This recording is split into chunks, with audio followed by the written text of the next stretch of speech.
Bismillahirrahmanirrahim. Assalamualaikum warahmatullahi wabarakatuh. Alhamdulillahirrabbilalamin. Wassalatu wassalamu ala asyrafil anbiya'i wal mursalin wa ala alihi wa sahbihi ajma'in. Amma ba'du.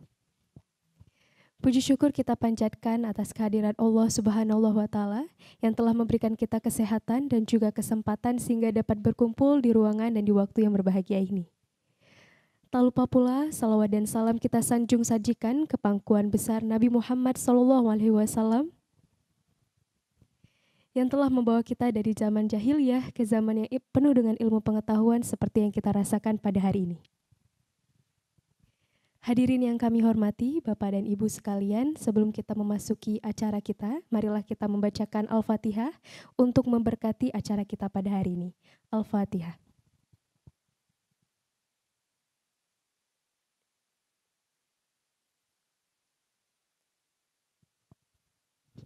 Selesai.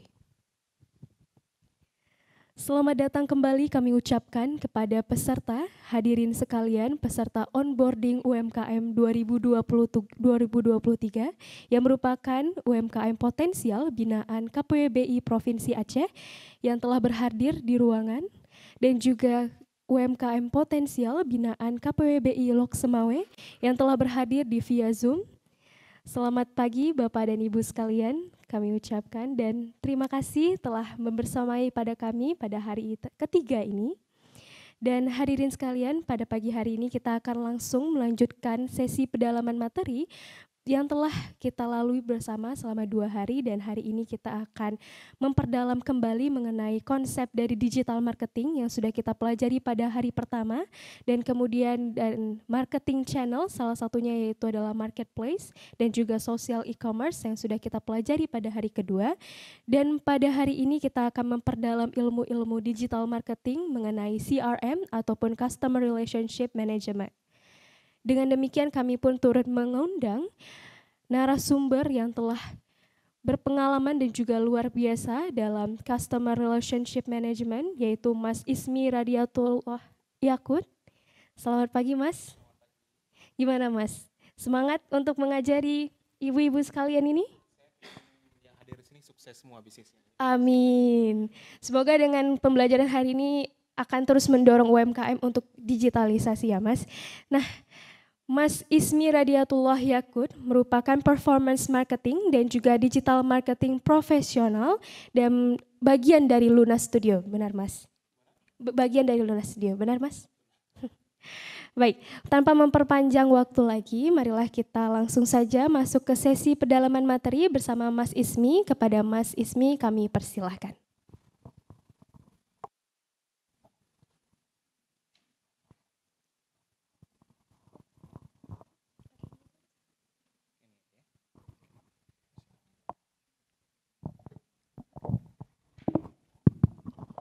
Assalamualaikum warahmatullahi wabarakatuh. Ini banyak kursinya yang memang kosong atau gimana? Atau telat datang? Dari hari pertama memang kayak gini atau baru hari ini aja kayak gini? Oh, baru hadir hari ini. Sebelumnya yang hadir beda lagi berarti? Oh, luar biasa. Oke, saya pribadi sebenarnya agak kurang setuju ketika mengajarkan hal-hal teknis kepada pengusaha yang sudah sukses sebenarnya. Kenapa? Karena pengusaha itu tugasnya bukan ngurus hal teknis, tapi dia melakukan penjualan, melakukan strategi, dan bagaimana mencapai tujuan bisnisnya. Harusnya pengusaha seperti itu. Namun, pada hari ini mudah-mudahan dengan apa yang saya sampaikan, wawasan bisa meningkat, peluang baru bisa dilihat. Harapan saya, apa yang saya ajarkan pada pagi hari ini, bisa membuat teman-teman semua di sini, Bapak Ibu di pengusaha yang sebelumnya sudah sukses, bisa jauh lebih sukses lagi. Amin ya Rabbal Alamin. Oke, sebelumnya udah belajar apa aja nih selama 2 hari ini? Digital marketingnya tentang apa aja? Oh, tidak ikut. Aduh, saya susah bertanya saya. Terus kok bisa beda-beda? Yang sebelumnya timnya juga yang ikut? Oh, Wubi-nya beda-beda. Oh, beda dengan zaman saya dulu kayaknya. Kalau saya dulu berturut-turut memang yang peserta sama selalu gitu. Ini kok beda-beda kayak ini mungkin karena kesempatannya terbatas ya. Baik, ya mungkin kemarin ada Wubi yang belajar terkait dengan sosial media, kemudian ada social commerce katanya, kemudian ada marketplace. Saya ingin ceritakan juga karena marketplace itu berkaitan dengan bagaimana kita menjual produk kita di marketplace dan di sana ada kata kunci. Ya. Pada hari ini saya juga akan mengajarkan tentang kata kunci juga, dan kata kunci itu biasanya melekat pada Google Ads biasanya. Dan untuk Google Ads sendiri kami sering menyebutkan di digital marketing itu sebagai PPC, paid per click, atau bayar iklan per klik yang terjadi. Biasa seperti itu. Dan jujur saya melihat berdasarkan pengalaman saya, kalau kita menguasai Google Ads itu semua iklan lain jadi gampang. Kenapa? Karena Google Ads itu adalah iklan yang paling susah di digital marketing. Oke, langsung aja kita masuk.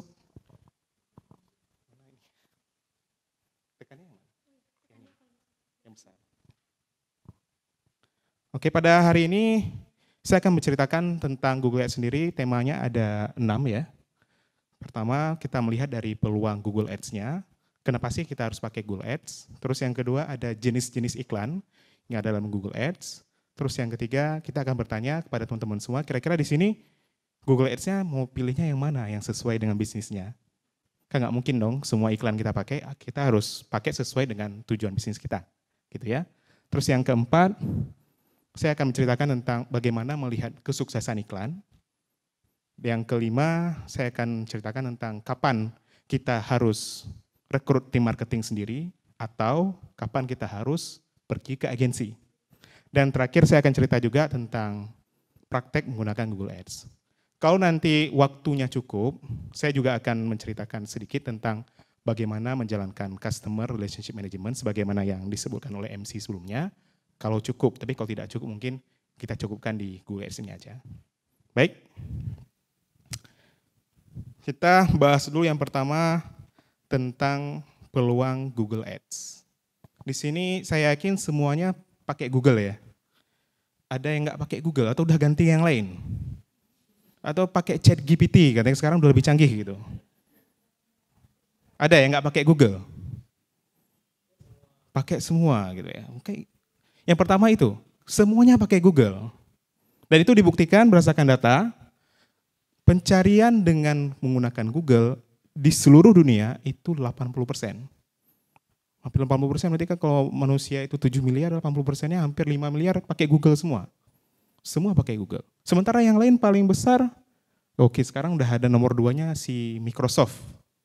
Karena Microsoft punya ChatGPT. Mungkin kalau ChatGPT itu semakin berkembang ya si Bing itu akan mengejar Google. Dari sini aja bisa kita lihat sampai dengan saat ini Google masih nomor 1 di tingkat pencarian. Di peluangnya sangat besar. Lalu yang kedua berkaitan dengan YouTube. Siapa di sini nggak nonton YouTube? Atau nggak download YouTube di HP-nya? Ada nggak? Ada yang nggak download YouTube di HP-nya? Nggak ada semua ya. Nah itu juga bukti kedua. Gimana Google punya YouTube yang videonya itu ditonton oleh semua orang. Dan sampai saat ini YouTube masih jadi nomor 1 sebagai platform untuk sharing video. Gimana kita bentar-bentar buka YouTube kena iklan lagi, kena YouTube kena iklan lagi, di skip nggak di skip gitu ya. Nah situ semua bagaimana si YouTube itu sendiri sangat luar biasa untuk menggapai orang-orang yang ada di seluruh dunia. Kita nggak cerita tentang Aceh atau Indonesia, tapi kita cerita tentang seluruh dunia. Dan saat ini juga, jujur saya pribadi sekarang sedang fokus juga ke YouTube, karena YouTube itu menjadi kreator juga lumayan. Ya, sembari dari situ mungkin saya juga akan memakan bisnis ketika YouTube-nya sudah berhasil. Kemudian HP. Di sini yang pakai non Android siapa? Ada yang nggak pakai Android atau pakai iOS mungkin? Pakai iOS. Selama pakai iOS ada kendala nggak? Nggak ada ya. Oke. Nah, tapi mayoritas orang kita masih lebih banyak yang menggunakan Android. Kenapa? Karena Android ini lebih cocok untuk orang menengah ke bawah mungkin ya. Dan kebanyakan manusia kan adanya di menengah ke bawah kemampuannya. Hanya orang menengah ke atas atau yang punya kemampuan yang bisa memiliki iOS seperti itu.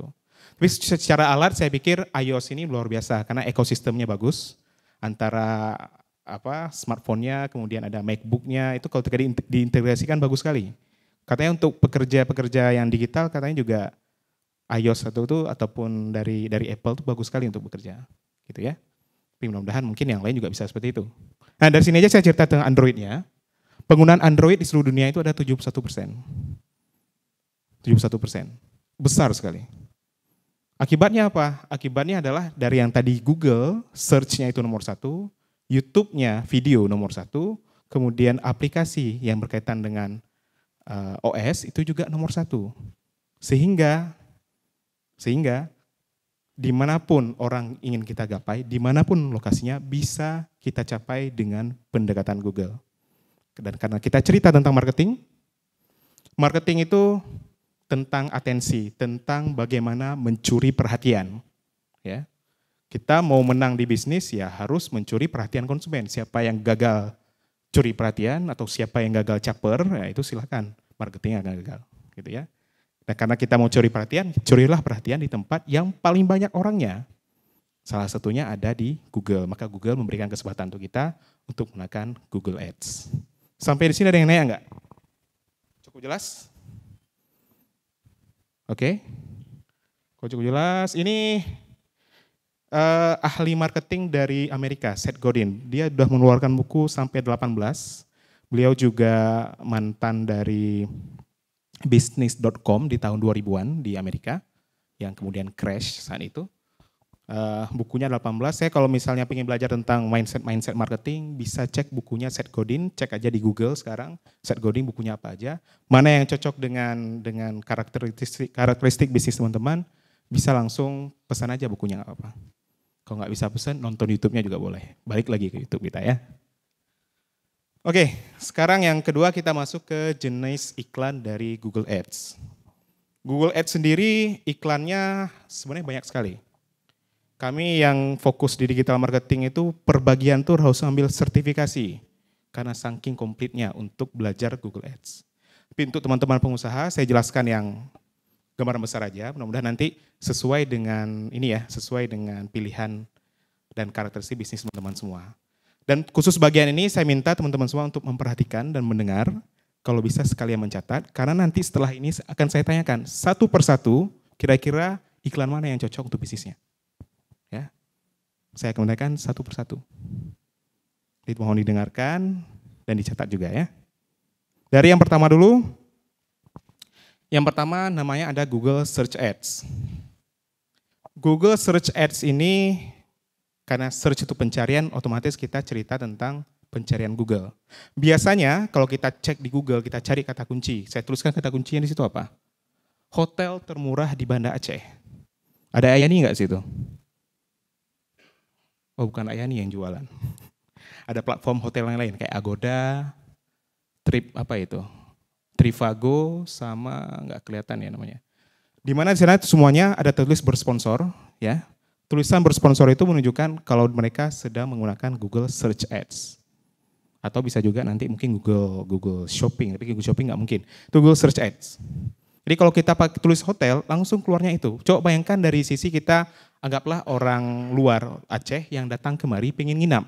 Cari hotel termurah di Aceh, munculnya itu. Kira-kira yang diklik luar yang mana? Yang nomor 1, nomor 2, atau nomor 3? Nomor 1. Nomor 2, nomor 3 terus ngapain? Nampang aja. Jadi pilihan. Tapi nomor 1 itu penting ya. Nah, fungsi dari Google Search Ads adalah untuk kita, bisnis kita yang dicari itu menjadi nomor 1 di pencarian Google. Secara bayar. Kalau tidak bayar namanya Search Engine Optimization, SEO. Dan itu lebih lama prosesnya. Ini contoh ini, untuk Google Search Ads. Kapan pakai Google Search Ads? Kapan kita pakai? Yang pertama, kita pakainya itu untuk kalau bisnis kita itu aktif dicari pelanggan. Buktinya apa? Buktinya kalau kita tulis kata kunci punya kita, wah ini datang CEO. Buktinya kalau kita tulis kata kunci tentang bisnis kita, itu pencariannya ada. Ya. Kalau teman-teman lagi buka laptop sekarang ataupun yang bisa akses ke website, silakan buka ubersuggest.com sekarang. Silakan buka ubersuggest.com sekarang. Kemudian tuliskan nama bisnis atau nama produk di situ. Dicari nggak sama konsumen?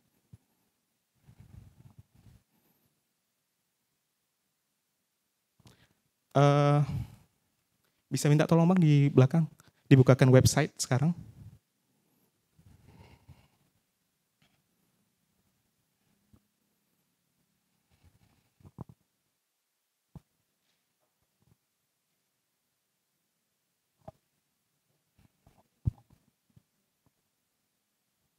Oke, sambil dibuka saya lakukan cerita. Terus yang kedua, apabila bisnis Anda itu menjadi solusi dari problem konsumen. Karena ketika orang punya problem, kadang-kadang dia nggak curhat ke orang, dia curhatnya ke Google. Saya pendek nih, gimana cara tinggi gitu. Keluarlah obat peninggi. Saya belum glowing nih, mau glowing, gimana caranya? Cek ke Google gitu. Setiap kali produk kita itu menjadi solusi atas permasalahan konsumen, cek aja di ubersuggest.com ada nggak pencariannya. Kalau ada, berarti ada peluang kita untuk kita iklankan dan menjadi nomor 1 di pencarian Google. Yaitu, silakan banyak English United States diganti ke Indonesia.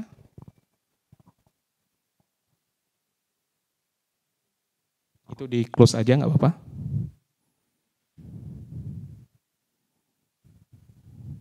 Ya, Indonesia. Coba tuliskan di situ, apa kita cerita tentang hotel aja ya. Hotel terbaik di Banda Aceh. Nah, mumpung kita lagi di hotel, kita lihat ini hotel paling bagus di Banda Aceh apa yang keluar.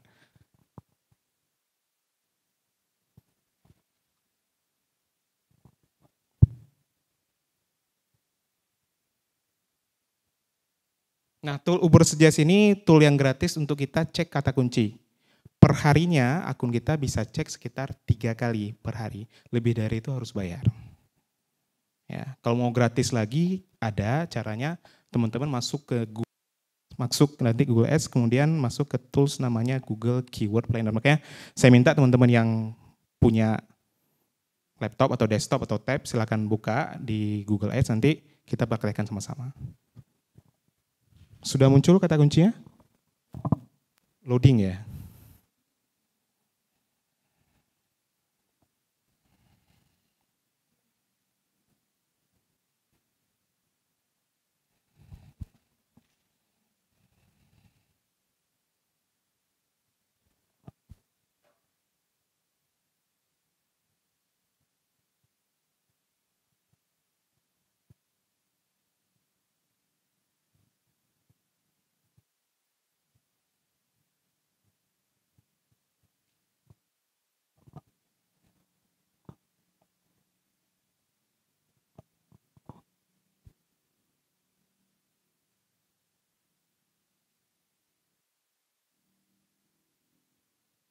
Oke, kita lanjut cerita dulu Bang, silakan balik ke Niko. Ke slide-nya aja dulu. Sembari nunggu loading website-nya. Kemudian juga pastikan bisnis itu punya keunggulan dari kompetitor. Kenapa? Karena tingkat kompetisi di Google Search Ads itu sangat tinggi. Jadi kalau misalnya produk kita belum cukup baik, belum cukup ketimbang kompetitor, hati-hati main Google Ads. Gimana cara kompetitor? Ya kita harus sering ini ya, mungkin uji di pameran mungkin, ikut pameran mau nggak orang beli. Pas kita tawarkan tingkat yang beli sama tingkat yang nolak untuk beli berapa gitu. Kalau ada tingkatnya itu lebih 30%, ya berarti produk kita itu memang diinginkan oleh konsumen. Iklan itu tidak pernah terjadi sebelum dipastikan produk itu laku. Jadi bukan kita supaya laku beriklan, bukan. Produknya laku dulu, dibutuhkan Udah valid datanya, baru kita scale, kita pakai iklan. Seperti itu. Jadi jangan dibalik ngiklan itu supaya nyari penjualan. Tidak. Penjualan itu juga harus dilakukan secara offline. Kemudian juga kalau misalnya kita ingin meningkatkan traffic, jumlah kunjungan ke website kita, itu bisa pakai Google Search Ads. Kapan kita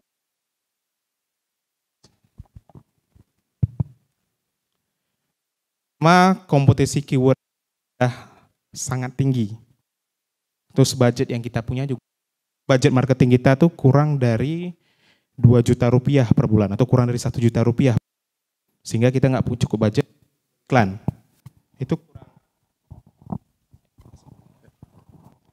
Itu kurang cocok untuk kita mencoba untuk iklan di Google Ads. Karena gimana pun iklan juga kita butuh budget. Kalau budget kita cuma 100 ribu gitu kan, mending janganlah. Main di marketplace aja lah. Gitu ya. Kemudian tingkat pencariannya sangat rendah. Udah kita cek kata kuncinya, pencariannya itu di bawah 100 per bulan. Atau 10 makan. Jadi karena saking kecilnya orang kapan jumpanya gitu ya. Saya selalu bilang Google Search Ads itu kayak kita jualan taruh plang di pinggir jalan. Jalannya itu nggak lewat orang, siapa yang lihat gitu. Persis kayak gitu. Jadi kalau kita mau jualan pun di offline kan kita harus taruh plang kita kan di tempat yang ramai. Kita buka resto, buka kafe, buka apa harus tempat yang ramai supaya ada yang lihat. Kalau nggak ada yang lihat, ngapain kita taruh ya? Itulah ceritanya kalau Google Search Ads. Kemudian kebutuhan produknya juga rendah, dan itu juga berkaitan dengan kata kunci, tingkat pencariannya cukup kecil. Saya sebut kalau di bawah 100 itu terlalu kecil. Dan kemudian biaya kata kuncinya udah terlalu besar. Kompetisinya udah terlalu besar, misal untuk satu kata kunci itu biayanya diklik sekali itu Rp20.000. Harga produk Rp15.000, ngapain kita iklan? Ya, ngapain kita iklan? Harga produk lebih kecil ketimbang biaya iklannya, jangan. Kita nggak di zaman bakar duit lagi sekarang, yang bakar duit aja udah hampir bangkrut sekarang ya. Oke. Kita harus cari profit sekarang. Jadi intinya search ads itu sering kita pakai, biasanya kami menggunakan search ads itu untuk fokus ke penjualan atau konversi kami sebutkan, sama mencari data lead. Data lead itu data orang yang mau nanya ke kita. Contoh misalnya, pas kita buka website, tiba-tiba ada yang bilang, daftarkan nama Anda, daftarkan itu kan, kasih nama, setor nama sama setor email, setor nomor HP, nah itu data lead yang kemudian bisa kita tanyakan lagi, kita prospek, kayak gitu. Jadi untuk mencari data lead dan menggunakan mencari jualan atau konversi itu bisa menggunakan Google Search Ads selama produknya memang dibutuhkan dan dicari. Yang kedua ada Google Display Ads. Ini sedikit lebih tinggi dari Google Search Ads. Biasanya tampilnya itu ketika kita buka di website, misalnya kita buka kompas.com, tiba-tiba di bawahnya ada tuh kayak banner-banner kecil tulisannya ada bisnis yang beriklan. Itu namanya Google Display Ads. Gitu ya. Munculnya di mana aja? Munculnya ada di website, ada di mobile app, ada di YouTube juga, kadang ada di Gmail, Google Map, dan beberapa Google AdSense dari orang yang bermain di blog. Orang main blog, kan mereka ada Google AdSense mungkin, nah itu mereka ada taruh kerjasama dengan Google-nya. Biasanya itu muncul Google Display Ads. Gitu. Kapan pakai Google Display Ads? Ketika kita mau branding. Ketika kita mau mencoba untuk branding. Saya semalam ngecek Kompas, muncul iklan displaynya itu punya Aqua. Wajar nggak Aqua branding? Wajar nggak? Ya wajar lah, mereka budgetnya gede kok. Perusahaan yang besar, ya wajar mereka branding. Kalau kita wajar nggak branding? Wajar dengan cara yang berbeda. Nggak mungkin kita hilangkan branding dalam proses bisnis, tapi caranya kita bedakan. Gitu ya. Kemudian juga display ads ini kita untuk menjangkau orang yang lebih luas. Orang yang misalnya kita ingin menjangkau satu Indonesia, ya silakan pakai display ads. Gitu. Karena yang pakai di Indonesia Google juga ramai kan, boleh pakai display ads. Kemudian juga misalnya kita ingin melakukan remarketing.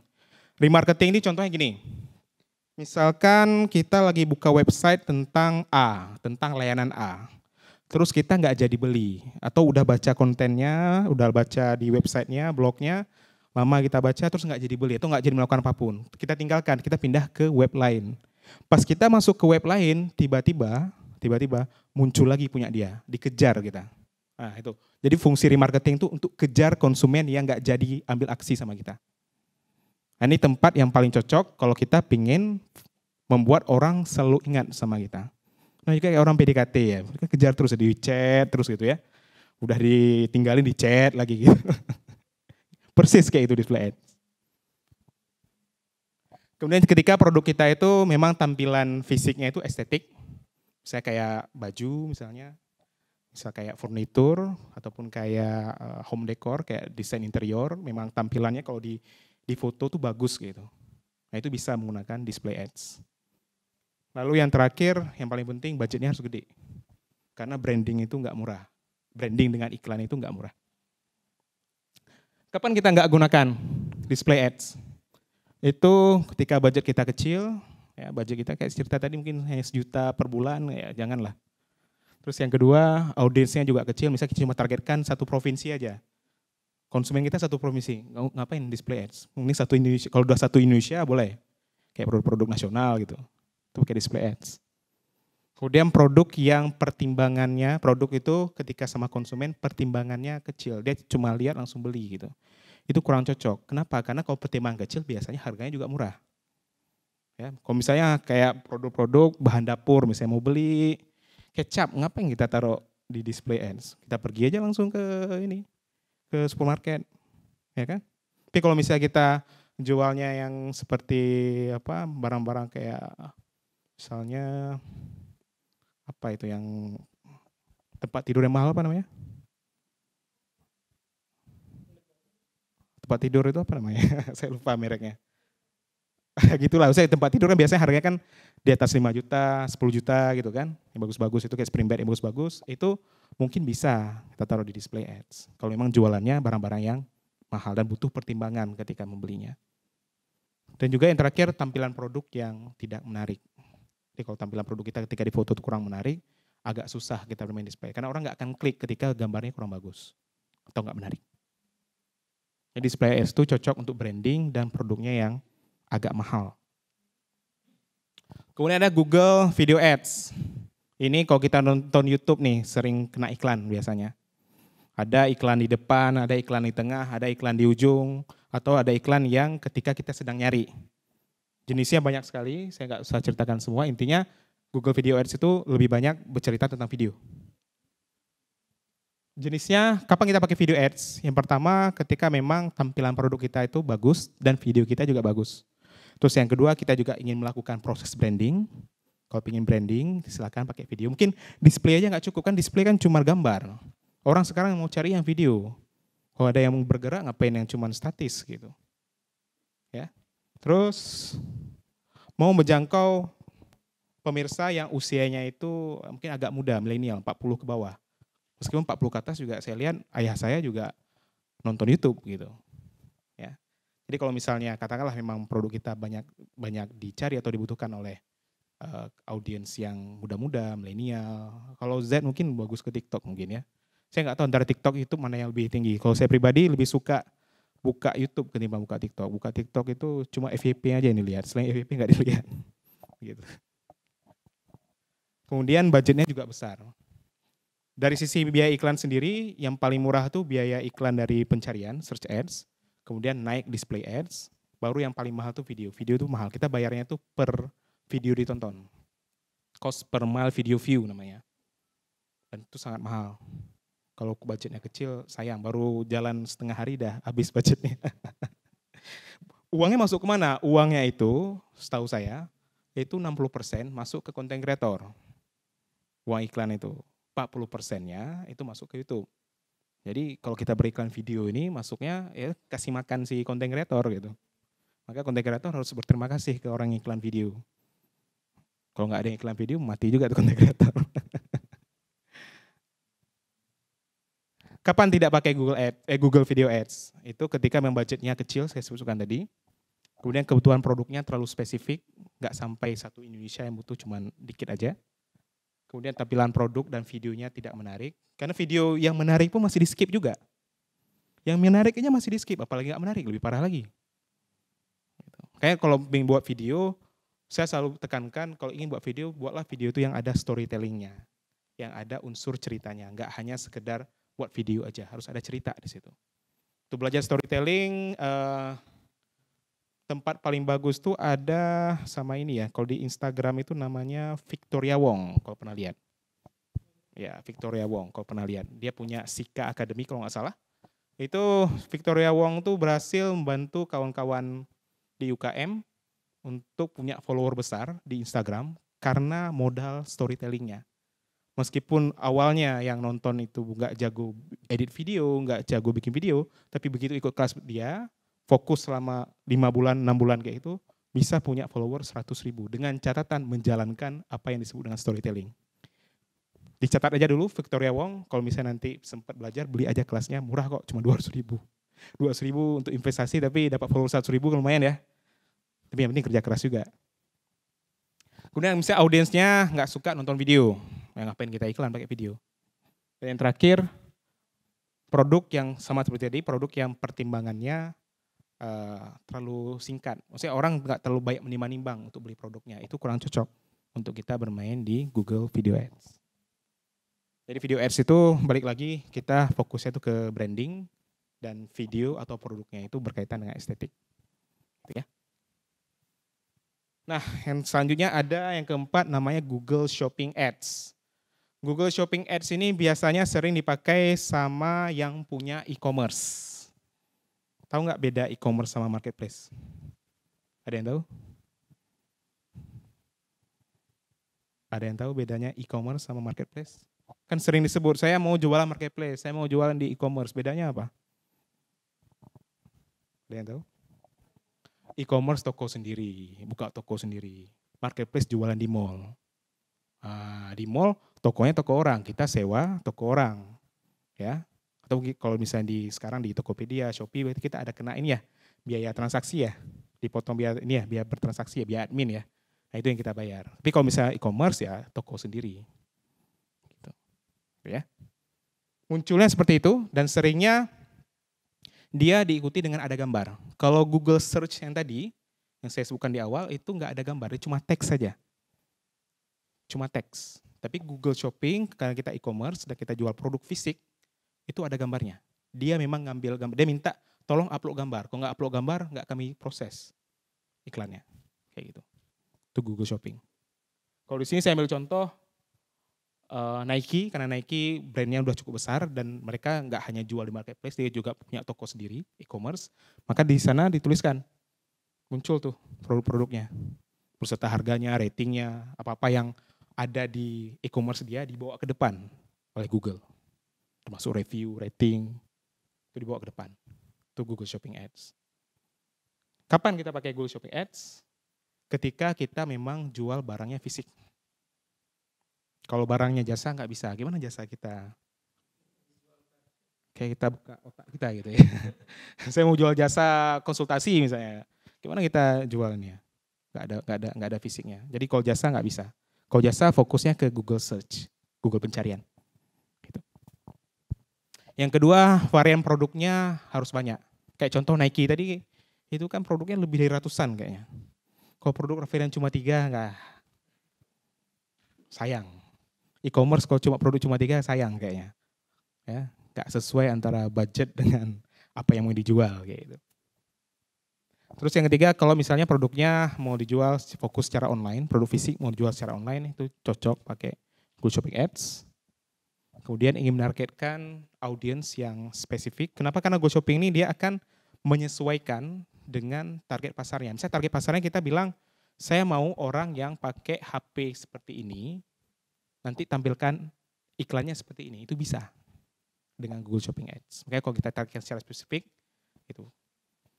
Di digital marketing sendiri saya selalu bilang kita harus detail untuk melihat konsumen, baik secara demografi ataupun secara behavior, secara psikografi. Kenapa? Karena semakin banyak asumsi di digital marketing itu semakin banyak yang kita buang-buang uang sebenarnya. Jadi semakin detail, kita tahu yang beli itu siapa, usia berapa, gitu ya. Kemudian tinggalnya di mana, kemudian kebiasaan dia, kepercayaan dia, hal-hal yang mereka senangi, hobinya, itu hal-hal yang penting untuk kita tahu. Cara tahunya gimana? Cara tahunya memang harus sering ngobrol sama calon konsumen. Kayak orang-orang di sales, orang CS, itu kan sering ya berhadapan dengan konsumen, itu coba tanya sama mereka. Tanya, tadi yang datang siapa? Pakai bajunya gimana? Bajunya terang atau gelap? Pakai HP apa? Datang pakai mobil atau pakai Honda? Gitu. Datang pakai mobil atau pakai Honda? Pakai sepatu apa? Kira-kira orang menengah ke atas atau menengah ke bawah? Usianya, bawa pasangan atau enggak? Yang jadi beli itu siapa? Suaminya apa istrinya? Sampai kayak gitu kita. Untuk mencari kira-kira iklan kita targetkan ke siapa. Semakin detail semakin bagus. Kurang detail siap-siap keluar biaya iklannya besar. Gitu ya. Kemudian juga Google Shopping Ads ini kalau kita punya e-commerce toko sendiri, kita mau meningkatkan web traffic, meningkatkan traffic dari website e-commerce kita, itu bisa pakai yang namanya Google Shopping Ads. Kapan nggak pakai? Ketika varian produknya sedikit, kemudian harga produknya tidak kompetitif, kemudian gambar produk tidak menarik, marginnya terlalu kecil, dan yang terakhir audiensnya juga terlalu kecil. Inti dari Google Shopping Ads itu harus punya e-commerce. Nggak punya e-commerce, nggak bisa jalankan Shopping Ads. Ya. Terakhir, ini iklan yang paling canggih. Namanya UAC, Universal App Campaign. Ini khususnya dipakai untuk mereka yang punya aplikasi di Play Store atau aplikasi di App Store. Bagi yang punya aplikasi. Bagi yang punya aplikasi bisa pakai cara ini. Yang belum punya aplikasi, ya kita fokus di tempat lain. Ya, makanya biasanya startup digital, startup tech ya, startup tech itu sering memakai UAC ini sebagai upaya dalam mengiklankan di Google-nya. Seperti itu. Kapan pakai UAC? Udah jelas ya, harus punya mobile ya. Kalau nggak punya mobile app, kita nggak bisa. Kemudian tujuannya kalau misalnya kita pengen aplikasi kita itu diinstal ataupun di-download sama orang lain, itu juga pakai Google UAC ini. Dan budgetnya juga lumayan besar. Kapan nggak pakai? Udah jelas. Kalau nggak punya mobile app, kemudian masih fokus di website.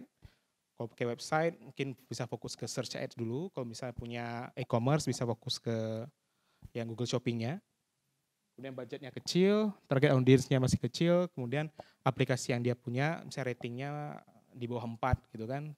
Di bawah 4 rating, kita iklankan, saya ratingnya 3,5, kita iklan. Orang yang iklan ini rating 3,5, ngapain kita download gitu. Kalau bisa ratingnya itu ada sekitar 4,2 atau 4,1 ke atas, kemudian reviewnya udah oke, kemudian ranking di pencarian di Google Play pun udah nomor 1, itu silakan pakai Google UAC. Jadi pertanyaan sekarang, sudah saya jelaskan 5 hal, kira-kira yang cocok untuk bisnisnya yang mana?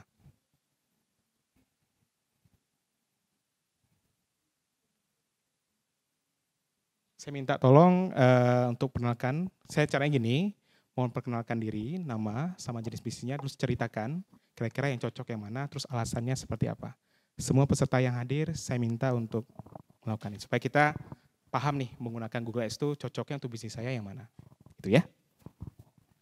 Boleh silakan ibu-ibu dan bapak-bapak sekalian, ada yang ingin mencoba untuk menjawab tantangan dari masnya?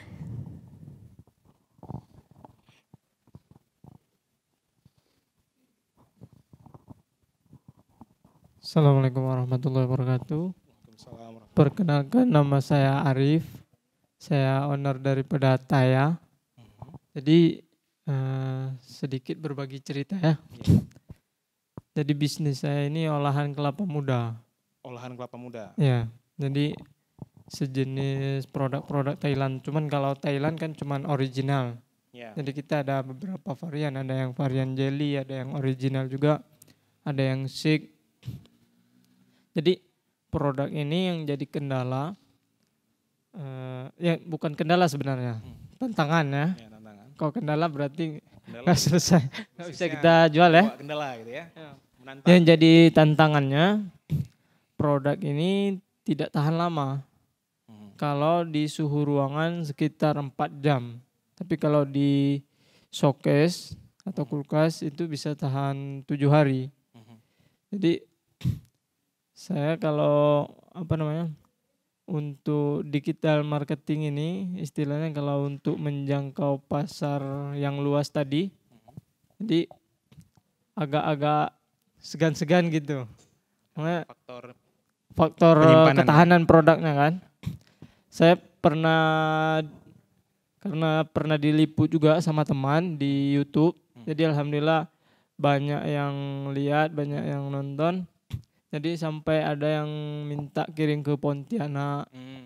Itu udah kita kirim yang paling cepat pun kadang-kadang nggak selamat itu Bang. Nggak selamat juga barangnya? Ya, karena gini mungkin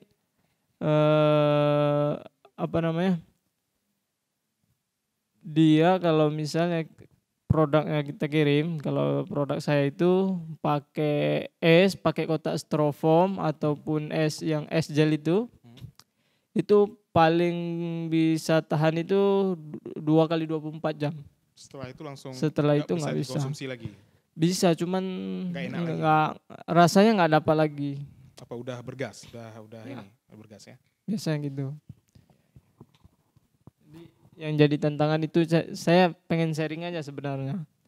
Untuk penanganan digital marketingnya gitu. Ya. Tapi kalau di offline untuk GoFood, Maximfood, alhamdulillah udah lumayan bagus. Ya. Udah berjalan lah. Oke. Berarti kurang cocok nih pakai Google berarti. Saya belum bilang tidak cocok kan atau kurang cocok. Tapi mungkin ada alternatif di di cara pengiklanannya gitu. Kalau di pengolahan ditambahkan pengawet, konsumen terima? Memang kalau langsung dites ke konsumen itu belum. Tapi saya udah pernah konsul sama orang BPOM. Itu bisa sebenarnya kalau mau diawetkan bisa dengan skala dari BPOM kan perbandingannya berapa gitu. Bisa dengan pengawet boleh. Maksudnya konsumen terima. Konsumen terima. Kalau konsumen rata-rata kalau yang sekarang kan kita wilayah Banda Aceh besar ini sampai ke Sigli, ke Sabang kan gitu. Itu mereka lebih suka bahkan yang memang non pengawet. Lebih suka yang non pengawet ya. Jadi itu yang jadi salah satu nilai plus daripada produk kita. Iya, betul. Kalau misalnya banyak pengawet ya sama kayak produk supermarket berarti. Betul. Nah, saya yakin kalau untuk bisnisnya, saya yakin Bang Ari mungkin lebih paham ya bisnisnya. Kalau saya membayangkan seandainya ingin menjangkau jarak jauh, bisa jadi mungkin bisnis modelnya itu bukan distribusi satu titik. Bisa jadi mungkin memainkan misalnya itu kita memainkan distribusinya itu atau tempat produksinya lebih dari satu misalnya gitu kan, karena tempat produksi lebih satu sehingga masing-masing tempat produksi itu bisa menjangkau area terdekatnya. Ya, betul. Gitu ya. Betul. Kemudian buka kemitraan siapa yang peluang bisnis, coba tulis saya penasaran kalau saya tulis peluang bisnis di Google ada nggak?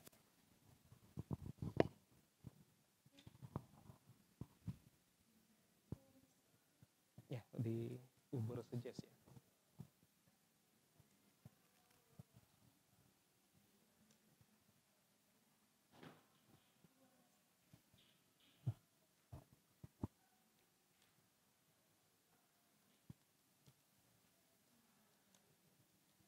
Putus.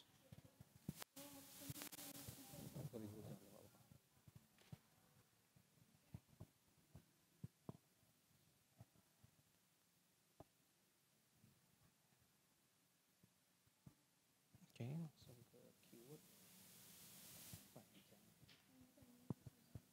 Saya butuh sesi. Keyword idea.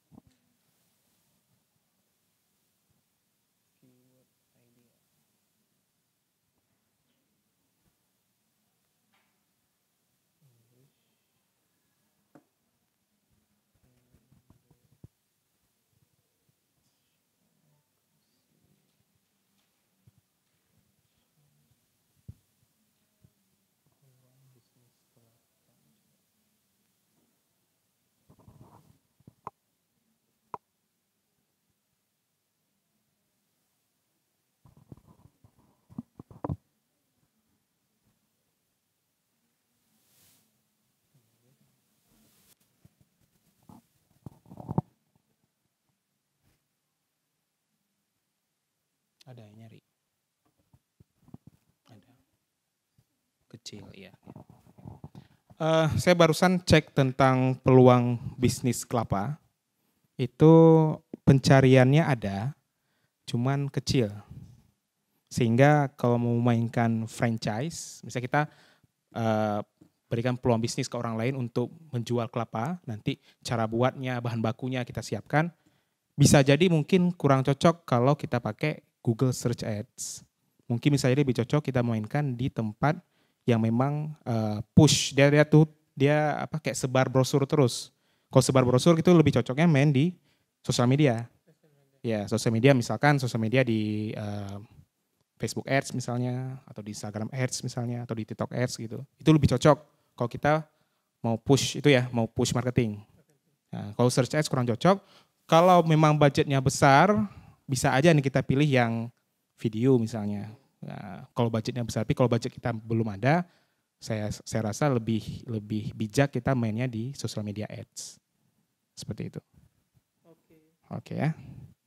Khusus untuk kita cerita peluang bisnis franchise. Gitu. Silakan yang lain kita cerita-cerita. Saya ingin lihat kepahaman tentang Google Ads-nya. Halo, Assalamualaikum warahmatullahi wabarakatuh. Waalaikumsalam.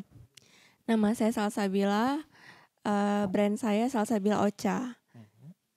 Brand saya ini merupakan brand fashion, tapi fashionnya itu fashion item, Bang. Fashion items. Iya, jadi produknya tuh lumayan pricey dan diproduksi secara terbatas.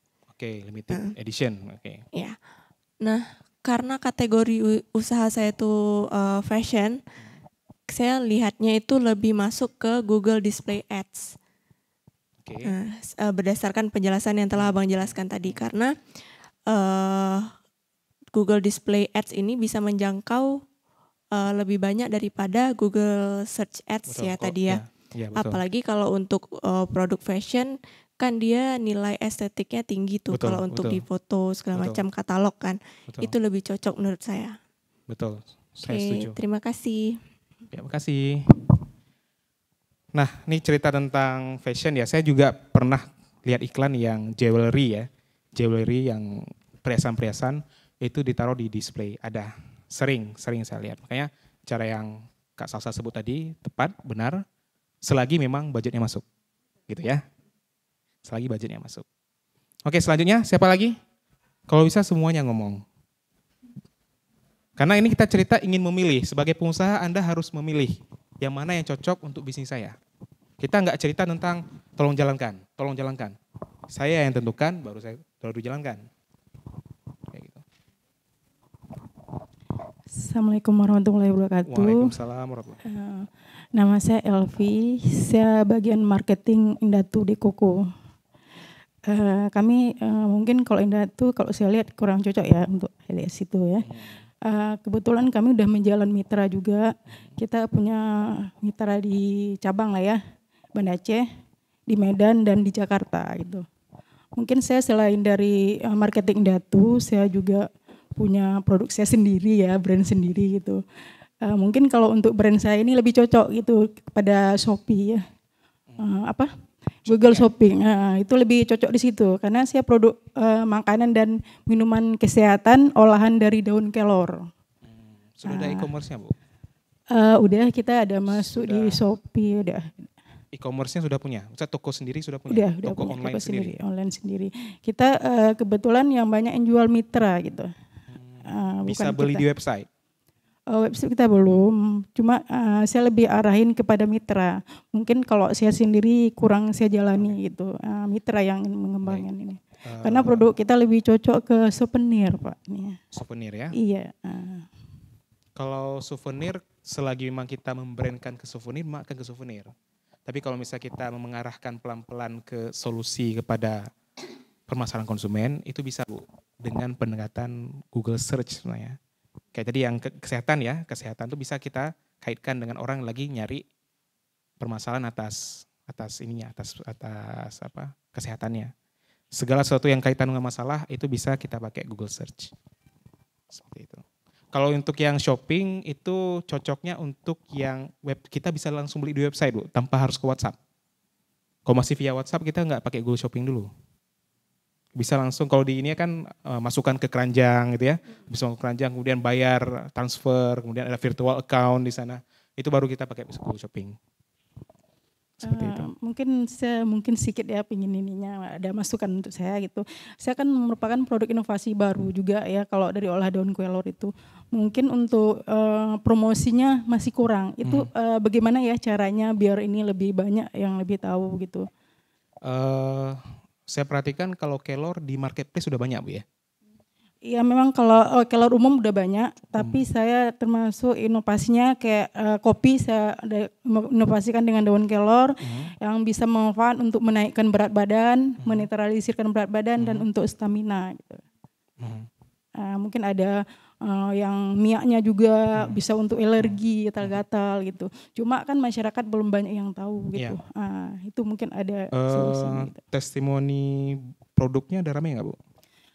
Kita produk udah menjalan 2 tahun lah itu. Alhamdulillah yang ini kalau untuk menaikkan berat badan itu 2 bungkus tuh bisa naik 2-4 kilo berat badan. Sudah kerjasama dengan dokter? Kita nggak ada. Atau maksudnya taruh nama dokter misalnya direkom dokter gitu sudah? Oh itu yang belum itu. Belum ya? Iya. Nah biasa produk kesehatan itu kalau saya perhatikan karena saya juga dulu sebelumnya sempat bermain di produk kesehatan. Kita untuk bilang ini sehat atau ini bagus, kalau kita yang ngomong kan orang kurang percaya ya. Tapi kalau yang bilang dokter, yang bilang praktisi kesehatan, yang bilang tuh ahli gizi misalnya, ada bilang tuh ahli farmasi yang memang teruji, kita nggak harus pakai orang yang sudah terkenal, nggak usah. Yang penting dia memang ahli di situ. Kalau kita pakai orang terkenal, bayarnya lebih mahal lagi Bu. Gitu ya. Ini kalau terkait dengan kesehatan, kalau saya perhatikan, sebisa mungkin kita fokus ke solusinya, ke hasil akhirnya. Kita boleh ceritakan tentang inovasinya, tapi dari sisi konsumen dia bukan karena inovasinya yang dia mau, dia pingin naik berat badannya. Jadi kejar naik berat badannya. Dan itu pastikan juga, Ibu sudah BPOM itu produknya. Kita masih urus PRT Pak. Masih urus ya. Kalau tapi udah ada izinnya, udah ada. Ya. Kalau untuk kesehatan, untuk tanpa BPOM sekarang agak sulit kita ngiklan, karena ngiklan itu diminta itu biasanya. Tapi PRT udah termasuk PRT cuma boleh Pak. Selagi kita tidak janjikan khasiat. Atau cara lain bisa juga, saya pernah lihat janjikan khasiat itu di brosur. Tapi dalam tampilan produk, packaging produk tidak janjikan sama sekali. Itu boleh. Itu boleh. Cuman kalau saya perhatikan kalau di Google bahkan di Facebook sendiri kalau kita sering janjikan gitu, sering di kena ban nanti aku iklannya. Jadi caranya kita tidak beriklan dengan nggak secara hard selling ya, nggak secara selling minum ini berat badan naik, nggak kayak gitu. Yang kayak itu kita iklannya. Kita iklannya misalnya kok capek makan berat badan masih gini aja misalnya. Lebih keras itu boleh. Tapi kalau langsung bilang ini minum ini 3 minggu langsung naik. Kalau nggak naik, uang kembali misalnya. Itu nggak bisa. Sekarang udah nggak bisa kayak gitu. Tapi saya mungkin kalau yang untuk iklannya dari hasil konsumen lah, yang udah mencoba kayak gitu ya, udah memakai produk kayak gitu. Mungkin kalau itu kita udah jalan ya dengan cara itu. Mungkin ada cara lain. Oke lah tadi cara dokter itu bagus juga. Itu masukan juga bagi saya mungkin. Perbanyak ini Bu, perbanyak testimoni, terus juga mungkin perbanyak, saya sebutkan kan setiap 100 yang kita kasih gratis mudah-mudahan balik 500. Saya itu kasih lagi 100 lagi yang gratis, balik lagi 500. Jadi harus sering kasih free trial yang kecil-kecil atau apalah. Sehingga makin banyak orang yang percaya sama produknya. Sembari kita kejar yang dari dokter tadi. Digabungkan dengan kekuatan dokter, gabungkan dengan testimoni yang banyak, gabungkan dengan before afternya itu harus ini. Kalau bisa before after jangan terukur kalau bisa before afternya. Hari ini atau dibuat video misalnya, kita buat video, ini hari pertama saya minum, hari kedua saya minum, hari ketiga saya minum, hari keempat saya minum, kasih nampak timbangan sama tanggalnya. Ini tanggal saya hari ini. Ya kan? Di prosesnya berapa lama Bu untuk naiknya itu? Kalau 2 bungkus itu sekitar 1 bulan lebih lah, sekitar 1 bulan. Nah, itu bisa buat naik. videonya, saya perjalanan saya hari pertama, hari kedua, hari ketiga, dan terus sampai hari ke-30. Baru dikasih semacam ini, saya aja bisa, masa kamu enggak gitu. Oh, sip. Bisa ya? Bisa, insya Allah bisa. Makasih Pak. Ya, sama-sama. Ada lagi Bu? Ada lagi yang lain? Ini Bu Elvi kita pernah jumpa ya sebelumnya Bu ya? Di Facebook Ads sebelumnya ya. Ada lagi yang lain? Yuk kita cerita-cerita biar makin terbuka ide-ide marketingnya, kan bisa saling tukar pendapat nih. Biasa pengusaha kreatif-kreatif marketingnya. Saya dengar aja catat. Ada lagi yang lain? Halo, nama saya Dian. Bisnisnya saat ini brandnya itu mereknya Work in Tandem. Itu kategori usaha fashion, ready to wear. Baru jalan 1,5 tahun. Kalau misalnya dari segi yang dirasa cocok, walaupun sebenarnya nggak ada yang cocok karena budgetnya. Terkendala di budgetnya gitu kan. Itu kalau yang dirasa cocok itu kemungkinan ada 2. Yang pertama itu di Google Search, di Google Display Ads. Karena kalau fashion kayak kata Ocha tadi itu harus memang menuntut visual yang sangat menarik kayak gitu. Nah itu jadi sangat support di Google Display Ads kayak gitu. Dan jadi itu juga kayak nggak perlu, jadi kayak foto aja tuh kayak kecil-kecil tapi kayak sangat bisa ini mata gitu kan. Gitu. Terus sama Google Video Ads itu kalau misalnya kebetulan kalau kita tuh ngeluarin, ini baru jalan 2 koleksi. Setiap ngeluarin koleksi itu kita berusaha selalu menyampaikan value dari produk itu gitu, dari koleksi itu gitu. Jadi kayak ada storytellingnya. Jadi somehow kayaknya Google Video Ads ini juga masuk untuk menarik pasar milenial, karena memang kami kan rata-rata memang karakter desainnya dan target marketnya juga generasi milenial kayak gitu. Jadi yang mana kalau misalnya kalau tuh uji posting juga, kalau misalnya video tuh lebih tinggi gitu engagementnya kayak gitu. Ya. Kayak gitu. Dan kalau dan memang selalu kalau udah bikin video tuh kayak all out gitu kan. Jadi kalau misalnya sayang, kalau misalnya disupport ini yang besar juga kan, budget yang besar, jadi bisa cocok mungkin kalau di situ kayak gitu. Gitu sih. Oke. Kak siapa tadi namanya? Kak Dian. Untuk fashion memang ini agak sedikit berbeda bisnisnya, karena fashion itu ada beberapa dia karena branding, ada yang berapa karena viral, ada karena storytelling, ada juga ada karena memang saya butuhnya kayak gitu. Ya, itu bisa dicari tahu angle-angle-nya. Saya jujur fashion kurang terlalu mendalam, tapi saya lihat berdasarkan pengamatan saya gayanya seperti itu. Kalau Kak Dian sama Kak Salsa mau belajar lebih banyak tentang fashion, terutama gimana membuat fashion itu ternyata memang bisa dijual. Pernah nonton video YouTube dari channel Shark Tank Global? Belum pernah. Sering-sering aja nonton Shark Tank Global. Shark Tank Global. Shark Tank T-A-N-K. Shark Tank Global.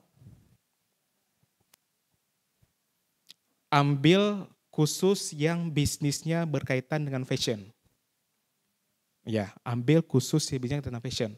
Coba lihat di situ gimana pengusaha nyari investor. Ditanya sama investor, kenapa produk kamu laku, apa yang kamu lakukan. Lihat di situ. Kalau saya pribadi lebih suka ke produk yang sifatnya solusi. Lebih ke masalah, solusi gitu kan. Tapi fashion juga ada caranya. Kok bisa laku gitu. Lihat aja apa yang dilakukan. Saya lakukan ini. Sampai si investornya dengar bilang, wah cara kamu tuh luar biasa. Berapa penjualannya per tahun? Ditanya. Saya setahun bisa jual $100.000. Wow, usia kamu berapa? 15. Bilang. Usia 15 bisa dapat $100.000. $100.000 kalau dikali uang 15.000 udah berapa tuh? 12.000, udah 150 juta ya. 150 juta, usia 15 tahun, jual baju. Apa yang dilakukan? Nah itu coba digali ya di situ ya. Karena kalau investor yakin dengan bisnisnya, karena dia yakin itu memang produknya menguntungkan, bisnisnya jalan, salesnya pasti jalan, marketingnya juga pasti jalan. Itu ya. Shark Tank Global itu untuk yang dari Amerika. Kalau dari Inggris namanya Dragon Den. Dragon Den. Ya, itu juga membahas tentang itu. Saya bisnisnya nggak cuma fashion aja. Fashionnya bisnisnya banyak di situ. Mulai dari yang teknologi, kemudian ada saya pernah lihat baju bukan cuma anti basah, anti kotor. Dijatuhin kopi nggak ini dia. Pernah ada kayak gitu.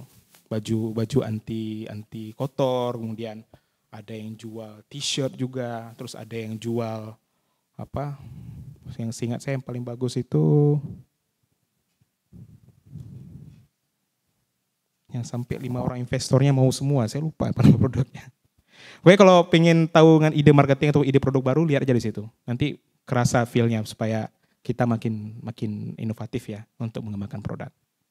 Yang lain ada lagi? Satu lagi deh. Yang lain ada lagi?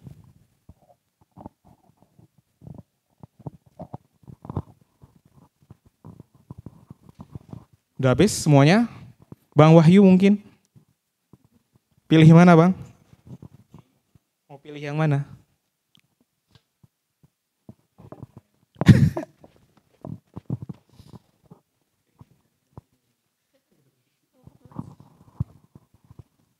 Assalamualaikum warahmatullahi wabarakatuh. Saya Wahyu Virgawangsa, perwakilan dari Bitata Food. Untuk yang Google Ads ya, Google Ads kalau di Bitata lebih ke yang search. Yang pencarian. Ya pencarian, lebih ke sana. Itu alasannya. Karena untuk kita belum punya aplikasi, kita belum punya, kalau untuk YouTube masih belum dioptimasi ya. Lebih ke sana. Video mungkin karena budget. Besar, kalau ya. Untuk UMKM kan masih budgeting untuk marketingnya masih terbatas. Jadi belum menggunakan untuk yang video. Tapi lebih ke search engine aja. Mungkin itu aja. Apalagi kalau misalnya yang dicari itu yang unik-unik Bang ya. Misalnya kan di Bitata itu kan ada yang unik kayak yang ready to cook ya. Ready to cook yang mana? Yang di Panglima Polim. Yang ready to cook yang ini, yang ready to cook nasi biryani, nasi apa kayak gitu. Iya, yang di Panglima Polim. Yang memang orang suka masak tapi nggak suka ribet-ribet. Kalau bisa bahan bakunya langsung. Oh iya, untuk bumbu nasi minyak ya. Bisa jadi mungkin kalau memang ada pencariannya bisa jadi. Tapi kata kuncinya kita nggak sebut Bitata mungkin. Kata kuncinya mungkin keywordnya ya. Keywordnya, kata kuncinya misalnya bumbu nasi biryani praktis misalnya. Bumbu nasi minyak praktis misalnya. Nah itu kan bumbu nasi minyak hanya dikenal sama orang Aceh atau Sumatera lah yang Melayu. Itu gimana keyword yang tepat kita gunakan supaya nasional itu tahu? Supaya? Nasional kan yang tahu. Kalau bumbu nasi minyak itu lebih ke Melayu. Lebih ke Melayu ya? Ya berarti Sumatera bisa dibilang. Keywordnya yang tepat. Kalau keywordnya mau sampai nasional mau nggak mau kita harus branding Bang. Kita makanya di Google Search itu kita lebih ambil orang yang udah tahu atau orang yang pengen ke arah situ. Kita nggak bisa paksakan orang yang belum tahu jadi tahu kecuali kita lakukan branding. Kayak gitu. Kayak untuk marketing sendiri kan kita nggak harus pakai cuma satu channel. Kepilihannya nggak cuma Google, bisa pakai influencer di Instagram, bisa pakai di TikTok. Maka saya pernah lihat ada satu makanan, saya lupa nama ininya, sambal kalau nggak salah jualan di TikTok. Sambal jualan di TikTok itu katanya sampai ludes, harganya sekitar 35.000, 40.000. Dia fokus tiap hari bikin videonya tuh memang bagus-bagus. Kadang-kadang videonya dibuat drama, kadang dibuat videonya lucu-lucuan, kadang videonya selalu dibuat kayak gitu. Akhirnya ujungnya apa? Orang beli karena lucu nih lah, asik nih. Kayak mana sih rasanya? Katanya pedas. Katanya ini ya, kalau udah ngomong katanya buat orang penasaran, akhirnya orang mau nyoba. Nah itu yang pakai pendekatan yang via branding tadi yang di sosial media. Jadi dia nggak selalu pakai influencer. Kadang-kadang dari konten sendiri pun dibuat yang sampai viral juga. Cuma kerja untuk viral tuh capek sekali. Nah ini ada pertanyaan misalnya, ini kita kan Aceh ya, secara wilayah di ujung. Nah kalau memang produknya tunggu ada yang tahu, sedangkan kita UMKM yang nggak kemana-mana, itu gimana menjangkau? Kita pindah berarti? Berarti pindah. Bisnisnya pindah? Siap. Kayak apa? Minyak bread? Bukan. Siapa? Ya pindah kan? Kayak sirup Cak Patung tuh. Oh, pindah dia. Kurnia. Atau buka tempat produksi kedua misalnya. Karena makanan ini kan distribusi juga. Kalau distribusinya jauh, biayanya kan jadi mahal Bang ya. Tapi itu semua ya pelan-pelan lah. Nah, kendala di Aceh kan Aceh penduduknya kan terbatas, nggak sampai 5 juta. Nah, kemudian yang menggunakan internet itu mungkin sekitar 20-30. Yang untuk yang ini ya yang aktif. Kalau semua handphone kan pasti terhubung dengan internet, tapi untuk yang menggunakan search engine dan sebagainya yang digitalisasi itu 20-30. Dari 30 yang aktif pun belum tentu sering searching. Betul. Nah, lebih ke sana. Nah, gimana tuh tantangannya bagi UMKM untuk mengoptimalkan search engine tadi Google itu supaya lebih maksimal, sehingga produk UMKM itu bisa lebih dikenal. Contoh Bang, ya panggil Pak Ismi aja lah ya.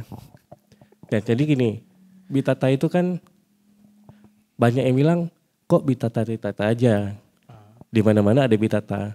Nah, sebenarnya kalau orang yang udah paham mengenai digital marketing atau marketing aja, seharusnya mereka melakukan hal yang sama seperti Bitata. Kenapa? Sebelum masuk ke yang Pak Ismi jelaskan syarat untuk menggunakan ads itu harus dikenal dulu atau laku dulu. Nah, itu kan nggak salah Bitata hadir di mana-mana. Karena supaya orang mengenal dulu Bitata. Belum tentu pun orang kenal Bitata, tapi membeli produk Bitata. Betul. Nah, jadi tantangan UMKM yang besar saat ini, jangkauan UMKM itu masih kecil. Betul. Nah, gimana supaya produk UMKM itu bisa hadir di mana-mana sehingga untuk menggunakan Google Ads lebih mudah. Gitu. Kita nggak langsung paksakan ke Google Bang, karena bisa aja kan cara marketing kan nggak harus saklek ya. Cara marketing itu kan beda-beda sesuai sama bisnisnya. Kalau cocok jalan, nggak cocok ini. Saya pernah baru nonton dari salah satu channel YouTube namanya Kasih Solusi Bang. Sering nonton nggak? Sering nonton Kasih Solusi. Ada di podcast itu hadir Bang Jupaka. Bang tahu Bang Jupaka? Belum. Dia cerita tentang produk, kebetulan dia punya pengalaman di produk-produk retail. Dia memang di multinasional. Dia kerja di P&G, dia kerja memang udah perusahaan-perusahaan besar. Kita bukan ambil modalnya, bukan cerita tentang cara marketingnya yang canggih, bukan. Kita cerita ambil dari sisi ilmunya. Apa yang dia bilang? Dia bilang adalah bagi yang baru mulai bisnis ataupun sedang berusaha, jangan kejar titik distribusi, tapi kejar banyak tempat yang lihat. Maksudnya gimana? Misal kita ingin fokus di Banda Aceh nih. Kita mau kejar distribusi, pokoknya gimana cara satu Banda Aceh ini semua toko harus ada. Semua swalayan harus ada. Akhirnya kerjaannya apa? Kerjaannya sebar-sebar lah. Pakai Honda misalnya bawa satu-satu. Udah capek kan, besok nanya ada yang laku nggak, ada yang laku, ada nggak. Jangan kayak gitu, kata Bang Jupaka. Kata beliau, kalau misalnya kita pengen kenal di Aceh, sebarkan aja satu toko di Banda Aceh, satu toko di Sigli, satu toko, yang penting ada semua menyebar di semua titik di daerah tersebut. Baru kemudian lakukan marketing yang mungkin pendekatan pertama ya kita bisa ke Sigli. Kita datang ke Sigli, kita buat semacam show gitu Bang ya. Kita buat semacam merchandiser lah kita bilang, bagi-bagi tester. Sambil bagi tester itu kemudian minta diliput. Habis diliput kasihlah ke influencer. Masa nggak viral sih produknya? Jadi tanya ada di mana? Ada di Sigli. Di mana? Ya di toko itu gitu. Kita nggak harus bilang di Sigli semua ada, enggak. Yang penting rame dulu titiknya. Itu ilmu dari Bang Jupaka. Disebutkan. Jadi kalau kita di UMKM pingin main di retail, jangan kejar distribusi dulu, tapi kejar titiknya yang banyak. Bukan titik distribusi, titik sebar ya. Titik wilayah. Titik temu produknya harus banyak. Kayak gitu. Baru kemudian lakukan merchandising. Merchandising itu biasanya ya inilah kita minta izin ke orang toko, bisa nggak kita buka booth sebentar, kita mau bagi-bagi tester, mau coba jualan di situ, tayang sama konsumen. Dan saya yakin kayaknya hal-hal kayak gitu pun sering dilakukan juga oleh bisnis-bisnis besar ya. Mereka juga tetap lakukan di ini, kayak Pegadaian juga datang ke Cutnu Swalayan gitu.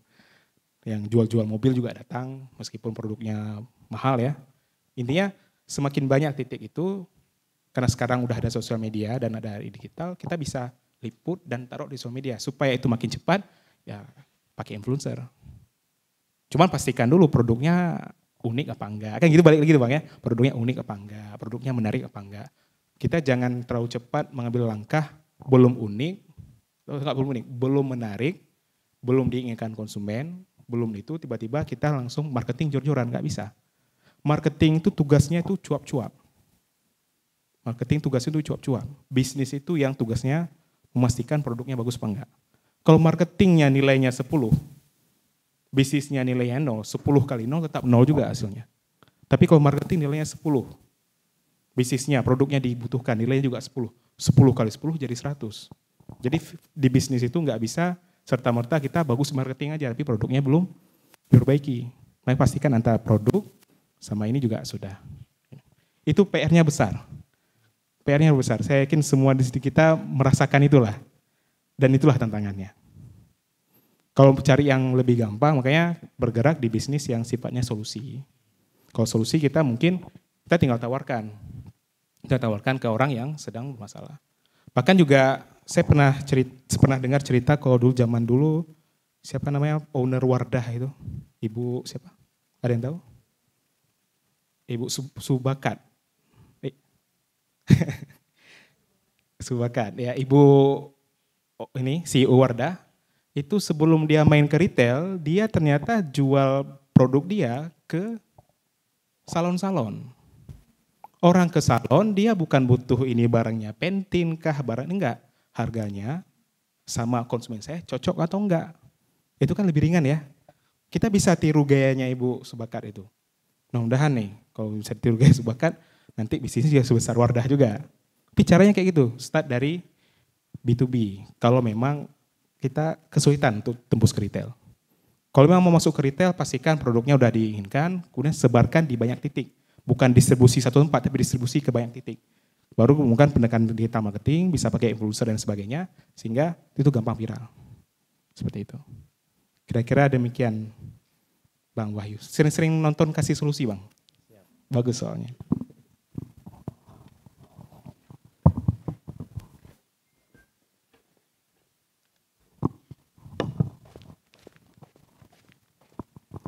Ini istirahat dulu lagi. Lanjut aja. Okay.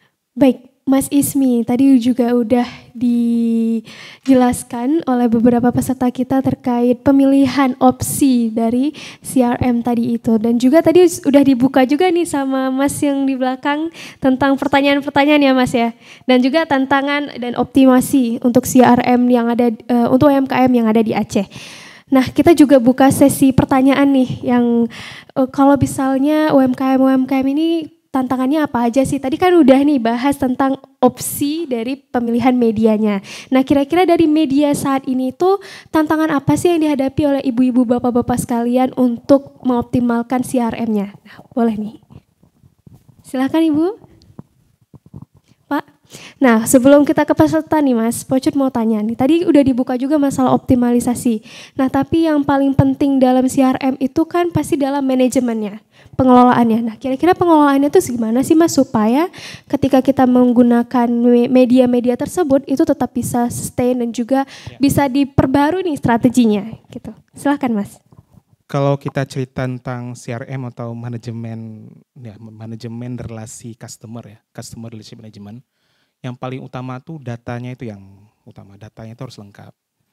Jadi setiap kali kita tanya, jangan biarkan orang habis chat terus kita nggak langsung balas. Kemudian siapa yang chat, siapa yang jadi beli, itu kita nggak catat. Jangan biarkan data tuh terbuka gitu aja. Jadi yang udah beli kita catat, yang belum jadi beli kita catat juga. Nanti kita tanya, yang belum jadi beli kenapa nggak jadi? Kan gitu ya, kenapa nggak jadi Bu? Atau ada yang lain mungkin. Ya, kayak gitu. Tanyakan, bisa juga dalam CRM juga kecepatan pelayanan. Kecepatan pelayanan kalau misalnya kita bermain di marketplace, kita konsumen chat sekarang, dibalasnya 2 jam lagi. Kita cari penjual lain kan? Kecepatan pelayanan penting. Kecepatan melayani kalau bisa ditanya, kalau bisa di bawah 5 menit udah terjawab gitu. Makanya di marketplace sendiri ada tulisan di sana, kecepatan menjawab sama tingkat jawabnya. Semakin tinggi tingkat jawab, si marketplace akan bilang kamu penjual berkualitas. Kalau bisa tingkat jawabnya rendah, nggak ada yang chat, di chat nggak balas lama gitu kan, akhirnya orang memilih penjual ini yang lebih ramah. Jadi di sana ada data, kemudian kecepatan pelayanan, kemudian ramah. Yang ketiga, kita jangan jutek lah ke konsumen kayak gitu. Kemudian saya ingin cerita juga tentang CRM ini juga berkaitan dengan saya sebutnya treatment atau bahasa Indonesia treatment apa ya? Treatment itu apa? Perlakuan ya. Nah, setiap tahapan di marketing, kami sebutkan marketing itu ada marketing funnel gitu ya. Marketing funnel itu tahapan-tahapan marketing dari yang awal kenalan dulu, habis kenal, kemudian tertarik, dari tertarik, kemudian mau jadi beli, akhirnya jadi beli, yang udah beli, kemudian loyal, yang udah loyal, kemudian mau ngasih tahu itu ke temannya, rekom ke temannya. Sebenarnya CRM itu adalah setiap kita memanage tahapan-tahapan itu. Yang sudah kenal apa kita kasih. Ya. Yang belum kenal, kita kenalkan dulu. Yang sudah kenal apa kita kasih. Apa mungkin kita kasih free katalog mungkin. Atau kita bilang nanti 3 bulan lagi ada produk baru mungkin. Gitu ya. Kemudian kalau misalnya di level yang hampir beli, dia nggak jadi beli. Kenapa? Nggak jadi beli karena mungkin nggak ada uang. Kita kasih diskon mungkin. Atau misalnya saya udah ada uang, cocok, tapi ongkirnya mahal kali. Ya kita kasih free ongkir mungkin. Jadi mungkin ya, mungkin, bukan pasti. Kemudian yang sudah beli kemudian untuk yang jadi loyal. Untuk jadi loyal berarti kita harus sering follow up. Follow up berarti per 3 bulan sekali yang sudah beli, kita tanyakan gimana produknya, senang apa enggak, puas apa enggak, ada rusak apa enggak, tanya gitu. Jadi ibaratnya kita nggak selalu tentang penjualan, kita kayak membangun hubungan dengan si konsumennya, sering-sering berkomunikasi. Bahkan sering kita lihat kalau misalnya di email kita, bisa kita udah sering dulu belanja di Tokopedia misalnya. Udah 6 bulan kita nggak belanja di Tokopedia, muncul tuh emailnya. Halo, gimana kabarnya? Kami ada produk bagus nih yang cocok untuk kamu. Ada diskon, ayo beli sekarang. Bisa, sering muncul kayak gitu. Itu juga bagian dari CRM tadi. Jadi CRM itu sebenarnya treatment di setiap tahapan konsumen sedang ngapain. Makanya di sana harus ada data, kita harus lengkap datanya. Datanya siapa yang udah beli, siapa yang ini, siapa yang udah repeat order. Gitu ya. Baru kita berikan treatment. Treatment itu baik berupa program, bisa promosi, ataupun hadiah, atau undian, atau apapun itu jenisnya marketingnya. Disesuaikan dengan tahapan konsumennya. Itu inti dari CRM. Baik, terima kasih nih Mas atas penjelasannya. Nah, kami masih membuka sesi pertanyaan nih untuk Bapak dan Ibu sekalian. Nah, bisa Poco simpulkan Mas dari tadi pemaparan materi itu berarti CRM ini adalah kita membangun hubungan tadi Mas ya dengan customer melalui dengan cara kita memperkenalkan dulu nih produk kita melalui tadi ada Google Ads dan juga berbagai layanan-layanan iklan lainnya untuk memperkenalkan produk kita hingga nantinya customer akan mempertimbangkan untuk membeli kemudian juga adanya retention Mas ya. Terus juga akan ada loyalty di mana customer akan terus percaya, ada trust terhadap produk kita. Dan juga sering banget nih Mas ya kalau misalkan kita udah subscribe satu e-commerce misalnya kayak Nike, itu nanti akan ada drip campaign ya Mas? Betul. Ketika untuk campaign. Email gitu ya Mas ya. Betul. Nah, untuk itu kita akan melanjutkan sesi pedalaman materi tentang CRM kepada Mas Ismi. Nah, tanpa berlama-lama kita langsung saja Mas masuk ke penyampaian materinya. Kepada Mas Ismi dipersilahkan. Ke CRM ya, kita nggak ke iklan dulu. Boleh Mas. Di CRM-nya saya ceritakan lebih ke gambaran besarnya aja.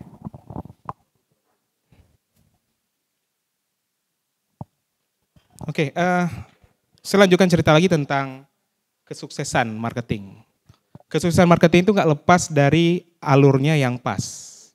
Nggak lepas dari alurnya udah tepat atau prosesnya itu sudah berjalan dengan baik. Sebelum kita bisa merekrut tim marketing, mau nggak mau alurnya itu harus jalan dulu. Setelah alurnya jalan, baru kita kasih ke tim. Gitu ya. Kalau alurnya belum jalan, gimana kita kasih ke tim? Timnya kerja pakai apa? Ya kan? Nah, untuk memahami itu, simpelnya saya menyebutkan namanya itu sales funnel. Sales funnel itu berarti alur penjualan atau alur marketing. Ya, alur marketing itu saya sebutkannya pecah jadi 3. Istilahnya bisa seperti ini, kayak top funnel, middle funnel, atau bottom funnel. Ada juga yang menyebutkan AIDA. AIDA itu bukan AIDA perempuan ya. AIDA, awareness, interest, desire, action, apapun jenisnya itu cuma sebenarnya cerita tentang sales funnel. Ya.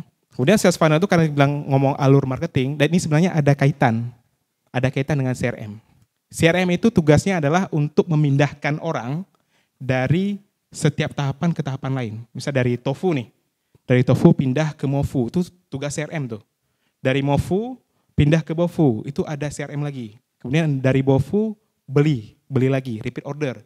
Itu juga ada CRM-nya. Yang sudah repeat order kemudian mau ngasih tahu ke temannya, rekom. Itu juga ada bagian CRM-nya. Jadi sales funnel, CRM dan lain itu saling berkaitan, tidak saling tidak saling bertolak belakang gitu. Yang pertama kita cerita dulu dari sisi tofu atau top of funnel. Top of funnel ini adalah tempat pertama kali si konsumen dari yang tidak tahu jadi tahu.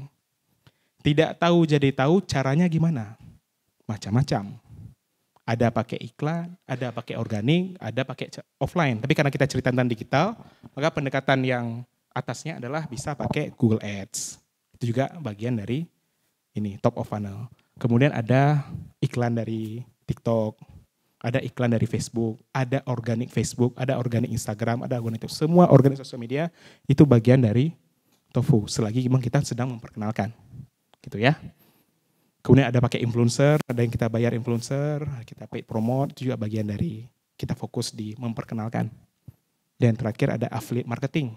Affiliate marketing biasanya nggak muncul secara sendirinya. Biasanya produknya udah jalan dulu, sudah ada konsumennya yang kemudian pengen jual produknya. Nah, itu baru jadi affiliate marketing. Itu bagian dari sebenarnya yang sudah loyal menjadi ini ya, menjadi pembantu kita. Itu pakai affiliate. Enggak tiba-tiba bisnis baru buka 2 bulan kita buka affiliate. Buktinya mana? Kayak gitu ya.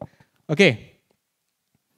Dari yang tofu tadi baru turun ke mofu. Mofu itu berarti orang yang itu sudah tahu.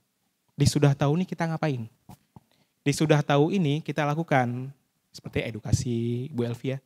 Edukasi misalnya produknya tadi kayak sebutkan tadi kan hari pertama, hari kedua, itu bagian dari edukasi sebenarnya. Untuk ngasih tahu buktinya memang ada. Kemudian ngasih testimoni, itu juga bagian dari kita buktikan memang produknya itu juga bermanfaat untuk konsumennya. Kemudian kalau misalnya produknya itu ada berkaitan dengan, contoh saya lakukan ke bisnis Kuta Raja Akikah. Kuta Raja Akikah itu saya bantu bikin e-book parentingnya. E-book parenting itu digunakan supaya si orang ini yang udah kenal, makin tertarik karena dikasih e-book parenting. Cuman kami sebut di situ e-book parenting gratis sih, tapi akikah dulu sama kami gitu. Pengen dapat e-book parenting yang premium, akikah dulu sama kami. Kalau nggak akikah nggak kami kasih. Nah, itu yang disebut dengan free e-book. Jadi ada pemancing di sana. Ya. Kemudian ada juga kita pakai katalog produk, ya. Katalog produk, ataupun bisa juga kalau misalnya bisnis jasa kita bisa free konsultasi, termasuk bagian kesehatan Bu. Kesehatan bisa konsultasi. Sebelum beli produk konsul dulu, masalahnya apa gitu. Orang kalau dikasih free konsul kan senang ya, karena curhat dia lega. Kalau dia udah lega, udah senang, kita tawarkan hal-hal yang soft selling lah kita sebut ya. Dia akan bertanya, kalau dia udah nanya harganya berapa, itu kan tinggal dikit lagi dia mau beli. Tapi kalau kita ada cerita panjang, harga nggak ditanya kan capek juga kita kan. Gitu. Nah dari Mofu ini yang baru kemudian kita bergeser dari yang soft selling, kita bergeser ke yang hard sellingnya. Hard selling ini yang sering dipakai tekniknya itu entah promo diskon, dikasih diskon karena diskon orang mau beli, segera membeli. Kemudian sisa barang tinggal 2 nih, padahal masih ada 20, bilang sisa 2 nih. Kemudian ada juga promo waktu terbatas, cuma diskon hari ini aja, besok harga naik, Senin harga naik gitu. Kayak orang jualan properti ya. Kemudian ada juga free ongkir, itu juga bagian dari supaya orang mau gitu ya. Nah tahapan-tahapan ini yang sebenarnya kalau boleh saya sebutkan nggak bisa dilepas meskipun kita nggak pakai ads. Misalnya kita mau jualan secara offline nih, via pameran. Pameran tuh start dari Tofu ya. Orang kita pameran, orang kenal sama kita, kemudian ada komunikasi. Pas komunikasi kita jelasin kan manfaat produknya, ininya. Kalau misalnya itu fashion mungkin dipakai dulu mungkin. Kasih nampak cerminnya, sambil sekali puji, bagus sekali pakai itu. Tahulah gimana mulut penjual. Gitu ya. Besok kan ditanya harga, oh bagus saya suka, berapa harganya? Oh harganya segini Bu, kok mahal? Ya, Ibu mau tawar berapa? Itu yang bofunya. Jadi apapun yang terjadi di marketing, kita nggak skip, meskipun kita nggak iklan. Selagi memang harapan alur dari marketingnya itu tetap kita lakukan. Nggak mungkin orang mau beli produk yang tidak dia kenal. Gak mungkin orang tiba-tiba mau beli tanpa dicoba dulu. Makanya sekarang coba dulu, ada free trial. Kalau ada yang berani misalnya, ini ide gila sih misalnya, bawa pulang dulu bajunya, nanti kembalikan minggu depan. Gak mungkin di ini ya, udah jadi barang second. Biasanya produk-produk digital yang sering itu, coba aja dulu. Pakai 7 hari, pakai 14 hari misalnya. Pakai gratis gitu. Kalau produk fisik agak susah pakai gratis, nanti udah dianggap second. Ya, itu terkait dengan funnel. Jadi setiap tahapan funnel itu, perpindahan funnel itu terjadi CRM. Ya, terjadi CRM. Maksudnya kita memberikan treatment kepada si calon konsumen. Nah, karena kita cerita tentang digital, di sales funnel itu ada tolak ukur. Jadi marketing itu selalu ada tolak ukur. Gak ada cerita marketing itu cuma sekedar memperkenalkan tapi gak ada hasil, enggak. Makanya di dalam digital marketing sendiri saya cerita khusus digital marketing. Itu yang pertama di Tofu itu berkaitan dengan bahasa-bahasa itu. Ada 1, 2, 3, 4, 5. Ada reach. Reach itu berapa banyak orang yang lihat. Kalau di sosial media juga ada kayaknya. Di Instagram kita itu kalau dilihat analitik ada reach berapa orang yang sampai ya kita jangkauan ya. Kemudian ada impression itu berapa kali dilihat. Ya. Kemudian ada kalau kita pakai iklan ada CPM, cost per mile impression. Per 1000 yang lihat berapa kita bayar? Mahal apa enggak? Kemudian ada CPC, cost per klik. Orang yang klik iklan kita atau yang klik ini kita biayanya berapa? Dan yang terakhir ada CTR, ada click through rate. CTR itu berarti dari orang yang lihat yang akhirnya klik iklannya itu berapa orang gitu. Pakai rasio persen. Di iklan yang bagus tuh ketika memang CTR-nya tinggi, reach-nya tinggi, impression tinggi tapi biayanya rendah. Itu intinya sukses di marketing. Jangkauannya besar, rasionya besar tapi biayanya yang paling rendah. Rendahnya berapa tergantung dari jenis industri atau bisnisnya. Tidak sama antara satu bisnis dengan bisnis lain. Sering saya temukan, termasuk saya sendiri dulu ketika belajar digital marketing nanya, kalau untuk produk fashion berapa bagusnya CPM? Kalau untuk produk skincare berapa bagusnya CTR? Itu kita bilang nggak ada patokan. Patokannya adalah kita secara bertahap pelan-pelan memperbaiki, bukan mengejar langsung yang sempurna. Seperti itu. Terus di Mofu, karena kita cerita di sini digital marketing, ada bagiannya yang pertama itu ada landing page view kalau kita pakai website. Atau pakai landing page, berapa orang yang tadi klik iklan akhirnya melihat website kita. Landing page view. Kemudian ada bounce rate berarti yang sudah lihat langsung keluar, nggak tertarik punya kita. Kemudian ada session engagement, itu biasa diukur dengan waktu, berapa lama dia berada di website kita. Biasanya kalau saya temukan di atas 20 detik berarti dia tertarik. Itu makanya di sini mempelajari tentang website, dia nggak lepas dari kita pakai Google Analytics. Itu udah beda lagi tuh alatnya. Tapi saya nggak usah cerita panjang, saya cerita dari sisi tolak ukurnya dulu. Semakin lama orang berada di website kita, atau semakin lama orang masuk toko kita, putar-putar gitu kan, berarti sudah tertarik. Ya. Kita ingin lihat ketertarikan, dia tertarik nggak sama produk yang kita tawarkan. Kemudian ada cost per landing page view, berarti biaya per orang yang lihat toko. Bukan cuma klik iklan, tapi tokonya. Kemudian ada lead, lead itu lebih ke orang yang menyerahkan data. Saya cerita tadi, dia kasih nomor WhatsApp-nya. Misalnya contoh bisnisnya, misalkan kita cerita bimbel misalnya, bimbel untuk usia anak SD. Kita targetkan ke orang tua. Kita bilang ke orang tuanya, Bapak, Ibu mau lihat program kami enggak? Mau. Boleh kasih nama, email, sama WhatsApp. Dikasihlah, itu namanya lead. Gitu. Kemudian yang terakhir, cost per lead. Cost per lead itu berarti berapa biaya yang kita butuhkan untuk mendapatkan satu data kontak dari si konsumen. Baru terakhir kita cerita, turun ke bawah kayak hampir penjualan. Itu kita cerita tentang total penjualan, number of conversion. Kemudian ada conversion rate. Conversion rate itu lebih ke berapa orang yang jadi beli sama orang yang klik iklan. Itu conversion rate. Cost per conversion itu biaya sampai orang akhirnya jadi beli. Kemudian ada ROAS, nah ini yang agak teknikal sedikit. ROAS itu return on ad spend. Maksudnya berapa omset yang kita dapat dibandingkan terhadap biaya iklan yang keluar.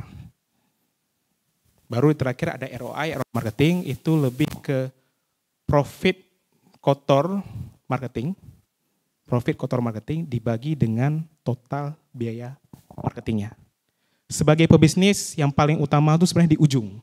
Yang di atas itu sebenarnya serahkan ke tim. Yang di atas itu yang reach, impression, CTR atau apa. Kalau memang punya tim, serahkan ke tim. Bagi pebisnis ujungnya yang tahu.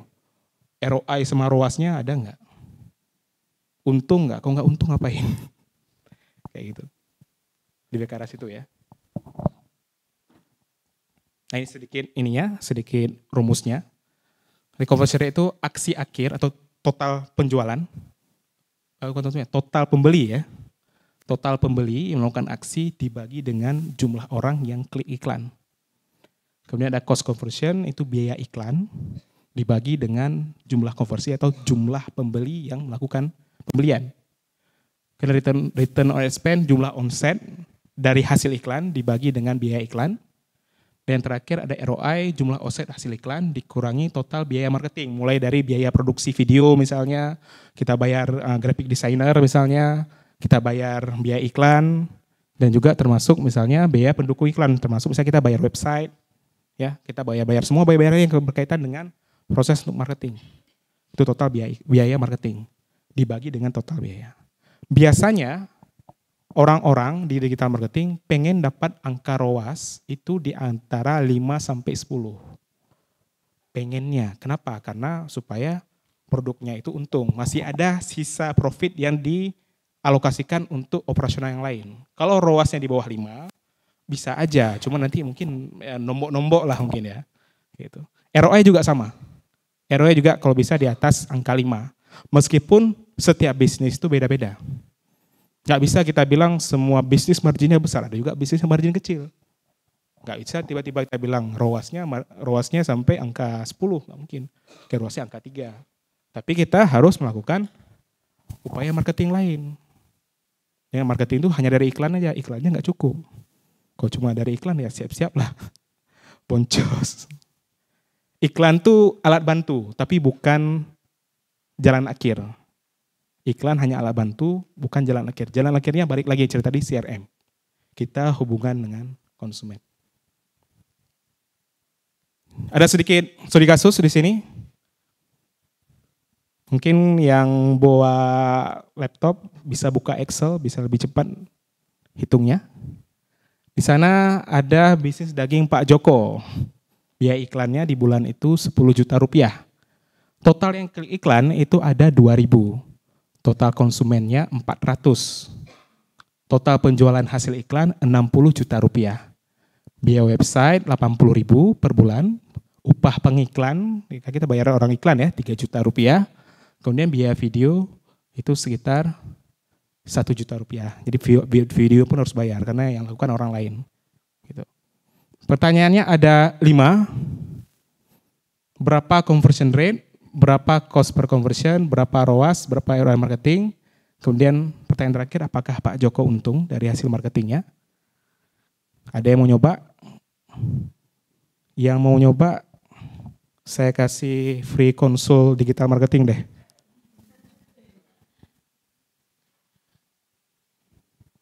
Ada yang mau nyoba? Silakan. Yang pertama jawabnya benar. Oh, halaman sebelumnya ya. Udah dicatat dulu pertanyaannya? Udah lihat catat pertanyaannya?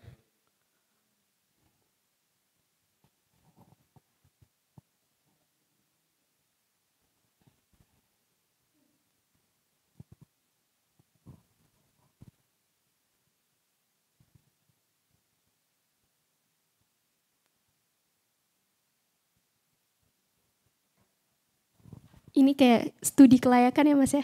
Benar. Kayak kelas studi kelayakan nih. Pebisnis itu harus selalu ngitung-ngitung kayak gini. Kita nggak cuma tentang jualan aja, kita harus cari untung juga kan? Benar.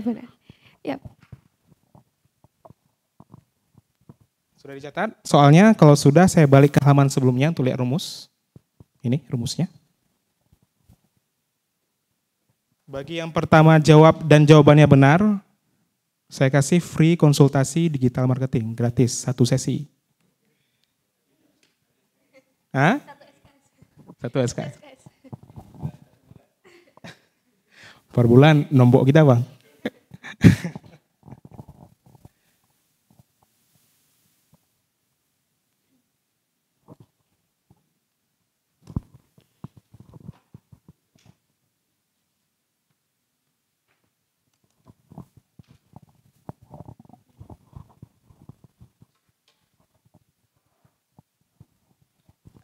Gimana, ada yang udah bisa jawab nih? Kalau yang pakai laptop pasti lebih mudah ya Mas ya? Karena pakai Excel.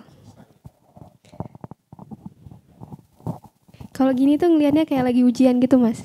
Iya. Lagi dikasih soal matematika. Dan memang sebenarnya pengusaha lihatnya ke angka ini. Iya benar.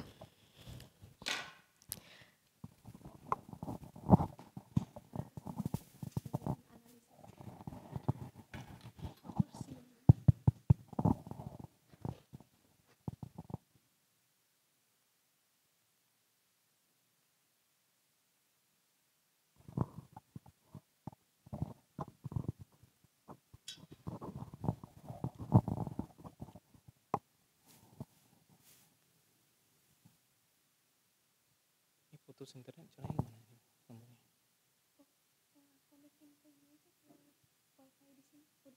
Udah connect. Putus lagi. Mungkin belum di login ke servernya mungkin. Nah. Abang tuh passwordnya ayam. Iya, passwordnya ayam.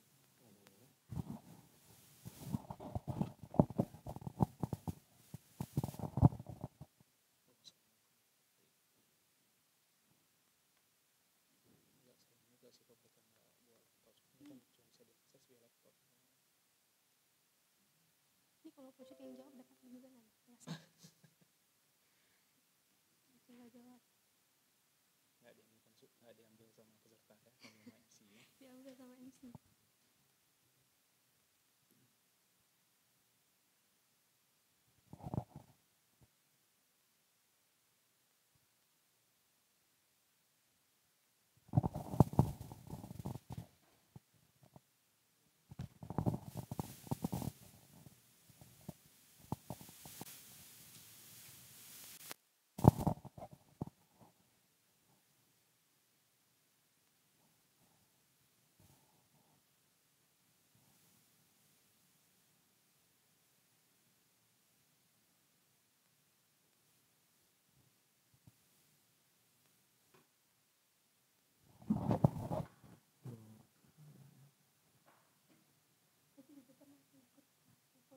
Yang apa? Yang ini atau yang besar?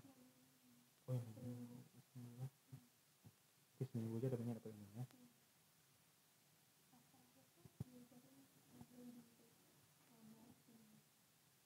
Sampai aja yang gitu juga. Sampai bisa bikin juga.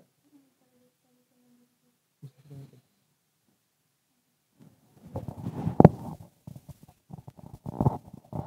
Kenapa nggak ambil yang besar sekalian?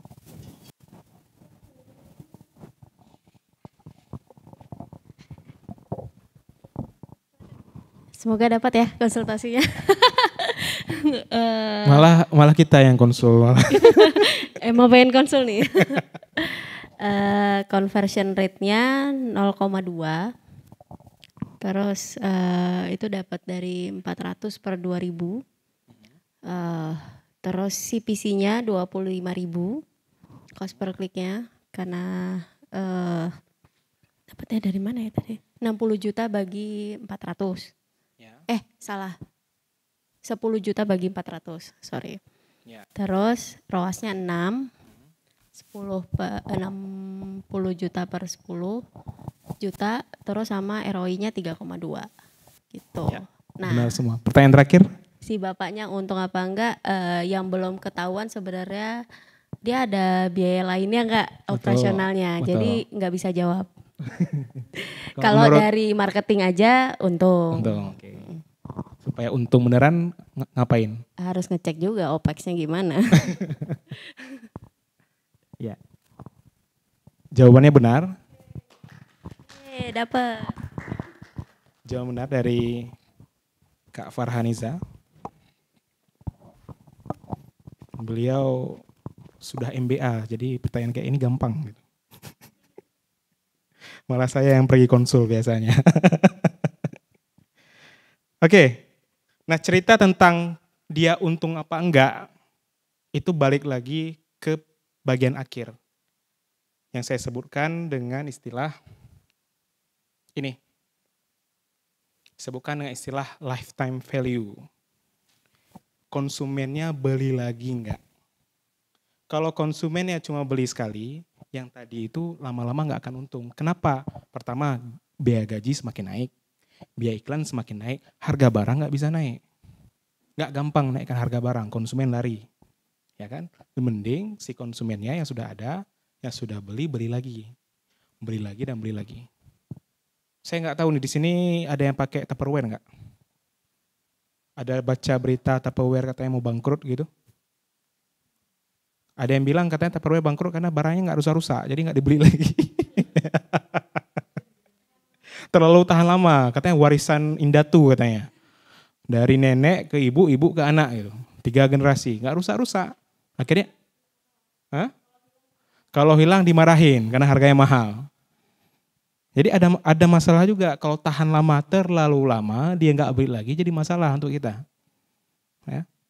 Makanya kadang di satu sisi yang beruntung itu di makanan. Makanan tiap hari makan. Nah hebatnya makanan, limbah dari makanan yang keluar dari kita itu jadi pupuk. Tapi limbah yang lain itu merusak lingkungan. Ya, itulah hebatnya sistem yang Tuhan ciptakan, bukan sistem manusia. Makanya di sini disebutkan oleh seorang Gary Vaynerchuk, ini juga seorang entrepreneur di Amerika. Dia juga sering menceritakan tentang marketing. Dia juga punya YouTube, mindset tentang entrepreneurship, mindset tentang pengusaha, dan mindset tentang marketing sering diceritakan oleh Pak Gary ini. Maka dia sebutkan di situ dalam bahasa Inggris, I think the acquisition of consumers might be on the verge of being mapped. The battlefield is going to be retention and lifetime value. Jadi di masa sekarang mendapatkan konsumen itu semuanya udah dapat konsumen. Atau biaya mendapatkan konsumen itu sudah sangat mahal. Mereka yang memenang di bisnis bukan yang hebat mendapatkan konsumen baru, tapi yang bisa mempertahankan konsumen lama untuk beli lagi dan beli lagi. Maka disinilah fungsinya si CRM-nya. Itu ya. Oke, ini juga pertanyaan yang menarik. Karena sebagai pengusaha, saya yakin nggak mungkin semua dikerjain sendiri. Kita harus rekrut tim. Tapi pertanyaan muncul, kira-kira kapan saya harus rekrut tim? Atau saya serahkan ke agensi? Itu ya. Nah ini cerita tentang marketing sendiri. Kalau rekrut tim itu kelebihannya dia orangnya bisa fokus. Ya, kalau rekrut tim kelebihannya orangnya bisa fokus. Kenapa? Karena dia kerjaan cuma untuk kita, dia nggak kerja untuk orang lain. Kalau misalnya di agency kita serahkan ke orang, dia kerja handle beberapa brand. Bisa jadi nanti mindset brand lain masuk ke brand kita, padahal itu nggak sesuai. Gitu ya. Terus yang kedua, komunikasi bisa lebih cepat. Kenapa? Karena ya internal, tinggal kita WA sampai, meskipun malam-malam kita WA. Malam-malam, sering tuh di marketing, malam-malam di chat, tolong besok siapkan laporan, jam 10 malam tuh. Dunia marketing, dunia penuh lembur. Kemudian karena di tim, karena rekrut tim itu internal, dia juga lebih paham dengan brandnya si usaha, brandnya si owner, karena dia tiap hari melakukan itu. Setiap pengalaman yang ia dapatkan, itu terdapat dan dicatat olehnya, dan itu menjadi pengalaman hidup bagi dia. Gitu ya, kalau misalnya di agency nggak dapat itu, meskipun dia bisa pelajari, tapi kan feelingnya nggak dapat. Marketing itu nggak cuma tentang data, kita juga ada cerita tentang feeling. Gitu. Kemudian hubungan interpersonal yang lebih baik karena kita bisa bisa menjaga hubungan dengan karyawan kita. Kemudian yang terakhir data marketing tidak bocor. Kalau agency itu sering bocor tuh. Misalnya agency handle 2 skincare atau handle 2 fashion. Ya kan? Apa yang berhasil di fashion kita dicaplok. Apa yang berhasil di fashion kita dicaplok, dikerjain di fashion yang lain. Akhirnya dibuatlah, kalian bersaing tapi aku yang kerjain gitu. Nah, itu kekurangannya kalau kita bermain di agency. Data marketingnya bocor. Tapi di agensi sendiri ada kelebihan juga. Yang pertama, agensi itu kita nggak bayar gaji karyawan, kita cuma bayar proyeknya. Coba bayangkan, misalnya ingin memainkan digital marketing. Kita harus ada orang ads, kita harus ada sosial media, harus ada apa, minimal harus ada 4 orang, 3 atau 4 orang di bidang digital marketing. Masing-masing gajinya 3 juta misalnya. Atau paling murah 2,5 juta. 2,5 juta kali 3 ada 7,5 juta. Ya kan? Besar sekali biayanya.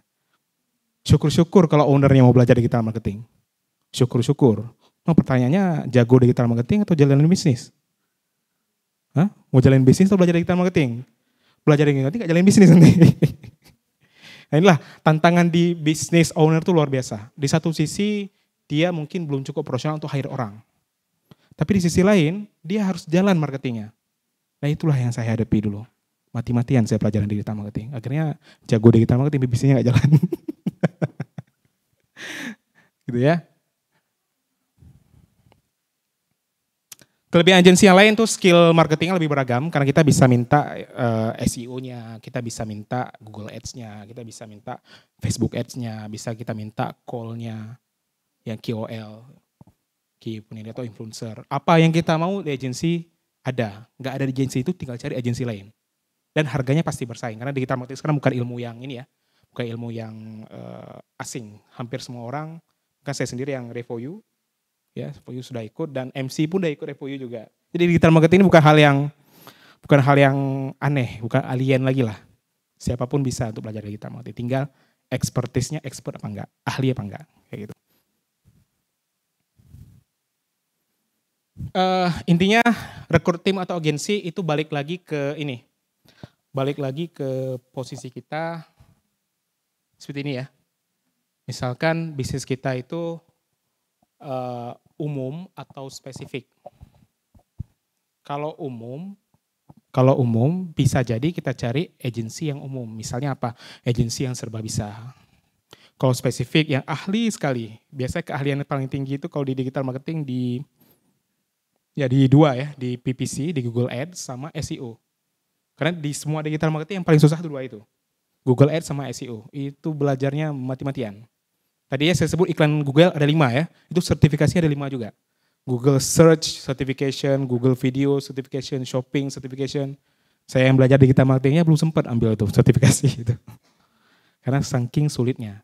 Kalau memang katakanlah bisnis kita memang banyak bermain di website, banyak bermain di mobile apps misalnya, sehingga kita nggak terlalu banyak muncul di toko gitu ya, nggak banyak offline-nya, ya kita cari agensi yang mampu melakukan itu secara digital spesifik. Kalau kita cari orang yang spesifik, yang ahli banget, biasanya nggak mau dibayar dengan gaji murah. Mereka cari mau yang digaji mahal gitu ya. Saya rasa Kalau bisnis kita spesifik, budgetnya kecil, pertimbangannya masuk ke agensi aja. Ketimbang kita harus bayar orang. Kalau bayar orang kan per orang itu per bulan harus kita bayar. Biaya tuh momok bagi pengusaha. Yang bikin mati pengusaha tuh biaya. Yang bikin hidup tuh profit. Itu ya. Jadi kurangi biaya, maksimalkan profit. Kapitalis dong berarti. Oke. Kemudian yang kedua resesi tools.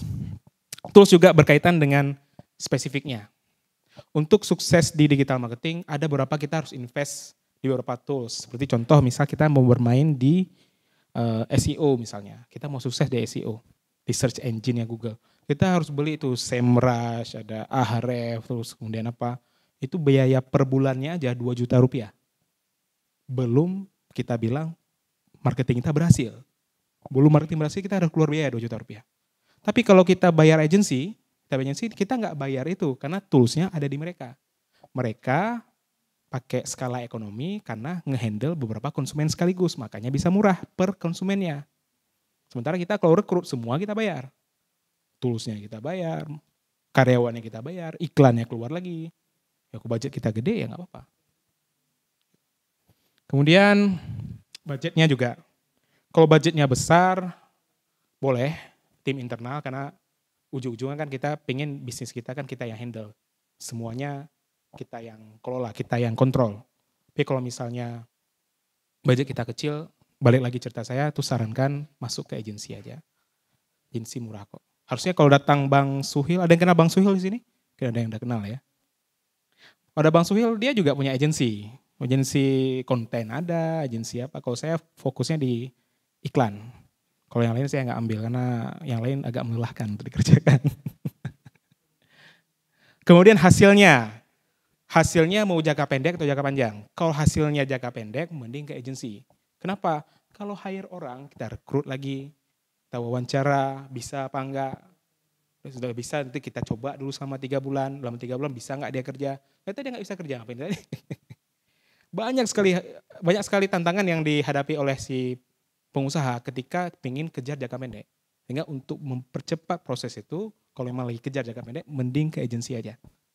Tapi kalau misalnya budgetnya udah cukup, ya kan, udah punya sistem SDM, udah punya HRD di sana, udah punya rekrutmen, udah bisa buat surat SPK, udah bisa buat HRS seperti yang saya buat ke Kak Dara. Sudah bisa buat seperti itu, silakan rekrut, nggak apa-apa. Tapi kalau belum ada ya mending outsource aja. Sekarang kan udah dunia outsource. Yang mau maklon skincare-nya bisa ke Kak Dara juga, outsource. Nggak harus buat sendiri. Itu ya cerita tentang agensi atau agensi atau rekrut tim. Karena digital marketing nggak ada yang murah. Kalaupun kita nggak bayar biaya iklan, kita bayar orang personalnya. Dan kalau kita bayar orang personal dengan harga yang murah, udah pasti kita dapatkan skill-nya nggak berkualitas. Itulah tantangan di pengusaha. Saya merasakan itu. Saya mau bayar orang nggak sanggup, saya pelajari, terpaksa. Akhirnya terpaksa belajar, betul, jago di digital marketing, bisnisnya nggak jalan. Gitu ya. Jadi kalau punya modal sedikit dari hasil penjualan, bolehlah mencoba untuk diagensikan. Murah kok. Kalau di sosial media ada yang jual tuh 750.000 per bulan. Kalau di periklanan, satu iklan tuh 2 juta rupiah.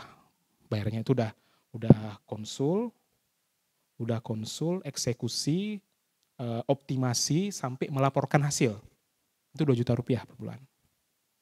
Nggak mahal. Ketimbang kita bayar gaji karyawan yang ahli udah 5 juta juga, udah kali 2 harganya. Gitu ya.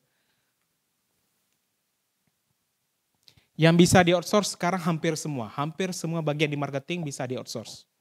Termasuk yang saya bukan di situ ada search engine SEO, kemudian ada social media marketing, PPC, Google Ads, Facebook Ads, TikTok Ads itu semua bisa sekarang, termasuk email marketing juga bisa. Yang tidak bisa di-outsource itu adalah strategi dan visinya. Jangan serahkan visi, strategi itu ke orang lain. Kenapa? Nanti bisa jadi diambil orang. Yang punya visi dan strategi itu kita. Apa yang kita buka-buka strategi ke orang kan? Strategi kita yang ini, tapi kemudian bisa aja kita rekrut outsource ke orang, tolong lakukan yang seperti ini, karena strategi saya seperti ini. Makanya sebagai pengusaha, lebih penting punya strategi. dan punya tim yang menjalankan taktik dan teknisnya. Belum punya tim, pergi agensi. Belum ada uang, jualan dulu. Gak bisa jualan, harus jualan. Gitu ya, bisnis memang kayak gitu ya. Oke, tentang rekrut tim ada yang ditanyakan? Nanti saya ingin jelaskan sedikit tentang, habis ini tentang Google Ads.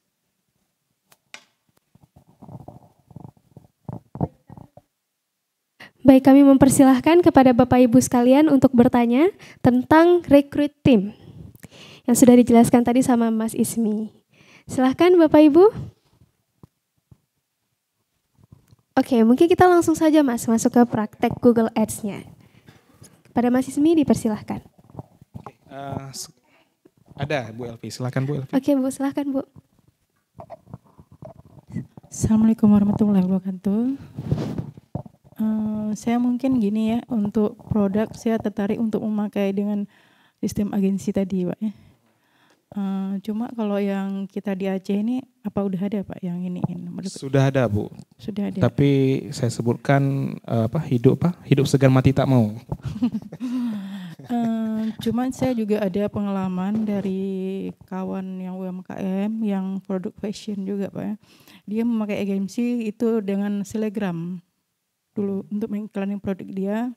Setelah produknya itu bagus, berkembang, banyak yang berminat, mungkin dari pihak lain yang timnya juga itu mengambil alih produknya, saya membuat produk dia sendiri itu Pak. Dengan motifnya hampir sama tapi memang beda lah itu kan, ada yang sama. Itu mungkin agar produk kita nggak sampai kejadian sama kayak kawan itu gimana tuh cara mengatasinya Pak ya? Itu aja ya. Assalamualaikum warahmatullahi wabarakatuh.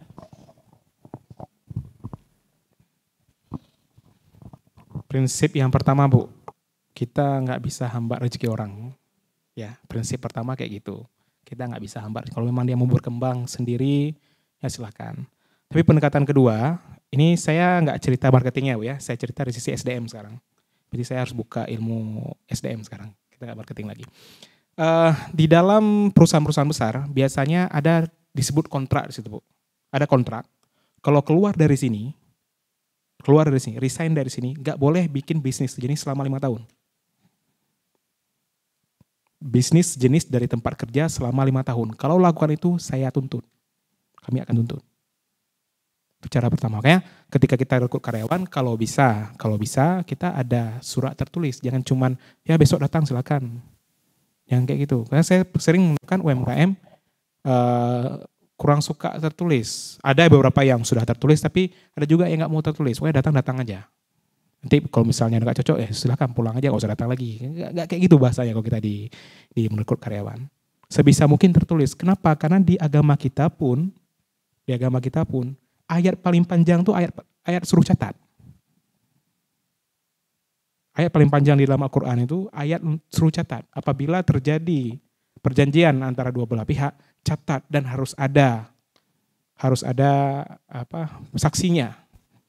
Kalau saya transaksi tidak tunai itu. Sebenarnya kan perjanjian kerja dengan karyawan juga tidak tunai, kan kita bayar gaji nanti kemudian.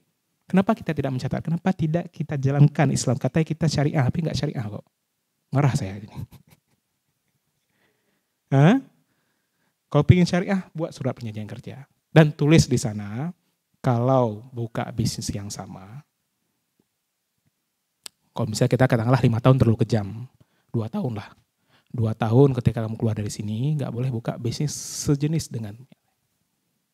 Kalau dia setuju, silahkan kerja sama kami. Kalau dia nggak setuju, berarti nggak jadi perjanjian kerja. Kita cari karyawan lain. Itu cara pertama. Berarti dari awal kita mencari karyawan, itu udah ada surat perjanjian kerja. Cara kedua berarti kita bercerita tentang retensi si karyawan. Termasuk bagaimana memberikan kesempatan dia untuk berkembang. Kalau kita perkembangan bisnis kita lambat, si karyawan pingin cepat, dia pasti keluar ujungnya. Makanya pertumbuhan di bisnis kan selalu ada cerita tentang pertumbuhan ya. Pertumbuhan itu kalau bisa ada di atas inflasi. Bahkan yang sehat itu katanya 20% per tahun. Kalau 20% per tahun tumbuh, kan kita bisa memberikan kesempatan bisnis kita berkembang, operasional bisa ditingkatkan, sehingga yang tadinya kerja mungkin staff bisa naik jadi manajer karena bisnisnya naik. Tapi kalau bisnis kita gitu-gitu aja, omsetnya gitu terus naik atau naiknya setara dengan inflasi, sehingga kita nggak bisa tingkatkan kapasitas produksi, kita nggak bisa rekrut karyawan baru, nggak bisa menambah area. Akhirnya ujungnya si karyawan merasa, waduh saya di sini nggak berkembang, ya udah buka sendirilah. Gitu. Jadi ada dua hal Bu ya. Pertama dari sisi perjanjian kerja kita bisa ikat. Perjanjian kerja kita bisa ikat, jangan membuka yang sama selama berapa tahun yang disepakati. Kalau kita bijak ya mungkin 2 tahun udah cukup. Tapi kalau misalnya kita merasa saya nggak mulah ditiru bisnis saya, buat 5 tahun gitu ya. Itu satu. Terus yang kedua, usahakan bisnis kita berkembang. Sehingga si konsumen itu aspirasinya si karyawan itu aspirasinya tersampaikan. Dan dia loyal ke kita. Loyalnya karyawan macam-macam. Ada yang loyal karena ilmu, ada yang loyal karena gaji, ada yang loyal karena macam-macam. Tapi di antara itu semua kalau bisa kita gabungkan, kalau ilmu dia semakin berkembang, tanggung jawab dia bertambah, kemudian gaji dia juga ikut naik, itulah hal ideal yang bisa dilakukan oleh pengusaha. Meskipun di lapangan belum tentu bisa terjadi seperti ini. Tapi itulah tantangan sebagai pengusaha seperti itu. Kira-kira demikian Bu Elvi.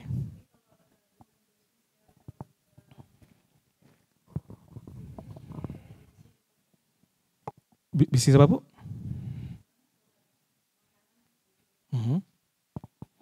Ya, makanan, Indatu juga makanan, dan saya juga makanan juga, produk yang inovasi daun kelor kayak gitu. Itu yang cocok agensi saya pakai yang bagaimana Pak ini? Sebelum kita pilih agensinya, kita cerita strategi dulu. Strategi yang Ibu jalankan kira-kira yang bisa menghasilkan keuntungan yang mana. Jadi sebelum kita pilih agensi, kita strategian dulu. Ngomong strategi tadi Bu ya. Yeah. Ibu tadi yang makanan yang kesehatan ya? Kesehatan.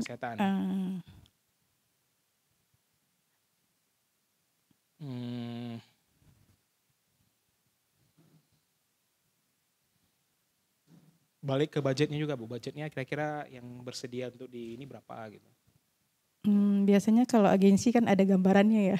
Ada apa? Ada gambaran budgetnya ya. Ada gambaran ini budgetnya. Dikasih ini budget ini segini, ini segini. Betul. Jadi kami kan tim balik kepada kami apa kami sanggup atau enggaknya. Cuma kan saya ingin tahu itu yang cocoknya yang bagaimana ya kalau untuk misalnya produk makanan gitu. Makanan untuk kesehatan Bu? Makanan kesehatan. Juga? Kesehatan ya.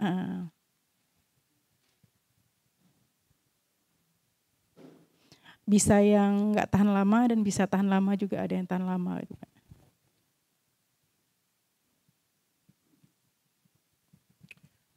Dulu ada teman saya, mantan bos saya juga. Mantan bos saya, dia teman tapi bos saya. Itu dia jual memang produk nih Bu, produk minuman, saya nggak sebut minuman ya, memang langsung ke herbal, kesehatan. Saat itu yang dia jalankan, langkahnya Bu ya, langkah yang dijalankan adalah start dari Google dulu. Google Ads.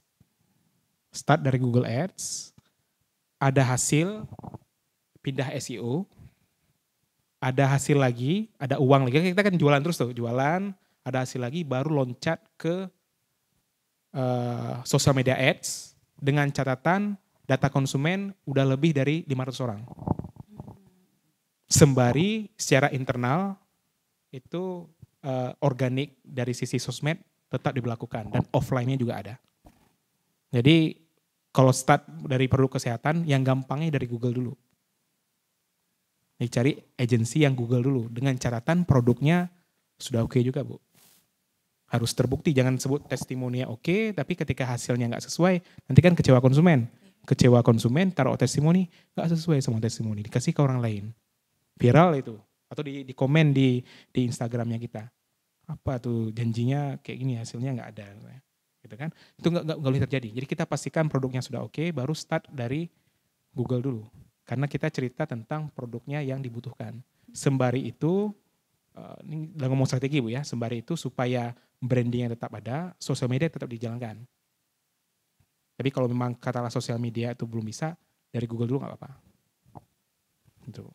Kalau menurut saya sih 2 Bu ya, Google dan sosial media. 2 itu harus ada dulu, supaya orang ketika melihat ke Google kurang percaya balik ke sosial media. Dia cek, orang udah konsumsi nggak di sosial media.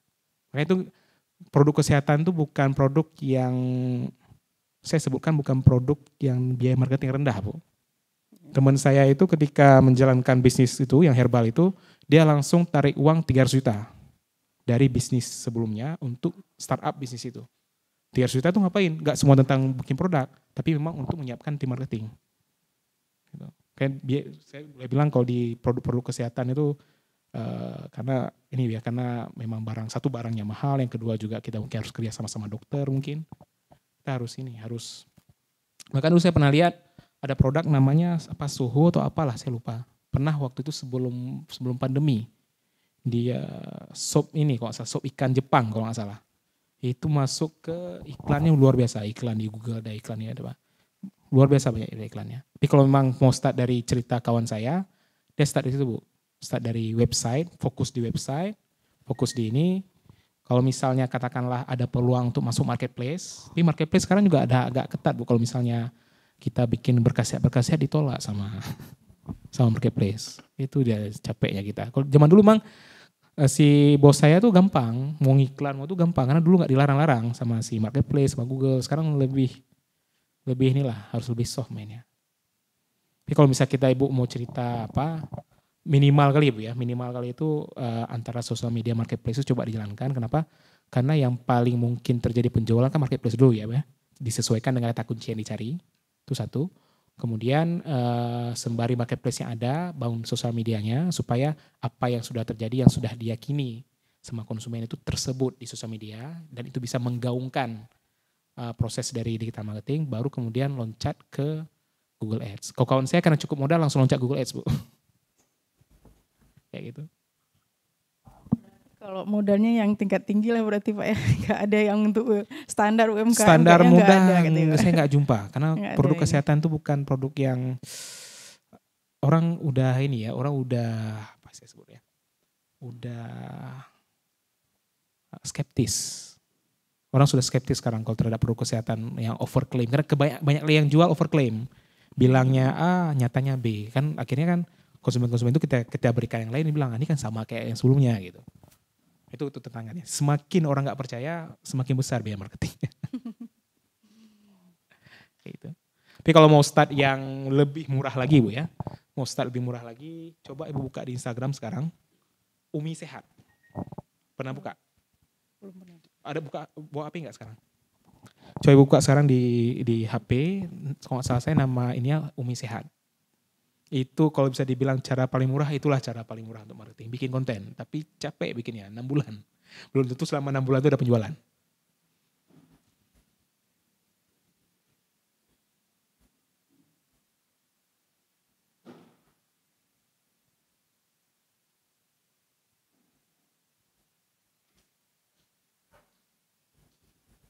Umi Sehat.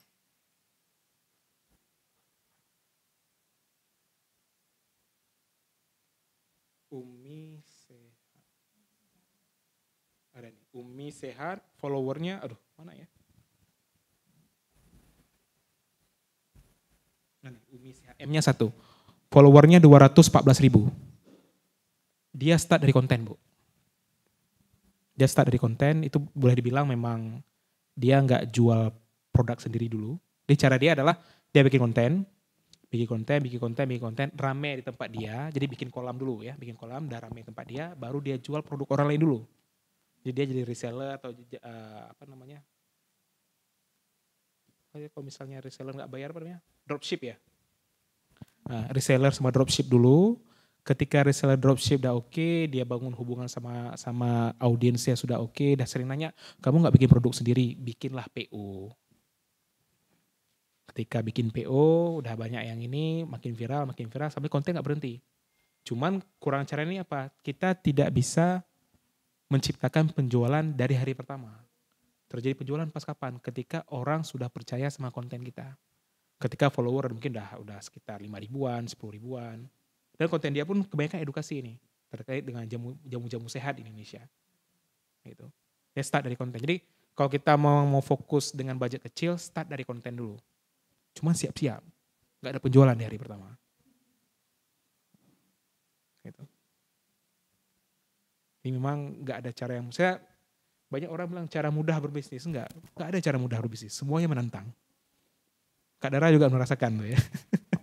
Gak ada cara mudah. Caranya menantang semua.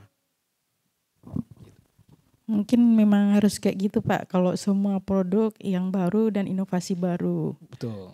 Dan saya belajar juga dari Indatu. Dulu Indatu dia pertama produknya juga kayak gitu, door to door juga, malahan sendiri. Berapa kali gagal uji coba lagi, alhamdulillah sampai berhasil gitu kan. Mungkin dari situ bisa jadi pengalaman juga ya ini betul, ya. Betul. Gimana kita ini. Saya percaya kalau Indatu Pak Rahmat ya, iya. Beliau sudah melakukan yang luar biasa. Dia kebetulan belajar dari Malaysia dan mengungkapkan ke Thailand juga produknya itu Pak. Mungkin dari situ saya tertarik juga untuk ini ya, untuk belajar gimana ya, belum pernah ada jadi ada produk itu gitu ya. Makanya startnya bukan dari produk, startnya dari pasar dulu sebenarnya. Ya pasar itu. Kita kalau mau di produk kesehatan boleh tiru cara Ibu Umi Sehat tadi. Dia memang luar biasa bikin konten itu 2 bulan atau 3 bulan Bu langsung terjadi penjualan dan PO-nya langsung habis. Oh gitu Pak. Iya. Jadi startnya dari dia edukasi dulu kayak ini caranya kalau misalnya anak lagi demam, ini caranya. Itu kan dibilang itu kan jamu-jamu sehat campuran itu kan jarang ya orang-orang yang tahu. Pas lihat ini kayaknya berbeda, dicoba ke anaknya, betul. Yang lain bilang lagi, betul. Karena semuanya bilang betul, kayak di save. Orang tuh rata-rata save di Instagramnya. Karena save, si algoritma Instagram membayangkan ini itu viral. Karena viral dibantu lagi. Makanya kalau bikin konten yang sosmed, bikinlah konten yang orang mau share karena bagus dan orang mau save karena nggak mau lupa. Start dari situ dulu. Saya nggak membayangkan buat cara yang mudah yang lain nggak ada kayaknya. Udah pusing saya pikir nggak ada yang mudah. Menantang semua. Ya bisnis itu resiko. Tapi resiko untung juga ya. Mudah melanjutkan Pak yang itu yang mudah kan. Oke lah, makasih banyak Pak. Makasih. Sama-sama Ibu. Warahmatullahi wabarakatuh. Waduh, nggak pede jawab kalau Kak Dara yang nanya.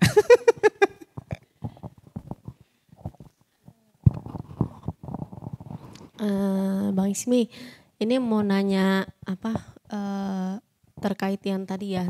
Ini udah agak jauh sih, tofu, mofu, sama bofu itu. Nah, kita kan sebenarnya sebagai UMKM tuh budgetnya kecil. Terus istilahnya kalau bikin konten capek gitu ya. Jadi gimana kalau kita lihat dari journey-nya itu dari awareness dulu, terus abis itu ada di maintain lagi conversation percakapan sama customer, baru akhirnya mereka beli gitu. Ini terkait dengan seberapa cepat customer itu terkonversi gitu. Betul. Karena budget kita kan kecil. Betul. Jadi maksud aku pertanyaannya adalah kalau kita harus nge-ads, kalau tadi aku lihat yang Google ini kan tujuannya banyak di branding kan, dengan budget yang seefisien mungkin itu, media mana sih yang harusnya kita duluan gitu. Misalnya apa di marketplace dulu, apa di sosial media dulu, apa baru kita scale up. Karena kan tadi yang diajarin juga produknya harus sudah terjual dulu nih, harus udah ada testimoni dulu atau apa. Nah, triknya gimana sih gitu supaya si segitiga ini nih jaraknya tuh nggak terlalu jauh gitu. Nggak terlalu panjang ya? Nggak terlalu panjang gitu dan biayanya nggak besar banget besar, gitu. Ya. Makasih. Oke, makasih banyak Kak Dara. Sebenarnya mungkin Kak Dara udah punya juga jawabannya mungkin ya. Dipertanya lagi supaya teman-teman yang lain ada bayangan gitu. Oke, ini udah lebih jauh dari marketing. Karena kita udah cerita tentang sales juga. Ya, ini udah cerita sales, nggak hanya tentang marketing aja. Dan cara yang paling ideal, kalau yang saya perhatikan, berdasarkan yang saya baca juga dan saya alami juga sendiri, itu adalah kita memang harus kejar bahasa itu 100 penolakan. Jadi langkah pertama yang dilakukan adalah mencari penolakan produk. Di mana cari penolakan produk? Paling gampang Car Free Day tiap minggu ada. Manfaatkan Car Free Day. Car Free Day lewat orang, Jangan kita tunggu di situ. Kalau bisa pas Car Free Day berdua. Satu orang jaga booth, satu orang keliling. Tawarin, bu. Kayak orang tawarin keripik di jalan tuh. Keripik di jalan aja ditawarin. Masa kita kalah sama mereka yang berjuang lebih keras ya kan. Memanfaatkan semua yang kaitan dengan yang ada dibantu kayak Car Free Day. Kemudian kalau misalnya ada di setelah Car Free Day mungkin bisa manfaatkan di Belang Padang mungkin. Belang Padang kan ramai ya kalau hari Minggu ya. Datang ke situ coba tawarin secara halus lah. Coba cek di situ kira-kira ditolaknya kenapa. Berdasarkan hitungan, kalau saya baca dari bukunya Scale Up Business dari Santara, dari punya Mardi Guwowi. Kalau penolakannya itu lebih dari 70% di tempat Anda menawarkan, berarti produk Anda kurang dibutuhkan. Takutnya nanti konversinya kurang. Maka ketika ditolak itu, tanya lagi. Makanya kan udah ngomong keberanian nanya. Anda cocoknya yang gimana?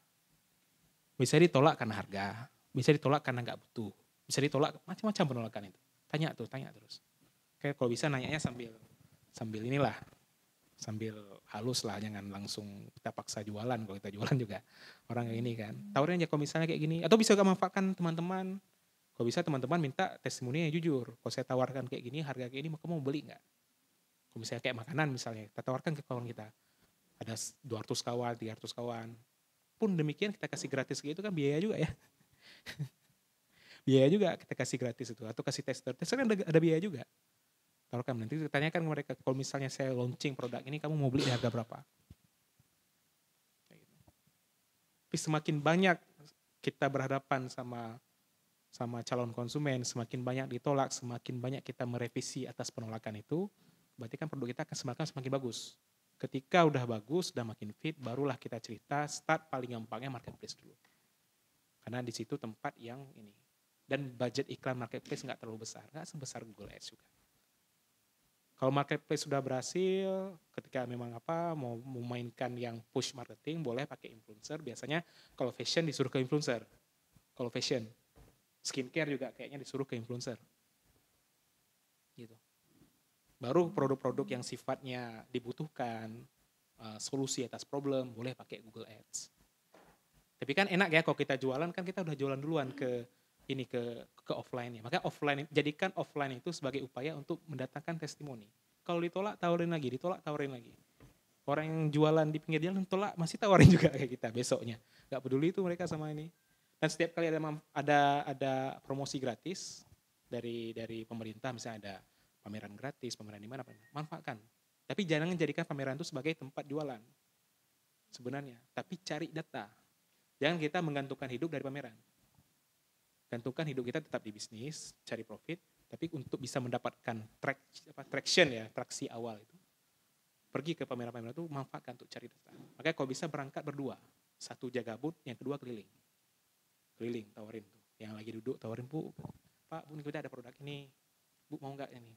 Gampang loh, ini bisa kayak gini. Ya belajarlah bahasa-bahasa selling yang sifatnya itu kasih benefit gitu kan. Harganya segini, mau nggak?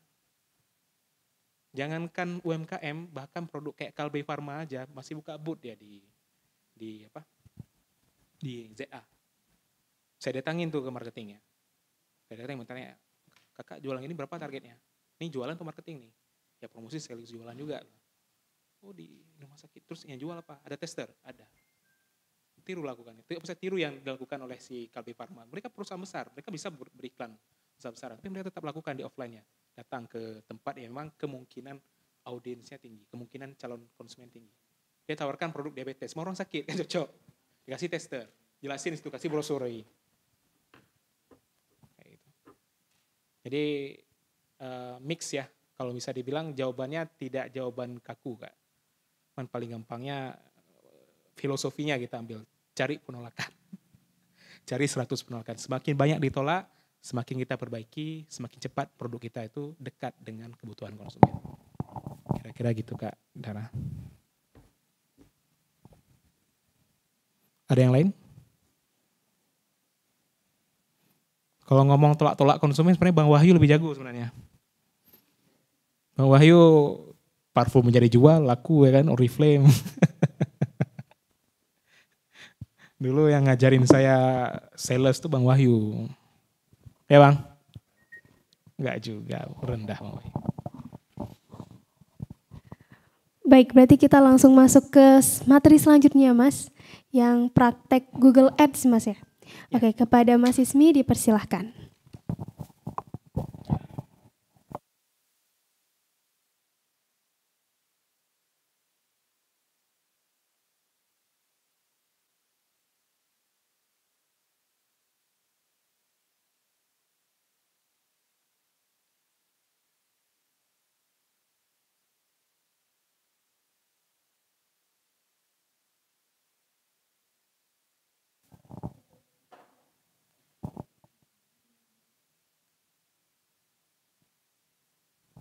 Bagi teman-teman yang punya laptop, boleh berbagi sama teman-teman yang lain.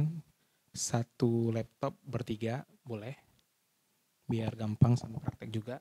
Dan untuk kali ini saya akan menceritakan Google Ads yang paling murah dulu. Kalau yang mahal kan tunggu budget ya. Dan kayaknya kalaupun udah punya budget kayaknya nggak sendiri juga, kasih ke agensi. Gitu. Jadi start dari yang paling murah dulu. Gitu ya. Oke, yang paling murah itu seperti yang disebutkan ada di kata pencarian Google Search Ads, di pencarian Google. Dan untuk bisa menjalankan Google Search Ads itu seperti yang saya sebutkan di sana udah ada beberapa list yang harus disiapkan. Kalau list itu sudah lengkap, barulah iklan itu bisa berjalan. Yang pertama itu dari definisi goal. Tujuannya apa? Tujuannya apakah cari data kontak, lead, atau mau jualan produk. Atau mau cari chat WA. Misalnya orang kita iklan suruh chat WA misalnya. Bisa aja. Tergantung dari definisinya tuh dari tujuannya dulu. Apa tujuannya? Yang kedua, siapkan metode pembayaran. Metode pembayaran ada 2 cara. Yang pertama kita bisa pakai top up. Jadi setiap kali budgetnya habis top up lagi. Atau pakai pendekatan kedua dengan kartu debit. Saya pribadi lebih suka pakai kartu debit. Kenapa? Karena kita nggak capek top up gitu. Tinggal isi di kartu debitnya aja. Dan kartu debitnya sendiri sekarang udah gampang untuk kita daftar. Bisa pakai kartu Genius ataupun pakai kartu Jago, Bank Jago. Saya pribadi lebih suka pakai Bank Jago. Kenapa? Bank Jago tuh bahkan bisa kita pisah akun-akunnya. Bisa kita mau iklan untuk Google ada sendiri, iklan untuk si Facebook ada sendiri, iklan untuk TikTok ada sendiri. Bisa kita pecah manajemen keuangannya di Jago tuh. Dan untuk bikin kartu barunya nggak sulit, mudah untuk buatnya, ya. Kemudian kita harus siapkan target keyword. Nah, cerita tentang target keyword sendiri karena kita mau jualan, usahakan targetkan keyword itu yang memang kalau kita rasa feelingnya itu dekat dengan orang mau nyari barang atau mau beli barang. Jangan targetkan kata kunci yang sifatnya itu orang mau cari info dulu. Kenapa? Karena orang cari info nggak jadi beli. Tapi orang lagi nyari barang, dia akan cenderung akan beli. Bahkan mungkin membandingkan antar brand. Mana yang terbaik, akhirnya jadilah dia beli. Contoh kata kunci yang sifatnya cari info misalnya. Kopi. Udah kopi aja. Itu ngapain kita? Orang nyari kopi bisa nyari kopi, supplier kopi kah? Bisa nyari kopinya kopi yang enak kah? Atau kopinya mau cari kafe kah? Nggak spesifik. Tapi kalau misalnya kita cari ke kopi yang cocok untuk orang darah tinggi. Ya. Dekat ya, maksudnya orang dia suka kopi, tapi karena darah tinggi nggak bisa minum kopi. Dia mau minum kopi yang cocok untuk darah tinggi. Ada nggak kemungkinan dia mau beli? Ada kemungkinan, meskipun ada kemungkinan dia cuma cari info juga, dia belajar misalnya, mahasiswa atau dosen misalnya, tapi ada kemungkinan. Nah kemungkinan itu yang kita cari, yang kita jadikan sebagai kata kunci untuk di Google Ads. Karena kita fokusnya jualan nih, kita bukan fokusnya branding. Kalau kita branding boleh, semua kata kunci boleh kita buka. Ya, kalau kita budget kita terbatas, cari ke kata kunci yang memang orang memang hampir dekat dengan pembelian. Kalau pengen tahu kata kunci yang lebih spesifik, ada alatnya namanya SEMrush. SEMrush itu kalau misalnya kita sewa per bulan cara ilegal ya. Bukan cara ini ya. Kalau cara legal harus bayar 2 juta per tahun. Per bulannya nggak ada. Setahu saya nggak ada apa enggak? Kayaknya nggak ada. Langsung beli setahun. Tapi kalau mau beli cara ilegalnya bisa pergi ke Shopee tulis ya SEMrush.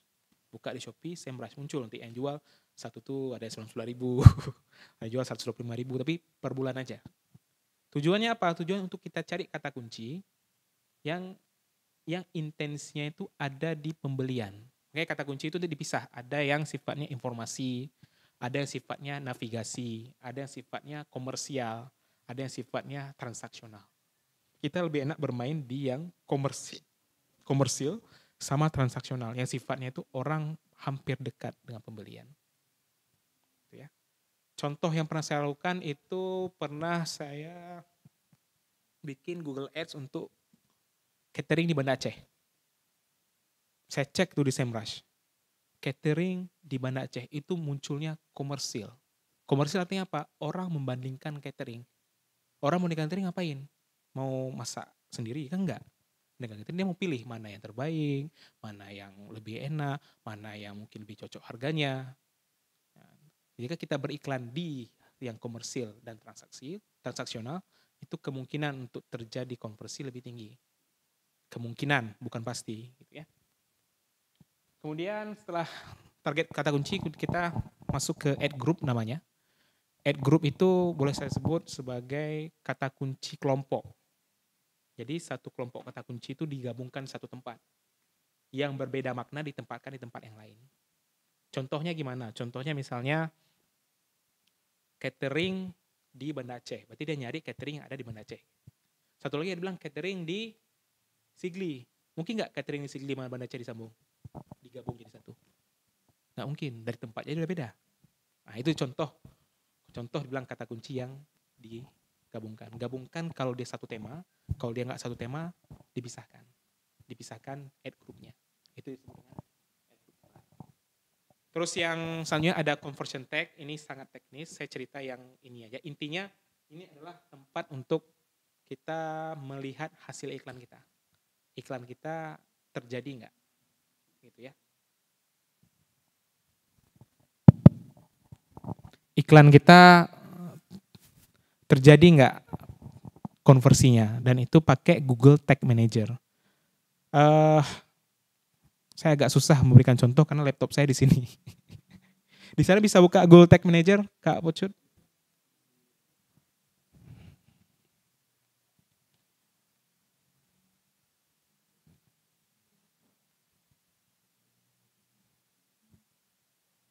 Kalau laptop ini dimasukin ini bisa nggak? Bisa ya?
Sambil cerita ya.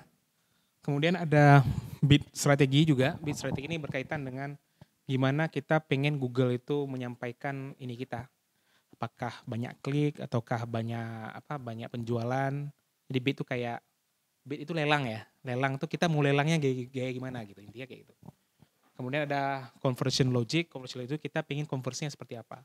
Disesuaikan dengan goal yang awal, definisi awal. Kemudian ada ad copies, di sini copywriting. Kalau misalnya teman-teman mau mempraktekkan copywriting, itu ada di ad copies. Jadi di situ di headline, ada description gitu ya. Kita harus bikin copywritingnya. Dan sekarang karena udah ada ChatGPT, kayaknya bikin copywriting nggak sulit ya. Tinggal suruh aja bilang, saya punya produk seperti ini, target pasarnya seperti ini, kira-kira copywriting seperti apa gitu. Keluar di ChatGPT, gampang sekali. Kemudian ada competitor list.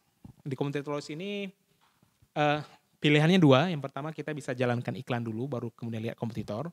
Atau kita pakai tools yang namanya itu adbits.com, tapi itu mahal sekali. Bayarnya $250 untuk bisa pakai, saya sebutnya untuk bisa kita cek komputer kita siapa aja gitu. Nah, kan biaya kita marketing mahal-mahal Bu Elvi, nggak ada yang murah. Karena ada yang bilang keluarkan uang supaya dapat uang. Kalau uang nggak keluar, uang pun nggak dapat. Di digital marketing seperti itu. Dan yang terakhir ada ad extension. Extension itu contohnya misal kita pas tulis di Google kan ada muncul website-nya dulu di bawahnya gini, hubungi kami terus apa. Nah, itu ad extension namanya. Ya, baru kemudian setelah iklannya berjalan, ini suara ini.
Kita istirahatnya jam berapa ya?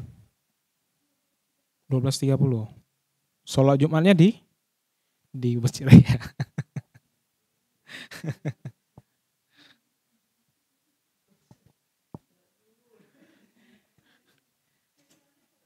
Tulisannya sholat zuhur, hari Jumat ya. Ya untuk perempuan sholat zuhur nggak apa-apa. Nanti saya sholat zuhur di Masjid Raya, ini ajak Bang Wahyu nih, dekat. Oke, sudah connect. Nah, bagi teman-teman udah pernah daftar Google Ads nggak? Belum pernah. Kalau mau daftar Google Ads bisa ikuti langkah saya. Kebetulan saya ada klien Google Ads sekarang yang mau saya bantu, jadi daftar ulang lagi. 12.15 ya.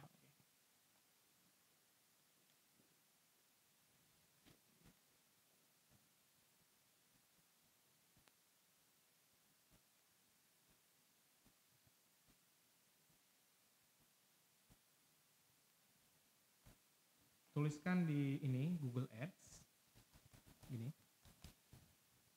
masuk ke bagian yang bukan Google ya, bukan ada iklannya, masuk yang ke bagian bawahnya aja. Google Ads,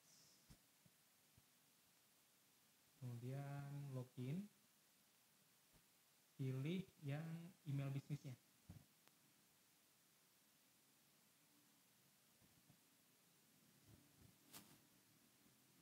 Akan muncul di sini new Google Ads account untuk bikin yang baru. Sampai di sini udah ada berhasil semua? Lagi loading atau sudah?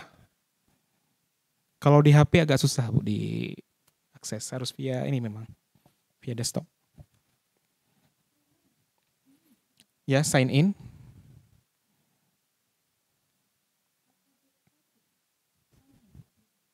Nah itu sign in new Google Ads account.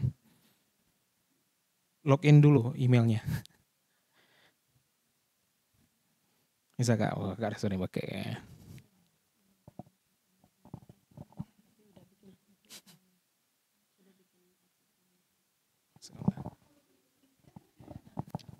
Sebenarnya Gmail apapun bisa, tapi bagusnya pakai Gmail bisnis aja. Supaya nanti gini, kalau kita pakai Gmail bisnis kita, nanti kita suatu saat misalnya mau kerjasama sama agensi, nanti kita buka ini, minta ibarat itu kayak invite punya mereka ke bisnis kita. Kalau pakai email pribadi kan nanti email pribadi kita kasih ke orang. Email pribadi kita yang ini nggak enak jadinya. Jadi bagus di satu tempat semua.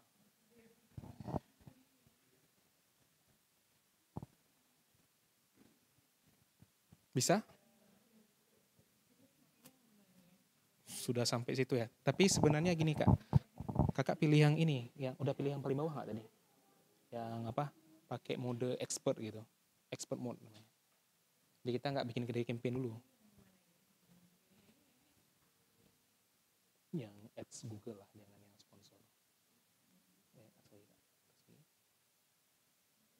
Ini sponsor yang bawahnya. Sudah? Ada belum? Kalau pakai HP saya nggak bisa. Bisa pakai HP Bu?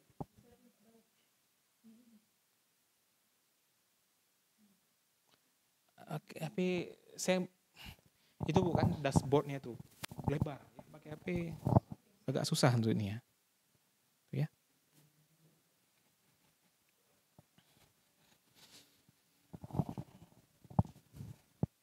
Kalau sudah kita masuk pilih yang new Google Ads account. Bisa?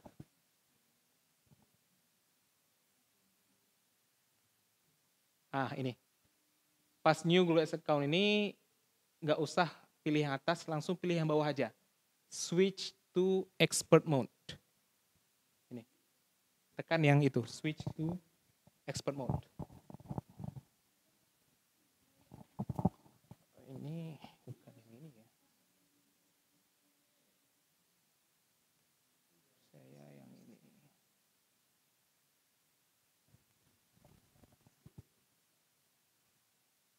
Ya, accidental new Google Ads account. Terus pilih yang expert mode. Yang ini. Bisa semua? Bisa? Ada yang nggak bisa?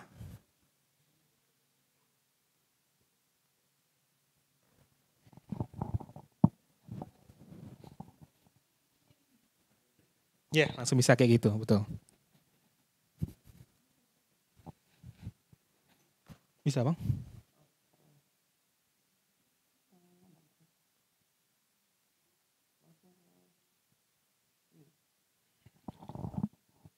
Google, ini tulisannya Google apa, Bang? Google Ads aja, bukan Google AdSense. Kalau AdSense untuk orang nyari duit, ya.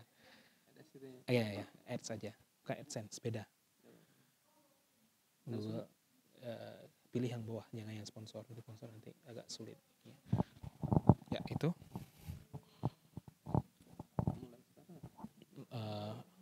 Kayak agak susah kalau misalnya pakai ini.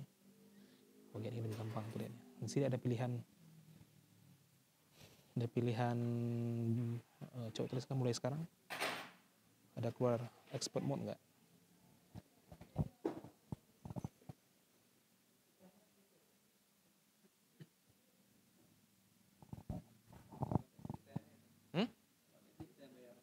Ya, kalau kita udah punya budget tapi. Ini ada pilihan akun tanpa kampanye itu kampanye. Bisa semua? Ada yang belum? Karena waktu singkat saya lanjut terus ya. Maksudnya secara gambaran udah ada bayangan kan? Switch to expert mode. Laris Dental Clinic. Oh, oke.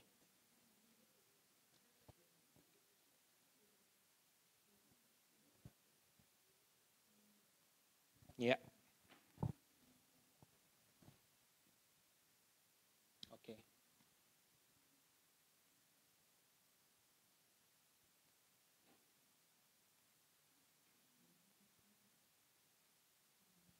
Nah, kemudian setelah sampai kemari ada tulisan di bawahnya create an account without a campaign. Pilih yang tanpa kampanye, yang bawah ini. Enggak harus, Kak. Enggak harus. Create an account without a campaign. Tulisannya kayak gini.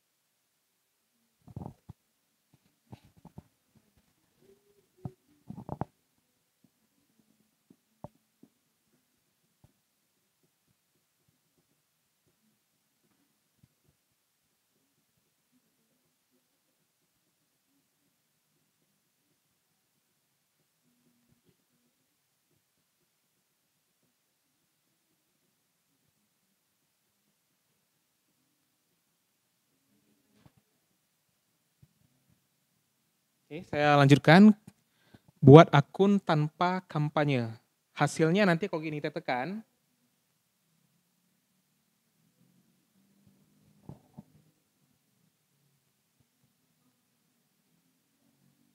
Masuk kemari.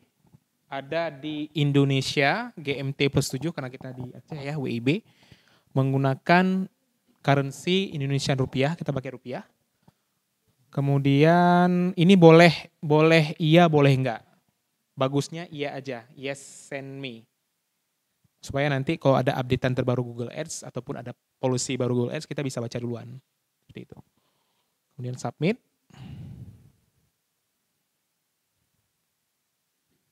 Sudah berhasil. Bisa langsung explore your account. Nah, di sini kalau misalnya kita mau sambungkan aplikasi Google Ads yang di sini ya, apps-nya di Android sama di website, itu bisa. Itu ada ininya. Ada kode QR-nya, QR code-nya. Di situ nanti bisa. Tapi yang di aplikasi itu tugasnya lebih ke ini, memantau iklan. Jadi kalau kita kerja di laptop, hasil iklannya, misalnya berapa yang beli, berapa yang itu, berapa biaya yang keluar, itu pantaunya via HP. Jadi dimanapun kita berada, biaya iklan itu bisa kita pantau. Google Ads bisa seperti itu, Facebook Ads juga bisa. Saya punya dua-dua. Namanya memang Meta Ads untuk yang Facebook, kemudian Google Ads. Jadi cara downloadnya tinggal scan QR code aja. Ya. Kalau udah kita masuk ke Explore Your Account. Baru tampilannya seperti ini.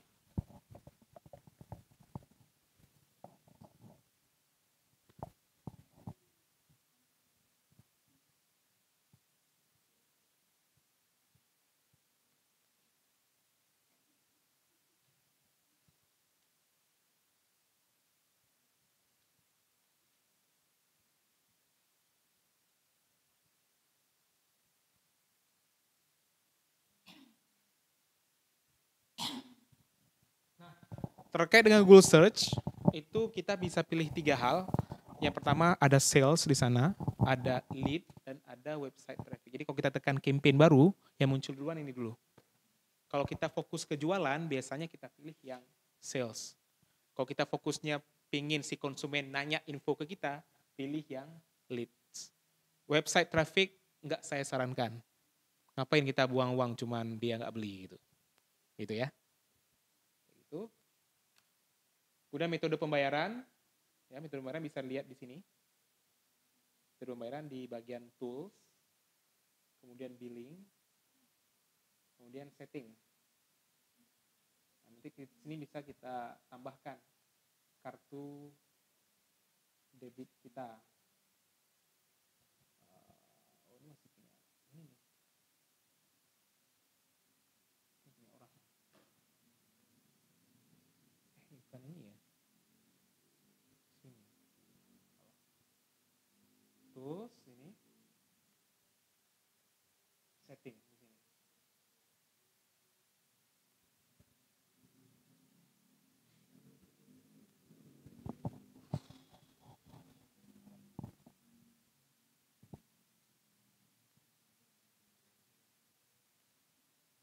Ya, di sini nanti buat Indonesia. Di sini kita ininya kita taruh NPWP usaha, jadi nanti akan dibebankan pajaknya itu ke ini kita. Kemudian ini nama dan alamat diisikan. Kemudian cara bayarnya di sini. Mau pakai manual boleh, cuma kelamaan manual nanti kita harus sering pantau.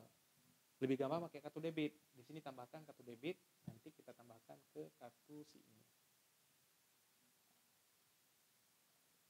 Tambahkan kartu debit. Add debit card. Nanti bisa langsung. Lebih detailnya nanti bisa dicoba masing-masing ya. Itu. Kemudian setelah payment, karena kita cerita tentang keyword. Kalau untuk keyword, kita pantaunya pakai keyword planner. Kita mencari keyword apa yang sesuai sama bisnis kita, atau apa yang konsumen cari tentang kata kunci produknya kita gitu. Di sini masuk ke keyword planner namanya. Bahkan di marketplace juga ada seperti ini, saya yakin keyword juga.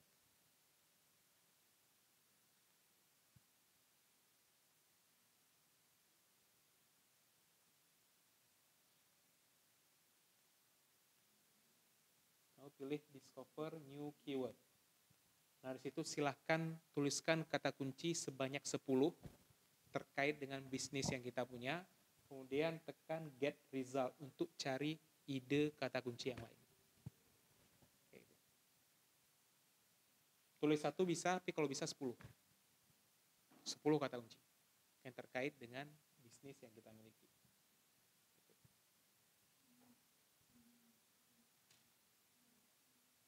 Nanti prakteknya nanti selesai ini ya, sholat Jumat ya, biar bisa. Karena paling inti sebenarnya riset kata kunci. Google Ads itu bukan cerita tentang kita teknik iklan yang jauh-jauh kali, enggak. Yang penting kata kuncinya benar. Kata kuncinya itu sesuai dan kita bisa memenangkan kata kunci itu dibandingkan kompetitor yang lain. Intinya cuma itu. Ya. Kemudian saya cerita tentang struktur iklan. Jadi kata kunci yang kita dapatkan tadi, kita akan grupkan. Kita akan grupkan sesuai dengan temanya. Satu campaign itu biasanya boleh 2 atau 3 ad group, tapi jarang lebih dari 5. Satu campaign atau ada 5 ad group. Masing-masing ad group itu ada 3 sampai 6 keyword. 3 sampai 6 keyword satu ad group. Jadi kata kunci yang mirip-mirip, satu tema itu kita tempatkan di satu ad group yang sama. Sebanyak 3 sampai 6. Teknisnya gimana nanti kita praktek sekalian habis Jumat. Baru kemudian masing-masing ad group itu kita kasih iklan 3 untuk kita testing. Ada iklan model 1, model 2, model 3. Kita pengen tahu di antara 3 model iklan itu mana yang jalan akhirnya. Yang paling bagus menghasilkan penjualan. Penjualan mana yang paling banyak, atau konversi mana yang paling banyak, dan biaya iklan paling rendah. Kita uji 3 iklan. Itu sekilas tentang ad group pilar. Nah, ini yang teknisnya tentang GTM, gimana apa yang kita buat itu harus terukur. Jadi antara iklan kita, tag iklan kita sama website, misalnya saya punya website atau landing page, itu harus nyambung. Kalau nggak nyambung nanti iklannya jalan tapi nggak tercatat. Kalau nggak tercatat maka semua yang kita inginkan tadi kayak cost per conversion, terus apa CTR yang lain itu nggak muncul. Kalau itu nggak muncul, kita nggak tahu di penjualan datang dari mana, iklan yang mana, efektif apa enggak, kita nggak tahu. Makanya sebelum kita iklan, ini harus pasang dulu. Gitu ya. Ini agak teknis, saya kasih contohnya aja, kasih nampak gimana sih ceritanya si Google Tag Manager, hasil akhirnya gimana gitu ya.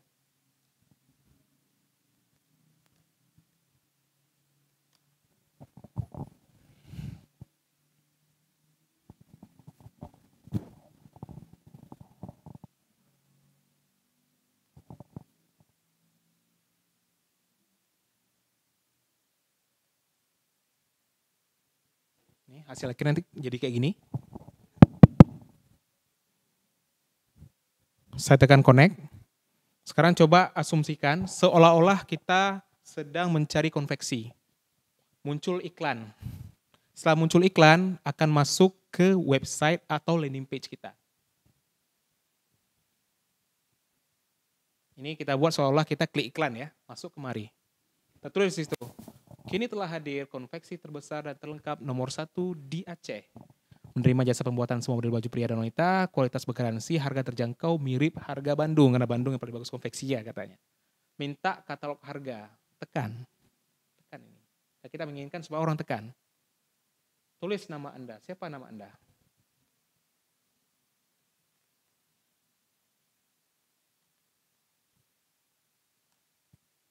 Silakan isi form di bawah ini, katalog harga lengkap buku konveksi akan kami kirimkan langsung ke WhatsApp Anda. Nah ini yang disebut dengan itu tadi ya, lead ya. Ini disebut lead itu seperti ini. Nomor WhatsApp Anda 08 52 60. Gimana? Betul. Sebenarnya cara kayak gini nggak harus pakai lead, bisa langsung pakai chat WhatsApp. Cuman saya kurang suka chat WhatsApp tuh gini, orang jadi tekan chat tapi nggak jadi chat gitu. Itu yang saya nggak suka gini. Dia tekan tombolnya dia tekan, masuk ke WhatsApp, template chatnya udah keluar tapi nggak jadi chat. Nggak jadi di chat. Di tempat kita tertulis ada yang chat WhatsApp, tapi chat WhatsAppnya nggak masuk. Itu yang saya kurang. Ini orang serius nggak sih gitu kan? Kalau pakai cara lead kayak gini, dia kasih data. Kalaupun dia kontak kita kontak dia duluan. Tapi kita bilang, halo selamat siang, bisa via telepon, bisa via WhatsApp. Halo selamat siang, saya lihat dari Bapak ada di jam sekian mendownload ini kami. Ada yang bisa kami bantu. Atau Bapak ada keperluan apa dengan konveksi. Kan bisa kayak gitu kita hubungi. Gitu ya. Ini kasih contoh aja, 060 111 111. Download katalog.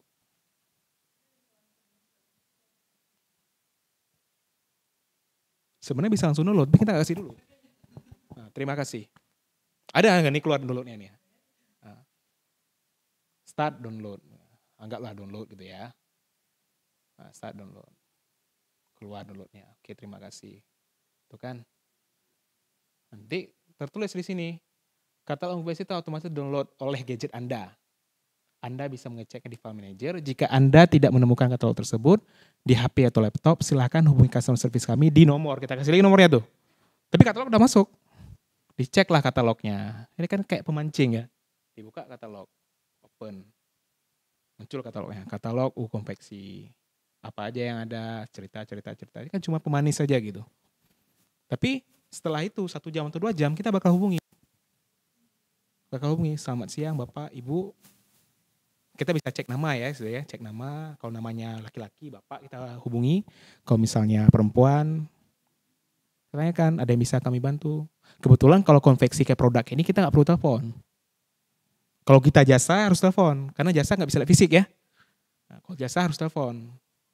Tapi kalau produk bisa kita via WA aja, chat via WA. Gitu ya. Nah, hasil di Google Tag Manager-nya kelihatan di sini. Nah, ini dia yang dibilang tag conversion tuh ini. Jadi kalau ada Google Ads masuk, dia di sini saya tuliskan Google Ads page view landing page konveksi. Berarti ada orang yang masuk ke landing page via Google Ads, 1 orang di sini. Dan kemudian ada satu lagi Google Ads page view thank you page konveksi. Berarti ada orang yang sudah daftar sampai kemudian ke halaman terima kasih. Ini yang kemudian dihitung sebagai 1 lead. Jadi cost per lead-nya nanti kan ketahuan ya. Nah, cost per lead-nya adalah biaya iklan yang keluar dibagi dengan lead yang masuk. Tercatat di sini.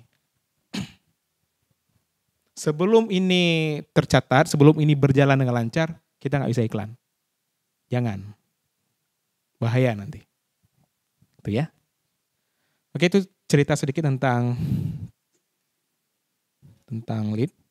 Tentang apa nih? Tentang konversi ya, conversion tag.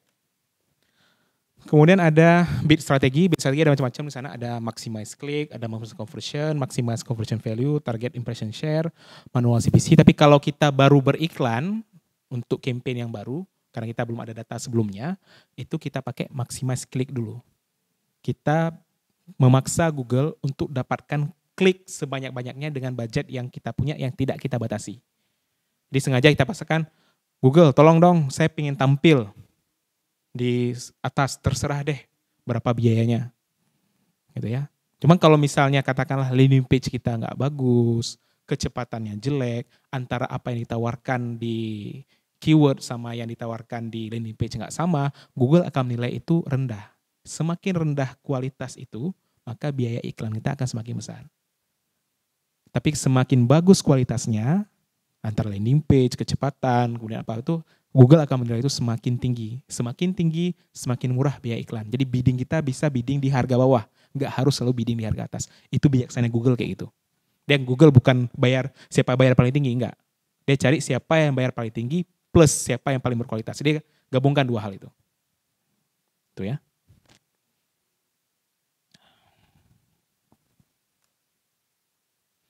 Kemudian ini conversion logic.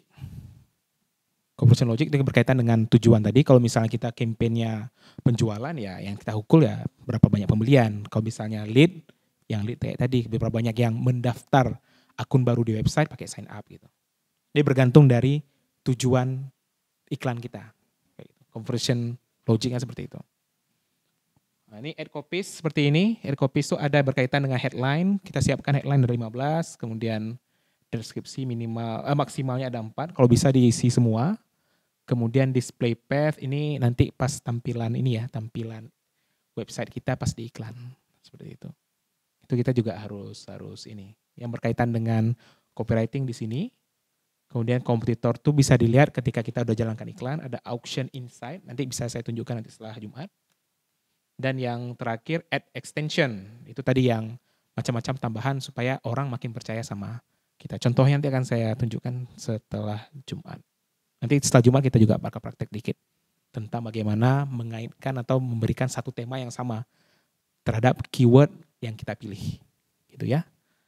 Oke, saya kira cukup sekian untuk sesi sebelum Jumat. Saya kembalikan ke MC. Oke, terima kasih Mas Ismi atas pemaparannya. Tadi juga sudah praktek ya sekilas tentang Google Ads. Nah, ibu-ibu dan bapak-bapak sekalian, karena juga waktu sudah menunjukkan pukul 12.15 dan sebentar lagi akan ada sholat Jumat untuk bapak-bapaknya, kita padatkan sampai di sini dulu. Nanti akan kita lanjutkan kembali setelah Jumat pukul 14.00. Jadi nanti kami harap ibu-ibu sudah dan bapak-bapak sudah berada di tempat kembali pada jam 2 siang. Baik, untuk itu saya Cusara Humaira sebagai MC mohon undur diri sementara, nanti kita akan buka kembali setelah Isoma. Dan dipersilakan kepada Ibu Bapak sudah dipersilakan untuk kembali. Dengan penjualan.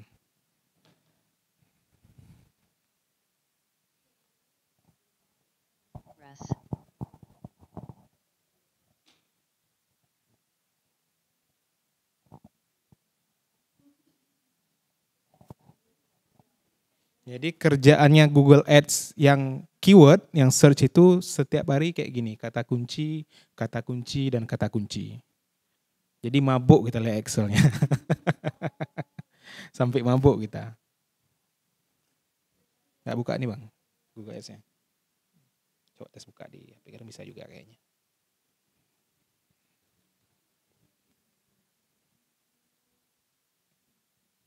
Dipilih kata kuncinya.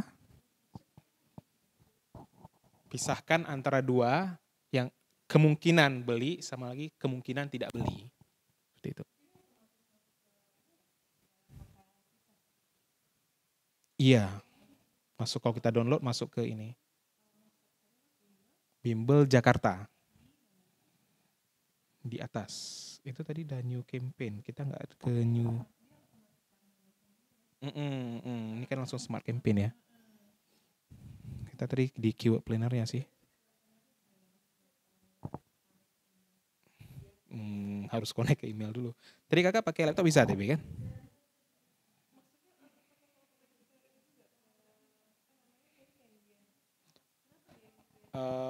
Tadi kan ada dua kejadian.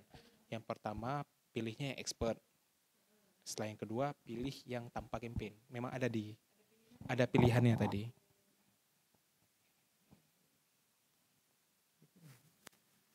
Ini pakai campaign Bang.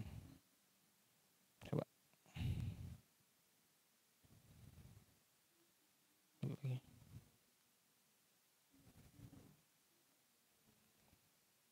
Oke, jangan pilih yang bersponsor. pilih yang bukan sponsor, yang biasa aja, yang ini. Baru coba login, tes login dulu. Ada login nggak di sini?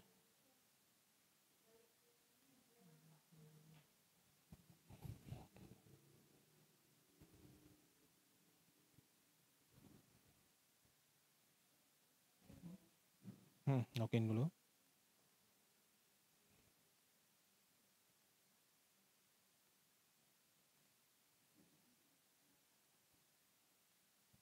Untuk memainkan digital marketing secara lebih serius, saya menyarankan masing-masing orang minimal pakai laptop harus ada sebenarnya. Kalau pakai HP untuk memantau hasil iklan boleh. Memantau hasil iklan, memantau Instagram kita, memantau sosial media itu boleh. Tapi kalau untuk yang kerja, analisis dan lain-lain, minimal laptop memang harus ada. Karena di sini kan agak sulit kita kerja pakai HP, Bu ya. Kecil kali saya pun sakit nih. Sakit mata lihat ya. Ngintip-ngintip gitu.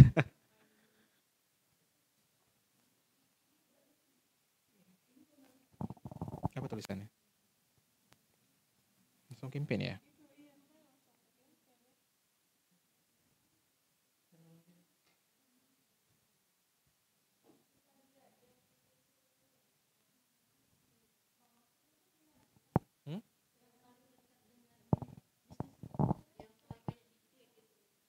Masuk mendekat. Udah siap, udah keluar. Kalau menengah rendah itu ke kompetisinya. Kalau menengah berarti orang yang bermain di angka, apa di kata kunci itu nggak terlalu rame. Kalau tinggi berarti ada rame yang main di situ. Kalau rendah berarti nanti saya ceritakan bagaimana memilih prioritas yang berkaitan sama kata kunci. HP Bang tadi ya. Coba buka.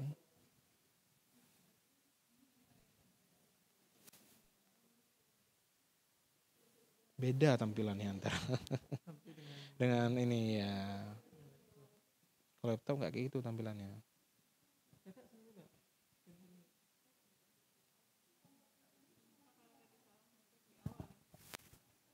Nggak ada pilihan. Nggak ada pilihan. Kalau di HP nggak ada pilihan malah.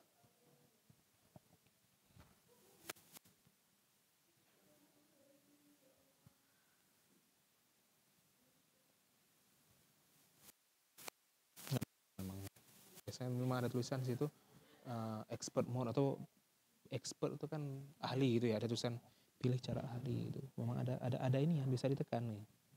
Gue tekan kembali, nggak ada pilihan. New Google Ads account. Harusnya ada pilihan. Langsung ke new campaign meskipun kalau kita pilih ini apa munculnya?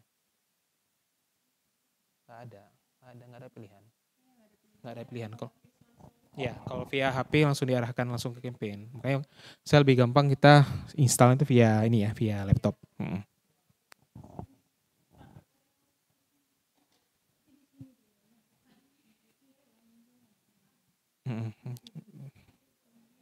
Di with aja Bu. Coba pilih alat dan setelan. Bisa. Di reload lagi.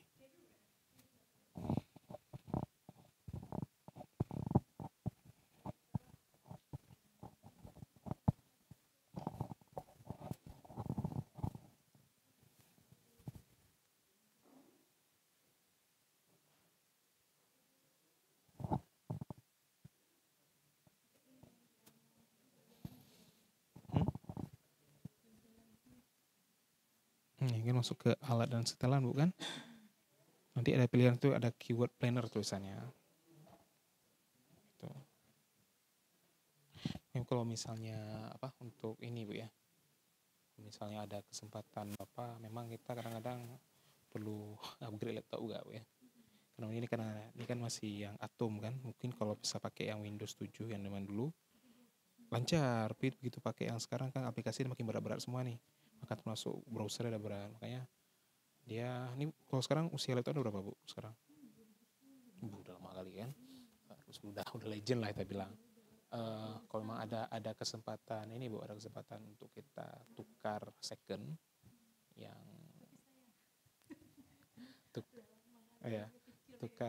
tukar second yang punya keluaran mungkin 2015 2016.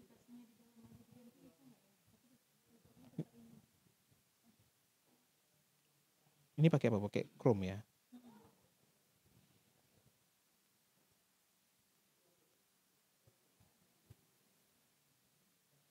Saya nggak bisa bilang juga, misalnya yang lain nggak ada kendala. Apakah karena biasanya ini karena aplikasi udah baru, berat dia sama ininya. Terus kita tekan tuh tunggu lama itu kan. Dan saya memang nggak menyarankan kalau untuk yang pekerjaan yang kaitan digital, kita pakai prosesornya yang ini Bu, yang Atom ini. Kalau dulu untuk mengetik bagus, udah oke. Tapi kalau untuk yang mengakses yang digital, itu minimal yang sekarang Bu ya, bisa Intel apa namanya, Intel Celeron sekarang namanya, atau Intel yang dual core gitu. Gimana? Sama juga Bu, selama badannya masih sama, kekuatannya juga masih seperti itu ya. Iya. Saya kalau misalnya punya dia laptop itu per 5 tahun sekali, kita jangan jual kemudian kayak tukar tambah jatuhnya. Itu lebih ini.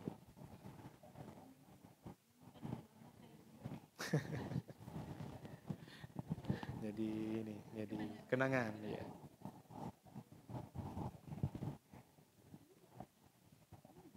Bisa diakses Bang? Sulit ya aksesnya. Kalau di HP memang nggak bisa. Ini kalau di digital marketing itu memang bagusnya pakai laptop. Laptop yang dual core pun udah boleh juga. Mari, nggak harus laptop yang canggih-canggih kali. Kecuali kita edit video lain kan. Edit video kan nggak harus semua orang melakukan kan.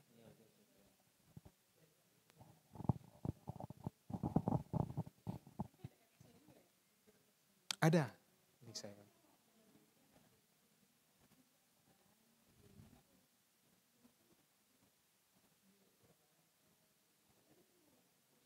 Apps-nya yang ini Kak, Google Ads ini, pas kita buka, dia langsung lebih ke laporan Panco Pantau nih, bukan untuk buat iklannya gitu.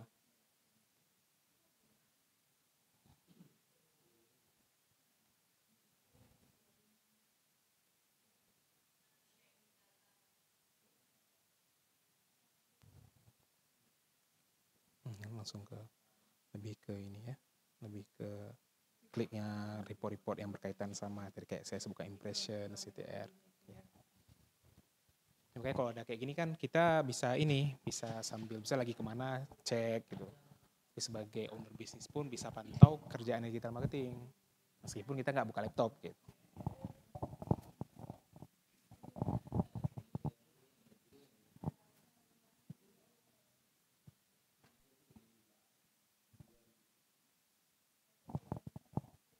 Oke, apa kita cukupkan yang berkaitan sama keyword?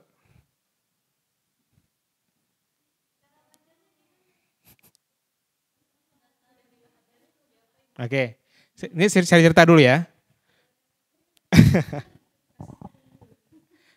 Kasih cerita dulu ya. Untuk memilih keyword, yang pertama paling utama itu adalah jumlah.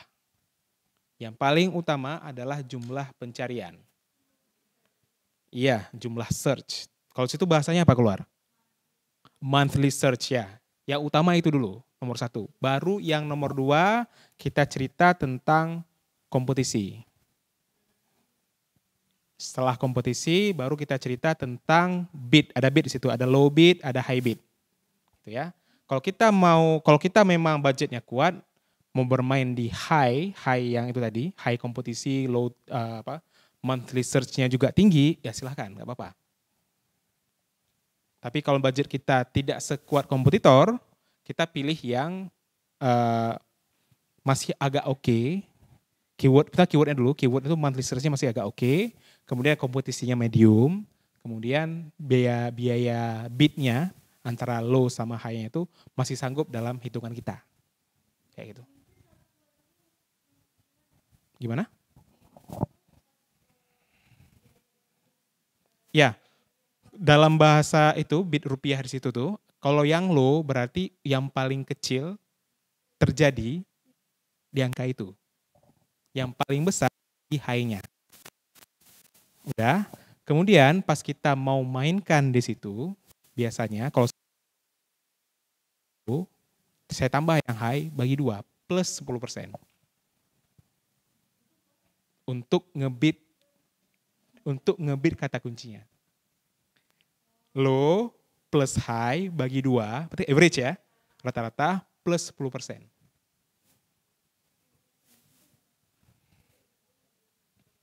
Untuk ngebit.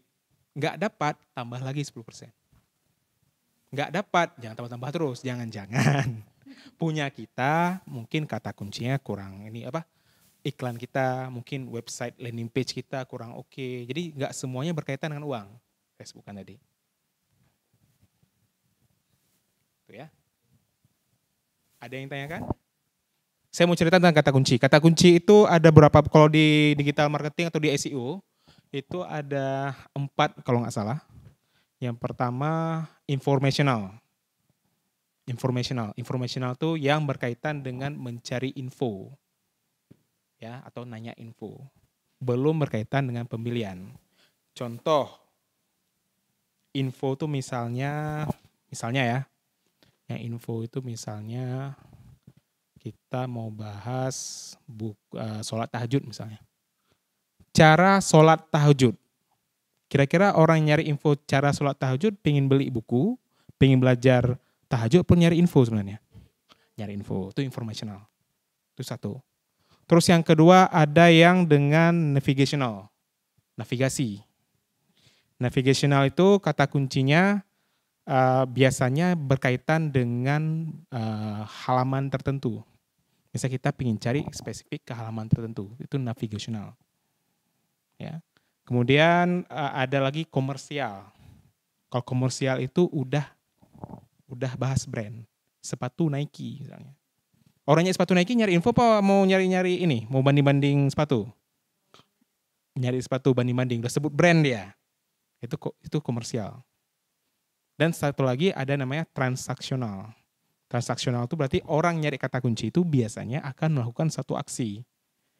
Seperti contoh yang saya bukan tadi catering, ada catering di Banda Aceh misalnya. Orang nyari catering Banda Aceh memang dia lagi nyari info supaya akan pesan catering. Cuma lagi nyari-nyari. Pas kita bermain di Google Ads, saya sarankan kalau memang kita mau target penjualan, bermainlah di komersial sama transaksional. Kita tidak bermain di informasional. Kita nggak pernah bermain di informasi, karena informasi cuma sekedarnya aja. Tapi kalau kita punya uang untuk branding, silahkan, nggak apa-apa. Balik ke budget, kekuatan uang. Kalau uangnya ada, silahkan bermain informasi untuk kita mengambil perhatian orang lain. Semua perhatian kita ambil untuk kita, boleh kalau ada budgetnya. Gitu. Tapi kalau pengen yang jualan, khusus di transaksional sama komersial. Cara gampangnya sebenarnya kalau via Google itu agak sulit ya. Google Keyword Planner tidak menceritakan itu. Maka kami di digital marketing itu beli namanya SEMrush. Namanya SEMrush. Di SEMrush itu yang kemudian kita bisa lihat ada kodenya keluar. Kita minta tolong ke SEMrush, tolong untuk kata kunci ini kodenya apa. Keluar nanti. Kalau T transaksional, kalau I informasional, kalau C berarti komersial. Gitu. Keluar kata kuncinya. Kita pilih aja yang udah dibilang sama si SEMrush itu. Kemudian ya mungkin pakai sedikit feeling kita, kayaknya ini nggak jualan deh. Ini nggak murni kali juga. Tapi itu membantu lebih cepat dalam kita memproses mana yang transaksional sama komersial. Mau cara cepat, silahkan buka Shopee sekarang, coba cek SEMrush harganya berapa. SEMrush. Saya pernah beli soalnya 1 bulan. SEMrush.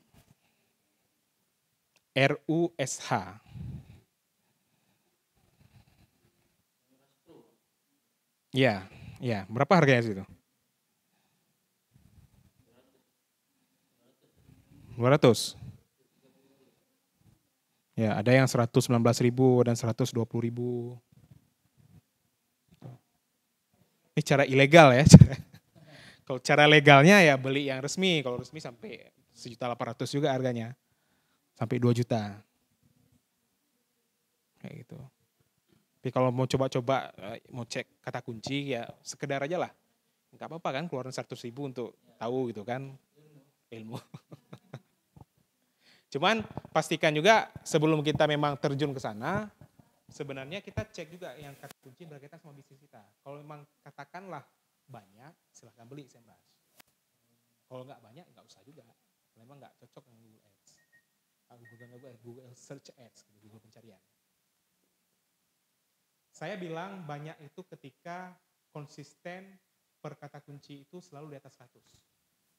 Jadi kan di Google itu ada tulisan ya, ada 10, 100 berapa. Ketika semuanya di atas 100, itu konsisten berarti ada di atas 100. Kenapa? Karena kalau di bawah 100, nanti tiba-tiba Google pasti bilang, ini kata kuncimu nggak cukup. Pencariannya kurang, sebut kayak gitu. Sering kayak gitu kejadiannya. Kalau di bawah 100. Tapi kalau di atas 100, dibilang pasti ada pencarian. Nah, tinggal kita menimbang-nimbang kira-kira kata kunci yang saya lelang, yang saya ambil tuh masuk nggak sama budget saya. Kalau masuk, bersaing. Kalau nggak masuk ya kita turunkan persaingan, kita pilih yang lebih ringan lagi. Ada pertanyaan? Sulit nggak Google Ads? Sama Marketplace Ads susah mana? Oke, Marketplace Ads tinggal ini ya, bisa pilih ini produk saya, tolong cari kata kunci ya. Kita suruh ke Marketplace ya. Udah canggih mah Marketplace sekarang. Ada yang tanyakan?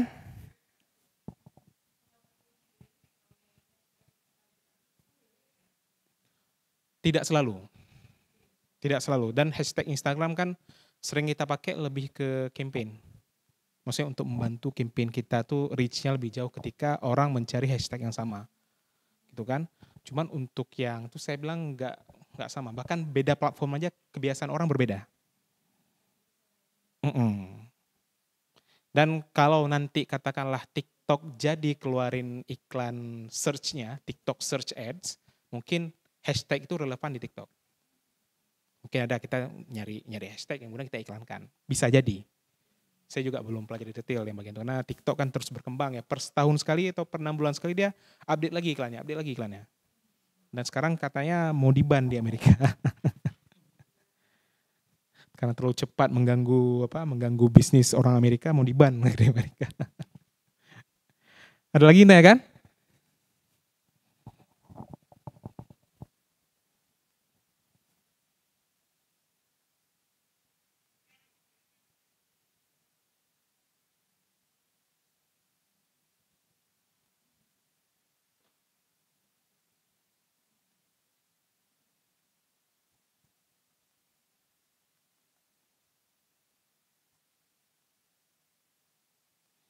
Kalau mau belajar yang berkaitan dengan digital marketing, yang paling lengkap itu ada beberapa website.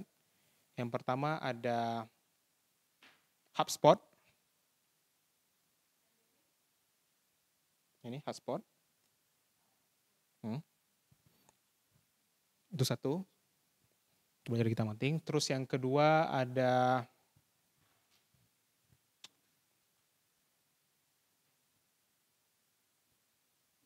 WordStream. Ini. Dua ini. Satu HubSpot, yang kedua WordStream. Itu kalau kita pelajari setiap hari, jago nih digital marketing. Tapi bagusnya tim yang belajar, jangan ownernya. Ownernya kasih tahu, udah dapat, kasih tahu sama timnya. WordStream ya. Kalau ownernya belajar digital marketing, nanti ownernya jadi digital marketer, bukan pebisnis lagi. Udah penuh gitu kan. Pengusaha kan nggak cuma ngurus marketing aja kan, nyari supplier ya. Nyari supplier, belum lagi nanti ada yang telat bayar piutang gitu ya. Ada yang udah kita kirim barang-barangnya ini, terus tiba-tiba ada komplain. Banyak kerjaan pengusaha, jadi jangan, ya, ini setelah dapat info ini secepat-cepatnya kasih ke tim. Biar timnya makin pinter.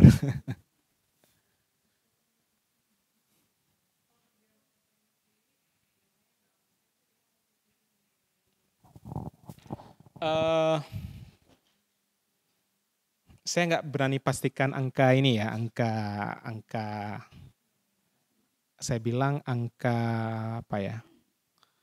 Angka dari ilahi ya. Saya nggak berani sebut angka ilahi gitu. Cuman kebiasaan saya, maksudnya berdasarkan pengalaman kawan-kawan ya, kawan-kawan yang berjalan, itu start dari awal tuh gross margin tuh harus ada di atas 50%. Jadi kalau gross di bawah 50 kayaknya coba ganti bisnis model atau apa yang lain kan. Gross margin harus ada 50%. Kemudian kalau biaya SDM itu kalau industrinya industri makanan, misalnya jual makanan di warung misalnya, itu biaya SDM bisa sampai 40%. Kalau di manufaktur atau di jasa itu sekitar 20%. Kalau di manufaktur bisa di bawah 10% karena dia manufaktur tuh dia skala ekonominya tinggi. Dia nggak perlu banyak orang, mungkin banyak mesin gitu ya. Dan skala usahanya besar sehingga ini. Tapi kalau bisa UMKM yang saya perhatikan sebisa mungkin kejar biaya SDM itu di angka 20%, maksimal 30%. Maksimal 30%. Kalau di atas itu berarti inti kita bisa mengurangi budget marketing nanti. Itu ya. Kemudian budget marketing dulunya sebelum zaman nggak enak kayak sekarang. Dulu zaman digital marketing masih enak gitu ya. Pas masih enak kita belum bikin bisnis. Sekarang udah nggak enak bikin bisnis kita. Dulu 10% budget marketing, dulu. Sekarang 20 pun belum tentu bisa dapat konsumen. Karena sekarang ya.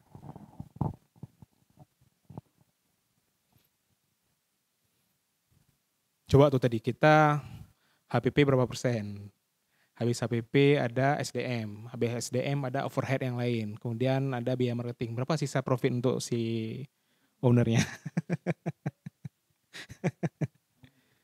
Nombor 30 HPP, 20 SDM dan 50.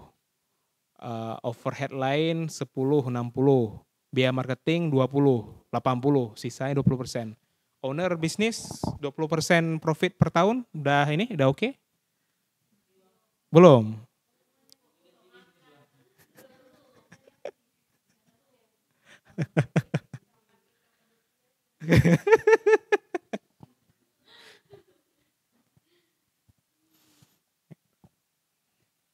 Makanya supaya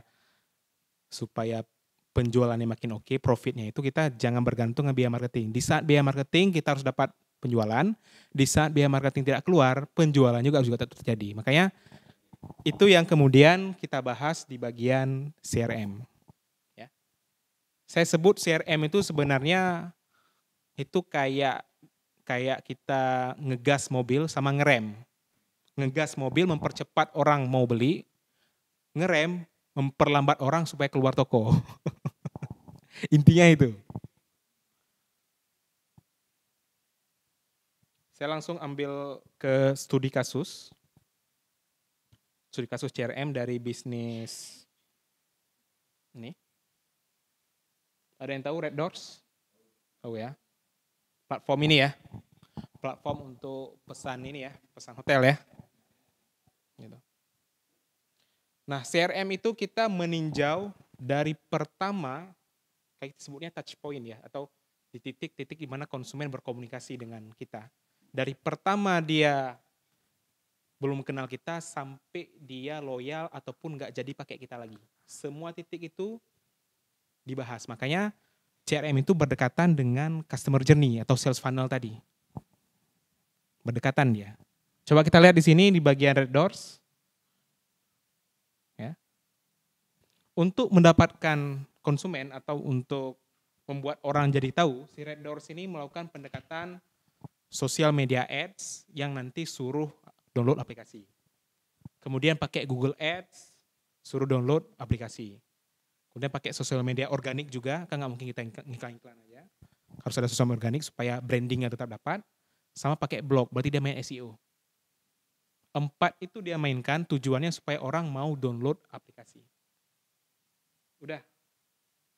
Udah hampir download nih, nggak jadi download. Dia udah tahu kita, tapi nggak jadi download. Berarti kan kita harus ngerem dia. Kita harus ngerem supaya orang tuh jadi download. Jangan sampai dia lolos. Berarti kalau di orang jualan tuh berarti pepet sampai kempes gitu ya.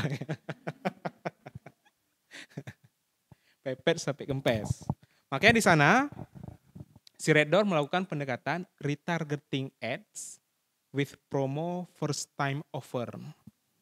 Dia orang yang hampir keluar tuh dikejar lagi oleh iklan, pakai retargeting. Retargeting bisa macam-macam, bisa pakai pendekatan sosial media, ya, bisa juga pakai pendekatan yang tadi saya sebutkan, yang display ads tadi. Itu bisa untuk retargeting. Bilang di situ ke si calon konsumennya yang belum jadi download ceritanya kan. Kita bilang, kamu kalau pesan pakai aplikasi kami gratis di yang pertama. Gratis di pemesanan pertama. Mudah-mudahan dia tertarik untuk download. Kalau nggak jadi juga, itu berarti kan dah terlepaskan pada ilahi lah. Nah, kita udah berusaha untuk meyakinkan dia mau bersama kita. Tapi cerai juga. Itu udah, ikhtiar udah kita lakukan, upaya udah kita lakukan, kita udah ngerem dia supaya dia nggak pergi dari kita, masih pergi juga ya. Kita udah lakukan lah upaya marketing. Itu yang dilakukan. Gitu.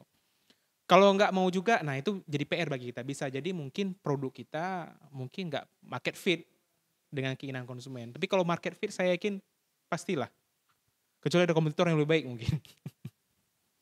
Makanya bisnis itu selalu kita bercerita tentang siapa yang memenangkan persaingan. Nggak mungkin kita berharap kita dapat konsumen tapi kita kalah dari kompetitor. Nggak mungkin. Orang pasti mencari yang terbaik. Gitu ya. Nah setelah dia download aplikasi, berarti dia kan sudah tahu dengan produk kita. Dia sudah lihat produk kita, tapi dia belum beli, belum pesan. Ketika belum pesan,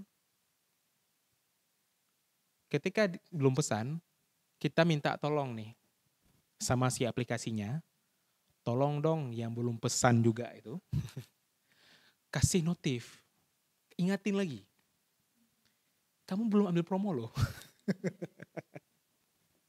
Kan sering tuh saya kalau belanja via Tokopedia misalnya, mau beli mouse ini kemarin, saya nggak langsung beli, 1 jam kemudian masuk, ini kamu cek ini tadi, nggak jadi beli.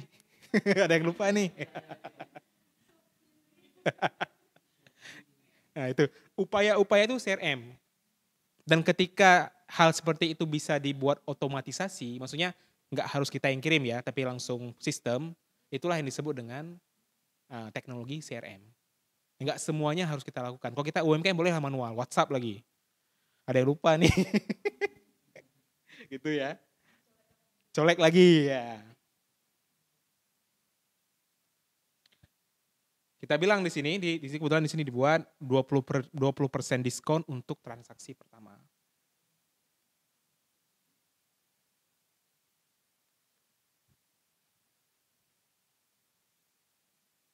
Kemudian dia udah, kalau ini alurnya memang dia nggak langsung pesan, karena sebelum pesan tuh harus sign up dulu, ya, harus sign up dulu. Oke, next selanjutnya dia udah sign up nih, tapi belum pesan juga, atau dia udah ini, dia sudah sign up tapi belum segera pesan. Nah, di situ boleh masukkan edukasi kita. Edukasi misalnya kita kasih tahu selamat datang, terima kasih sudah mendaftar. Anda kalau bersama kami bisa begini, kasih harapan. Berikan benefit-benefit apa aja yang bisa bersama kita. ceritakan apa yang ini. Kasih tahu lagi. Sampai ingatin di ujungnya, jangan lupa masih ada promo untuk transaksi pertama. Udah pesan nih, akhirnya udah pesan sampai 1-3 kali. Berarti dia udah jadi pembeli kita. Ya. Ketika udah jadi pembeli, kita bilang lagi ke dia, kamu kalau rajin beli sama kami, mending ambil member deh. Kalau jadi member, itu ada promo khusus lagi. diskon. Apa aja? Misalkan ada diskon khusus untuk transaksi berikutnya. Atau ada pilihan untuk jadi membership. Jadi membership berarti kan dia mau ngambil beberapa gitu kan. Atau ini yang lebih canggih lagi, dia taruh deposit. Lebih parah lagi nih, uangnya memang disimpan dan nggak bisa kembali lagi. Dia cuma bisa pakai uang tuh untuk menggunakan layanan dari Red Doors. Persis seperti yang dilakukan oleh Starbucks. Starbucks tarik duit, suruh simpan itu uang konsumen, tapi nggak bisa melakukan hal lain, cuma bisa untuk beli di Starbucks-nya aja gitu. Ya. Terus kita berikan di sini ada special offer-nya ya macam-macam, ada orang diskon, ada cashback, apalah bahasa intinya kalau cashback berarti di depan, diskon di belakang gitu. Gitu ya. Udah jadi pembeli, udah rajin beli ini, makin rajin beli berarti kan udah loyal dia. Kalau udah loyal, kita kasih info berikutnya supaya dia mau belanja lagi. Caranya gimana? Kamu saya lihat, ini kita mau data nih, saya lihat kamu sering pergi ke Jakarta. Buktinya Anda sering pesan ke Jakarta. Kamu udah cek tempat ini enggak? Kamu udah cek tempat wisata ini enggak? Barangkali cocok loh. Nanti kalau misalnya katakanlah mau ke situ, tenang, kami ada akomodasinya. Jadi pancing lagi. Yang udah loyal tetap juga dipancing. Tapi cara pancing kan beda-beda. Orang pancing awal dengan promo, orang pancing berikutnya dengan cara yang lain kan? Gak semua tentang promosi diskon kan?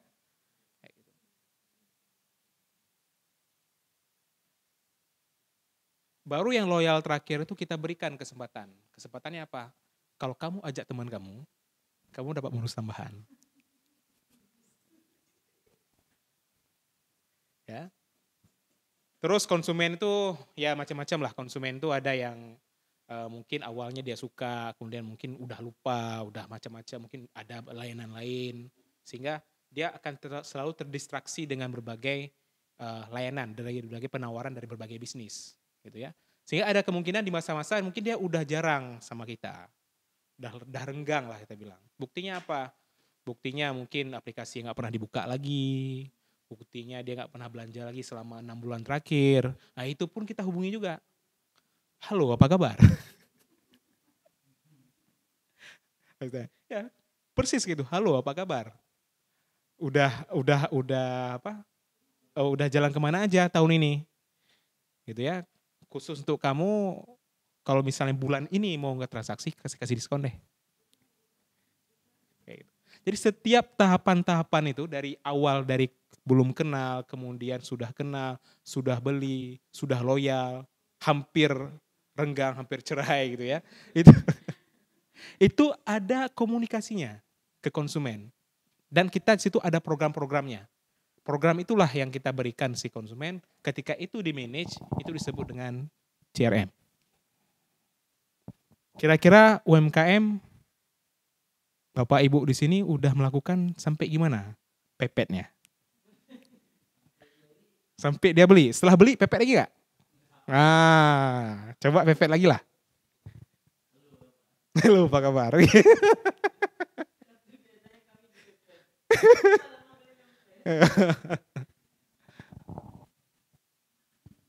Habis itu juga, ini kan baru cerita tentang komunikasi yang langsung. Ya. Ada komunikasi tidak langsung, misalnya kita ngikatnya via sosial media. Sosial media juga sifatnya untuk mengikat. Orang yang sudah ada supaya terus ingat sama kita, dia harus update sosial media termasuk story. Makanya saya lihat perhatikan di Instagram tuh story kita, itu adalah sesuatu yang sering kita engage. Story yang gak ter-engage itu ke belakang, tapi yang muncul di depan pasti yang ter-engage. Jadi kalau misalnya kita makin sering engage, apapun dia buka, selalu kita duluan nampak. Dan berkaitan dengan itu nggak semuanya tentang promo, nggak semuanya tentang penjualan. Ada hal-hal yang sifatnya kita bagi itu ya edukasi.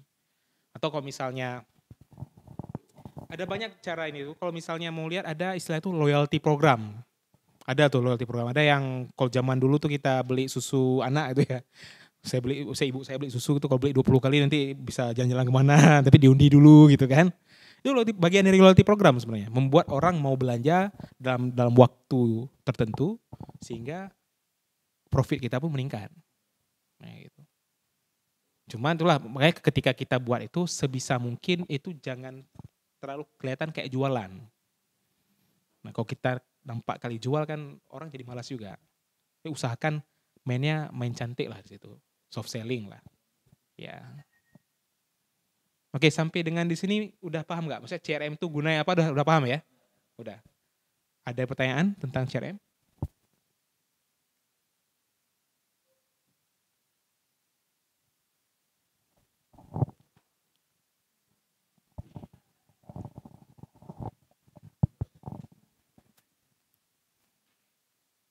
Kalau ini kan CRM, kita kan misalnya udah punya nih database dari awal sampai sekarang lah gitu. Tadi yang churn tadi itu, kapan akhirnya si database itu ya udah kita anggap ini udah nggak bisa dideketin lagi. Kapan, maksudnya berapa kali kita berusaha untuk mendekati yang kayak gitu-gitu ada nggak tipsnya atau gimana? Ada Kak, pasti. Udah lelah gitu ya. Capek cuy. Pasti ada yang berkaitan mature itu. Buktinya itu ketika saya pakai layanan Netflix. Netflix itu sekitar tahun 2000 zaman pandemi kita rajin nonton ya. Habis pandemi nggak nonton lagi. 2022 itu selama 3 bulan berturut-turut setiap minggu saya di email sama si Netflix dengan bahasa yang beda-beda. Ada yang bilang I miss you, seperti itu bahasanya. Ada yang saya kangen kamu. Terus ada yang bilang saya tahu nih kamu yang pengen nontonnya yang kayak gimana gitu. Dengan berbagai bahasa. Ya, setelah 3 bulan berjalan, saya nggak lanjut juga sama Netflix, baru nggak di email lagi. Sampai sekarang. Maka menurut saya Kak ya, kalau misalnya kita mengulangi sampai 3 bulan juga dia nggak respon, sebaiknya fokus ke yang memang loyal. Karena program kita, diskon itu sebenarnya atau promo apapun, itu tujuannya untuk membuat orang yang sudah beli jadi loyal, orang yang udah loyal mau jadi advokat. Churn itu lebih ke ini, upaya terakhir kita supaya kita nggak kehilangan konsumen. Tapi kalau udah kita buat sampai 3 bulan nggak mau juga, ya kita cari konsumen lain. Kayak gitu. Ini contoh yang dilakukan oleh Netflix. 3 bulan berturut-turut saya di email. Itu gak pernah lagi di email.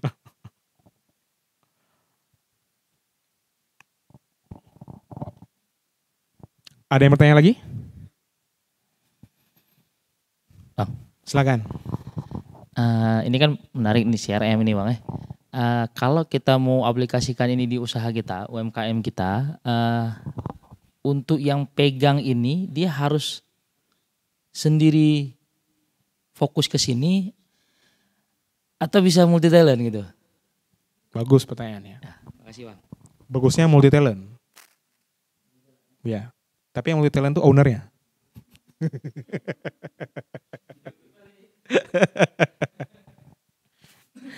Saya pernah misalnya ini kita selain cerita tentang dari teknik marketing, ini juga cerita dari sisi perjuangan bisnis ya. Seperti yang saya sebutkan tadi yang di YouTube-nya siapa? Shark Tank itu salah satu investor namanya Mark Cuban. Dia sekarang udah investor, kekayaan dia lebih dari 5 miliar dolar. Tapi zaman dia nggak enak, kita bilang zaman nggak enak gitu ya.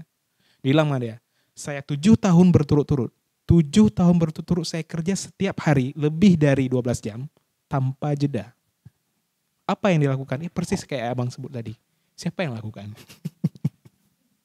Sembari kita tingkatkan penjualan, tingkatkan profit, ketika sudah ada barulah rekrut tim yang memungkinkan. Makanya bisnis itu kadang-kadang kita gini ya, jangan terlalu cepat ambil profit. Profit yang ada silakan diputar lagi untuk kegiatan berikutnya ataupun untuk mengembangkan usaha. Jangan semua baru profit, oh ini profit ya udah kita makan gitu. Jangan kayak gitu. Sisihkan berapa profit. Kalau dulu teman saya bilangnya 30% profit diambil, 70 itu dikembalikan ke bisnis. Supaya apa? Supaya bisa rekrut tim tadi. Sembari belajar ilmu SDM, belajar ilmu bagaimana membuat strategi, bagaimana membuat sistem.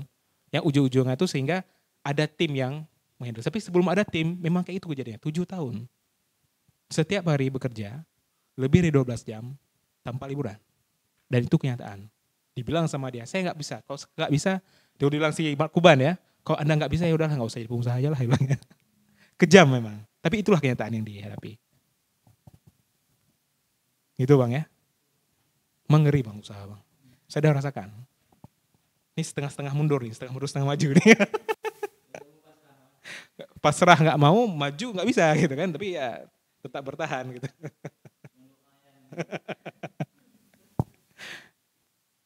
Ada lagi pertanyaannya? Terus terkait dengan tim digital marketing sendiri, sebenarnya kalau mau rekrut sebenarnya pertama kali CS sih yang harus direkrut. Ya. Pertama yang rekrut tuh CS. Ketika CS direkrut baru kita latih dia tentang data. Saya pernah ngajarin CS, kadang dia ilmu CS-nya oke, tapi data nggak dia kuasai. Maka sebelum ada orang, kita harus terjun dulu untuk menguasai data. Caranya gimana? Simple aja kita buat data tuh dia kapan terakhir beli, ya kan? Habis kapan terakhir beli, tulisnya di Excel, habis terakhir beli tambah misalnya plus 60 hari misalnya. Plus 60 hari, kan keluar tuh tanggalnya. Pas keluar tanggal nanti bilang CS, nanti untuk konsumen yang plus 60 hari dari pembelian terakhir, tolong kamu cek lagi. Follow up. Gitu aja sistemnya, nggak usah yang susah-susah kali lah. Baru itu begitu CS-nya sudah oke, CS-nya kan, berarti kan upaya digital marketing atau upaya marketing kan dari kita.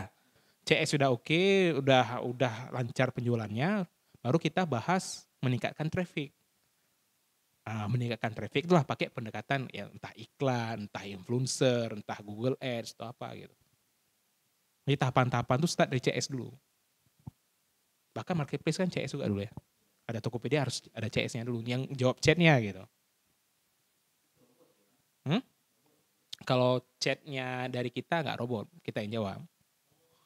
Gitu. Tapi kalau misalnya katakanlah, misalnya kalau barangnya itu nggak terlalu bervariasi pertanyaannya, pakai robot bisa, ada. Tapi kalau ditanya hari ditanya A, besok tanya B, besok tanya C, itu nggak mungkin.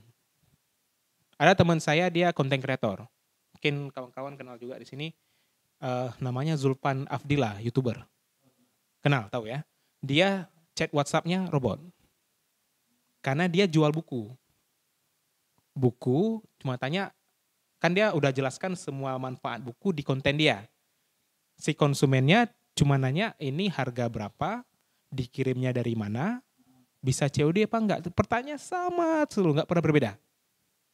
Makanya harus pakai bot, ya. Dia pakai bot yang berkaitan dengan chatnya dia. Tapi kalau produknya beragam, pertanyaan beda-beda, apalagi kalau kita produknya harus konsul dulu misalnya kan, itu nggak bisa.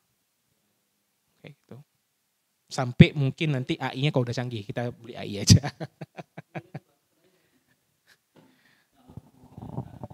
bisa jadi. Pasti ada yang menjual tuh nanti, menjual layanan AI itu, AI chatbot itu. Ada lagi yang tanya kan?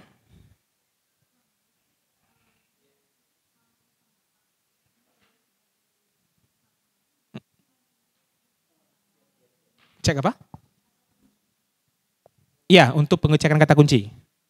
Selagi kita tidak beriklan, kita manfaatkan itu untuk meriset. Ya, jadi manfaatkan Google Ads itu untuk kita Google nih ya, Google platformnya itu untuk ngecek kira-kira ada nggak peluang kita untuk meningkatkan traffic via Google Ads. Start dari search dulu.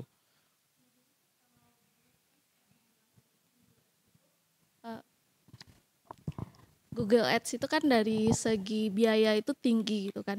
Sedangkan secara kami bisnis UMKM, nggak kami mungkin saya ya, bisnis UMKM itu kan berawal dari modal yang kecil gitu kan. Untuk menjangkau Google Ads itu pasti lumayan jauh lah gitu kan. Menurut Abang, apa sih yang harus kami lakukan ketika nggak bisa maksimalin Google Ads ini? Tergantung bisnisnya. Kalau saya bisnis kuliner. Bisnis kuliner. Berarti manfaatkan traffic jalan berarti. Maksudnya kayak mana tuh? Kayak dilakukan kuliner bagian apa? produk ready to eat. Ready to eat. Cari di mana tikungan, cari di mana macet, taruh di situ bootnya. Itu yang paling mungkin. Saya nggak membayangkan cara, misalnya kita pakai cara yang simple-simple tapi orang mau lihat gitu. Kalau mau apa memang ada kemampuan buat musik, buat jingle sekalian. Putar tuh.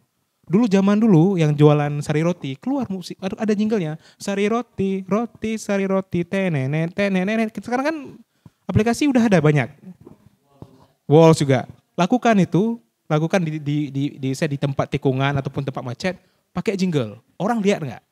Kalau orang lihat, kan kita orang lihat, berarti kan perhatian udah dapat nih. Dia berhenti tempat kita. Ini apa? Jelaskan di situ. Berarti itu dari segi marketingnya. Yang paling ini, memang kita harus turun ke jalan. Memang harus turun ke jalan. Harus turun ke jalan. Manfaatkan di mana keramaian. Misalnya ramai di Ulele, kita pergi ke Ulele. Saya ramainya di mana? Di tikungan. Saya teringat ini, tikungan di Lampineng. Karena tikungan Lampineng di depan apa? Sekarang ditaruh Indomaret itu ya. Nah, Indomaretnya taruh situ dia. Di bawah tikungannya itu taruh Indomaret di situ. Simpang 7 Lekaring juga. Di mana ada kemacetan, makanya saya adalah orang yang suka kemacetan. Di mana kemacetan pasti bisnis jalan. Kiri kanan makanan hidup semua tuh. Makin kencang yang jalan, itu makin sombong orang, nggak mau berhenti. Makanya kalau misalnya konsumen kan sukanya kalau bisa jangan macet, mau cepat sampai. Memang kalau bisa macet sekalian. Ya. Mau tawar, bahkan kalau misal kita mau lebih parah lagi nih, sampai kayak orang jualan keripik itu kan kadang kerupuk ya, keripik jualan itu kadang-kadang di lampu merah gitu. Itu udah yang paling lebih dasar lagi. Tapi kita bayangkan mereka aja bisa mau berjuang gitu. Apakah kita kalah dengan perjuangan mereka gitu ya? Kita nggak boleh kalah. Gitu. Setelah itu berhasil, ya mungkin minta tolong sama temennya, tolong dong rekam. Pakailah copywriting, pakailah ini viral, satu-satunya kerupuk di ini. Bahkan itu ada yang lakukan viral, minuman buka puasa, viral minuman buka puasa, ditaruh di influencer ke Instagramnya siapa? Dia kasih nampak itu lagi ramai orang, di situ namanya orang berhenti, minumannya macam-macam. Terakhir orang penasaran, apa sih itu? Udah penasaran aja udah bikin orang seneng. Kayak kita sebagai pengusaha ketika ada orang penasaran berarti kan hampir beli sebenarnya kan? Ini penasaran di mana sih itu? Datang ke tempat, ini berapa? Ditanya berapa harga, lebih enak lagi. Saya paling senang kalau ada calon konsumen nanya harga, enak kali gitu. Tapi kalau harga belum tanya, capek kita jelasin berbuih-buih kita. Ada lagi?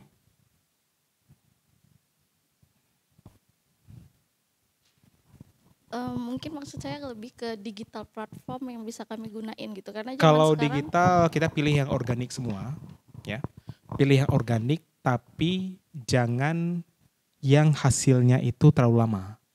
Kalau hasilnya terlalu lama tuh bisa kayak pakai website kita organik itu wassalam tuh setahun baru. Pilih yang sosial media aja, pilih sosial media, jadi udah dapat ini pakai sosial media, nanti minta tolong lah. Kalau misalnya sanggup sewa videografer gitu kan, tolong. Saya yakin kalau nggak dapat videografer, cari mahasiswa boleh juga yang mau bantu kita, bilang magang kayak gitu, magang videografer misalnya, bantu kita untuk bikin videonya. Video itu yang kemudian kita harus rutin upload, dan kalau bisa, saya sebutkan kalau bisa kontennya itu harus ada storytelling, harus ada unsur yang membuat itu menjadi viral. Kayak gitu. Kalau nggak viral agak capek juga sih sebenarnya. Viral itu bisa diatur nggak sih Bang? Nggak bisa. Viral itu bisa direncanakan tapi hasilnya nggak bisa diharap. Kalau misalnya kayak Google Ads tadi kan kita bisa sudah mengatur pasti, ya kan? Karena sudah kita bayar kan. Maksud saya seperti itu, apakah ada platform yang kerjanya kurang lebih sama kayak gitu kita bisa ngatur gitu. Kalau bilang platform khusus saya belum tahu, tapi kayaknya kemarin tuh ada yang bikin ini ya, maksudnya multiple influencer. Ada maksudnya kita sekali kita masuk, kita sewa jasanya dia, itu nanti yang ngangkat nggak cuma satu influencer, beberapa influencer sekaligus. Itu ada. Menurut saya kalau UKM mau start branding yang awareness, nggak via iklan, pakai cara itu aja. Cara yang beberapa influencer sekaligus. Kalau bisa influencer jangan yang mahal-mahal kali juga, misalnya influencer cuma 20.000 follower misalnya. Tapi 20.000 follower dikali 10 orang. Itu yang dampaknya bisa. Sembari kita di lapangan tetap harus jualan. Saya ketika gimana ya? Kalau kita kalau mau apa, kadang-kadang harus back to basic lah ya. Back to basic termasuk kayak si Sari Roti tadi. Pakai jingle dia, pakai apa? Lakukan hal yang itu, sehingga nanti ketika kita lakukan itu berbeda dengan orang lain akan lihat kita karena kita berbeda. Kok sekarang udah jarang ya Sari Roti itu ya? Di Aceh nggak ada lagi motoris itu. Ada yang pernah lihat nih bang, motoris Sari Roti?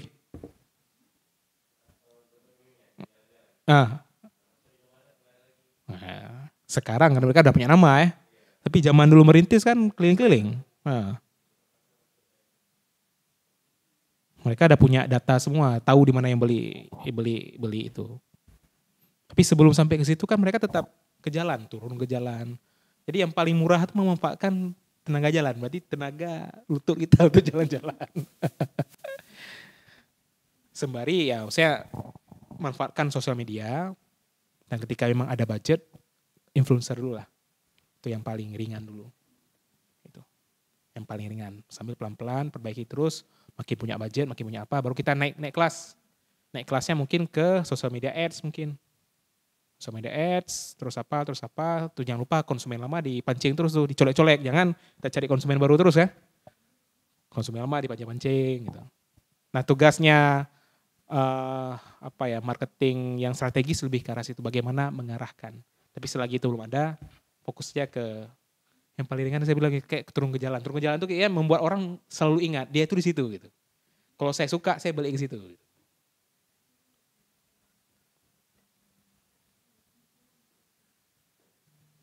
Ada lagi pertanyaannya?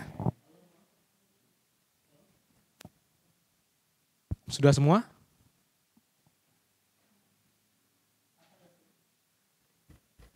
Ada pertanyaan ya?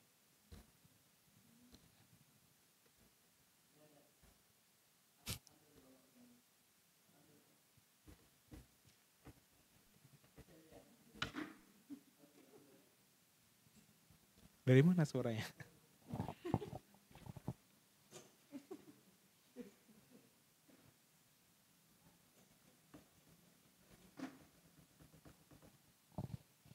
Oke, untuk materi terakhir saya ceritakan sedikit tentang ini. Tentang yang namanya RFM. Ya. RFM analysis. Ini tugasnya untuk mengelompokkan mana loyalis, mana yang udah cinta mati sama bisnis kita, mana yang baru beli aja, mana yang dia hampir lepas dari kita. Itu pakai pendekatan RFM ini. R-nya itu resensi, berarti keterbaruan, terakhir kali dia transaksi. F itu frekuensi, seberapa sering dia transaksi. M itu money, uang, berapa banyak uang yang dia keluarkan untuk beli produk kita. Pakai pendekatan ini, RFM. Ya. Hasilnya apa? Hasilnya nanti kita bisa kelompokkan. Berdasarkan hitungan-hitungan matematika sederhana, pakai statistik statistik pengelompokan ya. Ini, pengelompokan. Nanti kalau butuh datanya nanti saya kirim aja ya. Nah, sehingga nanti ujungnya dari hasil analisis itu kita bisa dapat mana yang loyalis, mana yang hampir loyal, mana yang baru new customer, mana yang butuh diperhatikan lebih, mana yang hampir lepas. Dan masing-masing itu beda-beda pendekatan treatmentnya. Programnya beda-beda.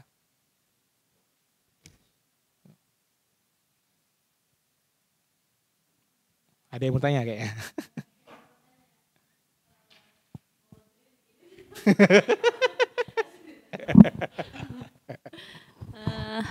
Ini dari CRM yang udah Yagi lakukan itu kan kita pakai WhatsApp ya. Biasanya itu customer yang udah pernah beli itu yang kita kerjakan itu kita ingetin pemakaiannya tuh, misalnya dia beli hari ini, kita kasih tahu dulu, oh produknya udah dikirim ya gitu. Terus 2 minggu kemudian, 3 hari kemudian kita tanya produknya udah sampai apa belum. Betul. Terus Betul. 2 minggu kemudian tuh kita tanya gimana rasanya apa segala macam yang kayak gitu, ada feedback nggak. Terus 45 hari kemudian tuh kita ingetin untuk bertanggung jawab sama sampahnya lah gitu, sambil ingetin buat beli lagi. Nah itu oke nih kalau dia database yang nggak terlalu jauh ke belakang gitu. Tapi yang kita udah punya banyak banget database, kalau misalnya kita ada program terus kita nge-blast gitu ke seluruh database yang kita udah ada tuh. Nah masalahnya adalah mereka itu kayak terganggu gitu. Iya. Gimana itu yang sampai sekarang sih masih jadi PR sama kita gitu. Kayak sebenarnya mungkin dia udah suka nih sama produknya, gara-gara keseringan kena blast, kena chat, dia nggak beli lagi jadinya. Gimana tuh caranya? Ini betul-betul ini ya, nggak ilmu pasti, kayak nggak ada 1+1=2 nih, nggak kayak obat kita untuk menyembuhkan penyakit gitu. Kalau untuk contohnya sendiri, contoh yang melakukan WhatsApp blast selalu, saya sering kena WhatsApp blast itu dari siapa? Telkomsel, lebih parah lagi. Telkomsel malah untuk membuat kita nggak bisa keluar kan, dibilang sama dia, kalau kamu nggak beli nanti kartu kamu mati. Lebih parah lagi dia. Ya, diancam karena nggak ada kompetitor. Diancam nih, Anda waktu aktif Anda sisa 2 minggu lagi, maka segera isi. Dulu nggak kayak gitu. Dulu kita isi 15.000 6 bulan aktifnya. Sekarang kita isi 15.000 2 minggu cuma aktif. Oke, saya dapat WhatsApp blast itu dari ini. Dari Neymar, Kak. Dodi Zulkifli. Saya selalu kena WhatsApp blast dari beliau, dari timnya beliau WhatsApp blast. Dan dia WhatsApp blast-nya enggak pernah selling. Enggak pernah hard selling. Dia WhatsApp blast mungkin 3 hari sekali atau seminggu sekali ke kita, ke data kontak. Tapi dia nggak pernah hard selling. Dia selalu edukasi, soft selling, dan kasih tahu ini ada program. Selalu kayak gitu. Jadi kalau kita membuat chatnya itu menarik, chatnya itu bermanfaat, kayaknya mau di-blast pun orang bersedia. PR-nya adalah chat yang bermanfaat itu gimana cara buatnya. Lebih ke situ ya. Maksudnya chat yang membuat informasi itu relevan, cocok sama dia, itu yang sulitnya itu di situ, menantangnya di situ. Kalau dia kebetulan karena sebagai konsultan branding atau konsultan bisnis, dia sebut aja nih ada brand berhasil, tahu nggak kenapa ini berhasil, tahu nggak kenapa ini berhasil, tahu nggak ini berhasil. Sebut itu aja udah diputar-putar tuh kontennya, gitu kan. Tapi kalau misalnya skincare, ini PR nih Kak, apa yang membuat orang yang berkaitan sama skincare, dia kalau dikasih info itu bermanfaat, selalu bermanfaat. Itu PR besar kontennya di situ. Dan kalau bisa, kalau katakanlah kontennya kita nggak bisa update setiap hari, ya mungkin seminggu sekali oke. Nggak bisa seminggu 2 minggu pun boleh. Yang penting kita tetap memberikan value ya. Makanya kalau udah ngomong kayak gitu tuh kita udah ngomong flywheel marketing gitu. Jadi meskipun dia ada konsumsi produk, dia juga konsumsi konten kita. Jadi dengan adanya konten kita membuat dia selalu beriringan dengan kita. Saya diingat selalu karena dia merasa wah dia selalu ngasih info yang bagus nih untuk kita gitu. Biar karena situ sih. Makanya kalau dilihat dari Neymar pun dia nggak pernah hard selling. Atau kalaupun ada hard selling mungkin 3 bulan sekali hard sellingnya. Selainnya soft semua, soft edukasi. Itu sih Kak. Tapi ini balik ke tipikal bisnis sih. Saya nggak bisa ini deh mah cocok untuk gaya dia. Skincare mungkin belum tentu kan. Harus coba dulu tapi. Kalau saya jadi kakak langsung saya buka ChatGPT. Buka ChatGPT, tolong ceritakan tentang skincare, tentang ini. Temanya apa dulu, udah keluar tema itu tolong tolong buat lagi. Saya mau ngeblas, kayak mana kata-katanya. Kalau bisa bahasanya engaging misalnya. Besok kita review ya, kita review tulisannya menarik apa enggak, udah manusiawi apa enggak, baru kita jadikan itu sebagai konten dan kita jadwalkan untuk chatnya. Itu. Alhamdulillah juga ada AI, wah capek kita bikin konten. Hah? Karena riset konten itu nggak cepat, karena kita habis waktu ya, habis waktu riset konten. Udah habis waktu gitu, kita lupa tugas yang lain. Berarti kita ada tugas yang lebih utama. Kayak untuk buat konten tuh udah.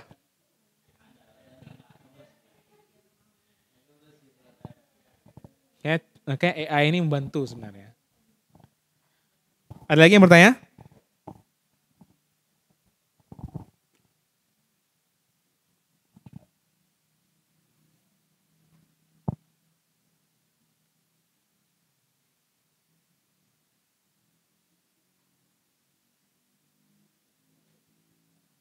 Kita sampai jam berapa ya?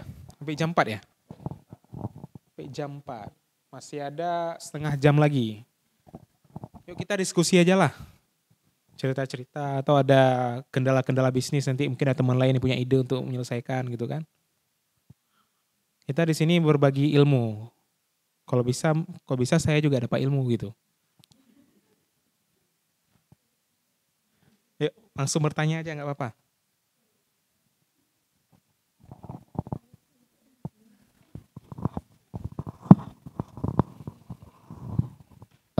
Ini apa namanya pengalaman bahkan sekaligus juga mau sharing. Kalau bukan sharing sih sebenarnya, mau minta pendapat juga nih sama pemateri kan. Biasanya orang itu lebih suka dipuji atau diedukasi. Kalau untuk follow up, apa namanya yang udah loyal gitu bang. Puji, edukasi. Kalau ditanya manusia suka dipuji sih. Kalau puji contoh kayak kasih apa namanya ucapan selamat ulang tahun gitu, atau kasih doa gitu kan, sehat, semoga hari ini sehat dan lancar gitu kan. Itu yang mau saya tanyain. Ke puji sih. Puji. Kita nomor 1 pujian, karena kita harus posisikan kalau edukasi kan kita sifatnya kan komunikasi dari kita. Komunikasi dari kita dengan harapan bagi dia bermanfaat. Kalau puji memang untuk dia. Tetap puji dulu yang pertama. Habis itu ya mungkin sembari tetap melakukan edukasi supaya dia tetap merasa bermanfaat. Tapi yang utama puji dulu. Bagi saya tetap puji dulu. Makanya kan ada pas ulang tahun dikasih promo gitu ya. Persis. Ulang tahun nih selamat, ada promo khusus. Khusus kamu. Padahal yang lain udah ulang tahun juga di hari itu. Hah? Matahari melakukan gitu kan.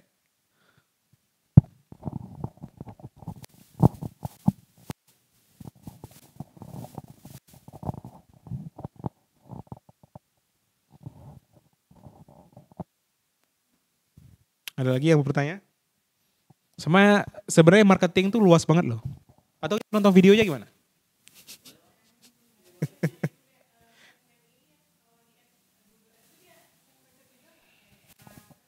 Iya. Iya. Itu apa ada juga seperti Ya. itu? Google Search Ads juga kita harus tentukan lokasi. Kita bisa pilih lokasi, katakanlah misalnya target kita di Indonesia, bisa pilih Indonesia. Kalau kita pilih Aceh, satu.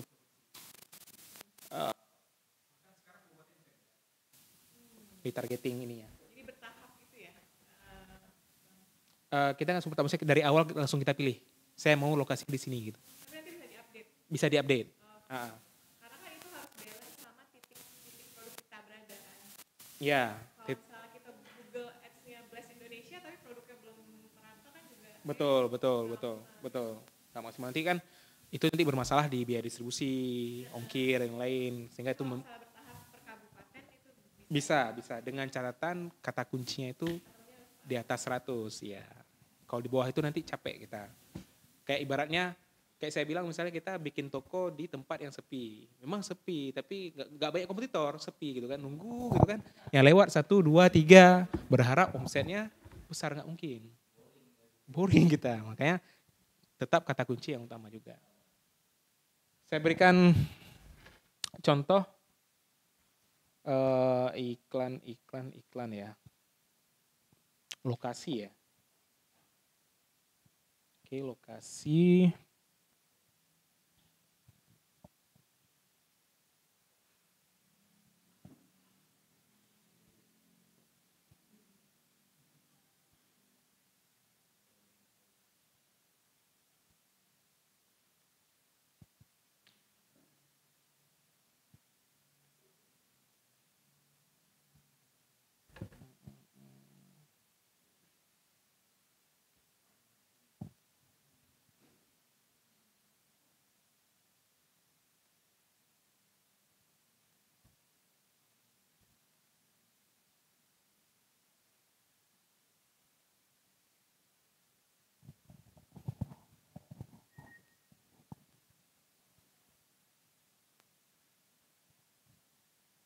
Ya, campaign ini. Ini lokasi ini.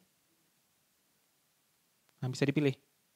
Bisa dipilih Indonesia atau pilih yang cuma Jakarta aja gitu. Nah, ada pilihannya memang.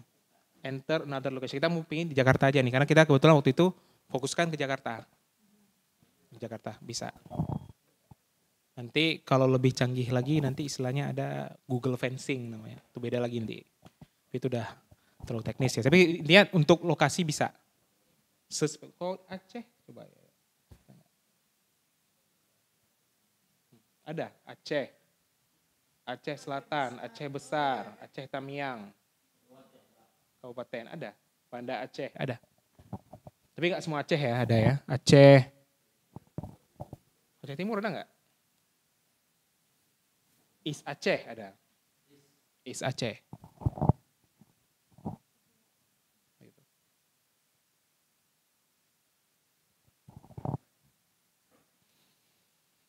Ada lagi yang ditanyakan?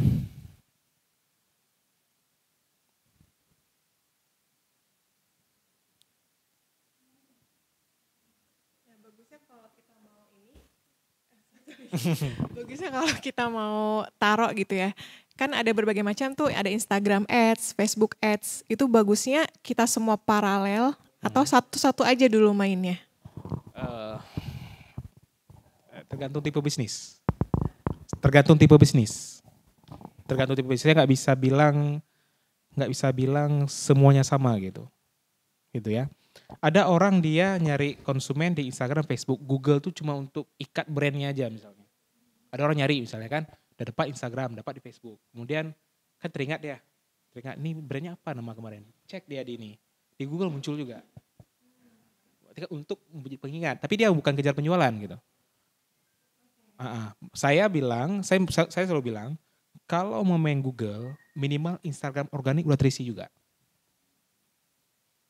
Kalau main Google Ads, pastikan Instagram organik harus terisi. Kenapa? Karena sekarang orang untuk percaya, nggak lihat website aja.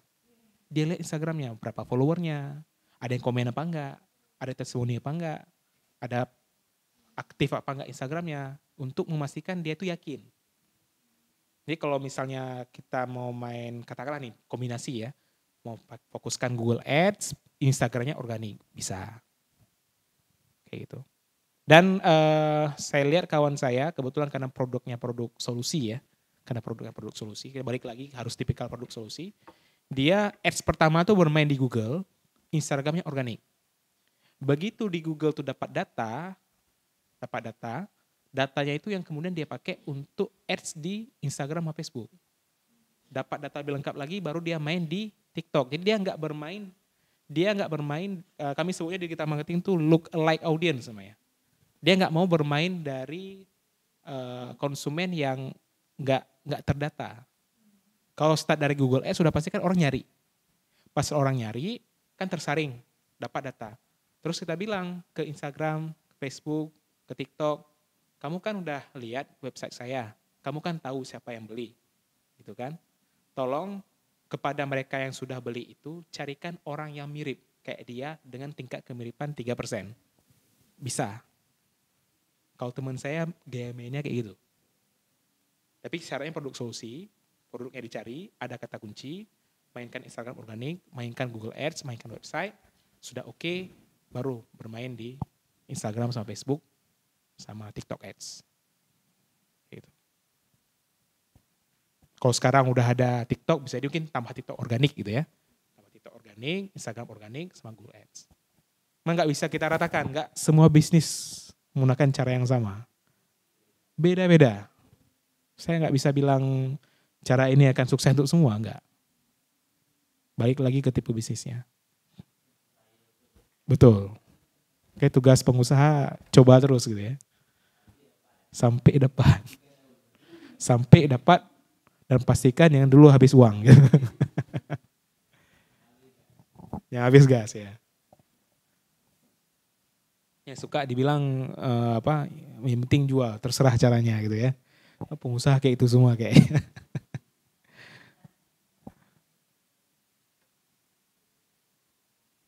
Ada lagi tanya kan?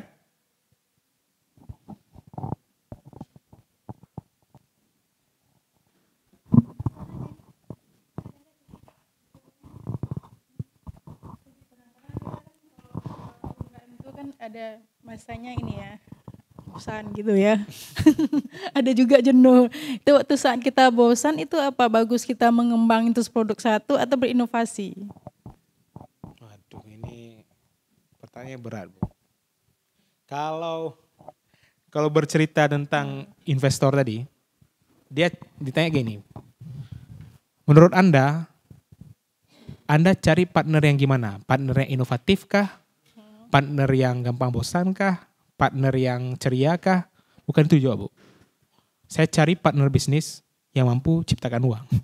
Terserah caranya gimana. Ini pengusaha harusnya seperti itu, Bu. Jadi bukan kita tentang, kalau memang katakanlah butuh inovasi sehingga meningkatkan pendapatan, boleh. Ya, karena ada masa kadang-kadang produk kita mungkin ternyata nggak market fit misalnya. Misalnya kita udah coba ternyata lebih banyak ditolak ketimbang diterima. Kita pakai feedback dari data lapangan. Kenapa ditolak? Kita perbaiki. Habis tolak itu ketemu lagi, tanya lagi, ulangi terus sampai dapat.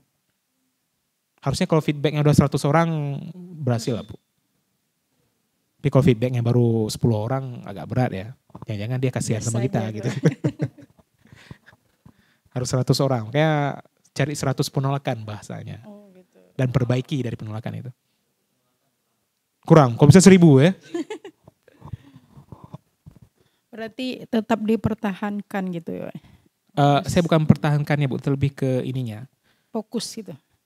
Fokus untuk bisa mencari profit, intinya mencari profit, tapi aksi kita tuh fleksibel. Aksi kita fleksibel. Aksi kita bisa jadi memperbaiki produk, atau bisa jadi kita cari pasar yang lain. Kan ini tergantung kondisi ini ceritanya. Ini bukan sesuatu yang harus selalu inovasi, enggak juga. Terlalu banyak inovasi kita juga enggak jualan-jualan akhirnya. Iya juga. Ya kan?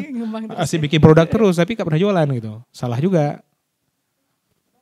Kita harus fleksibel. Tapi intinya saya bilang kita fokus untuk mencari profit. Caranya bebas, yang penting halal.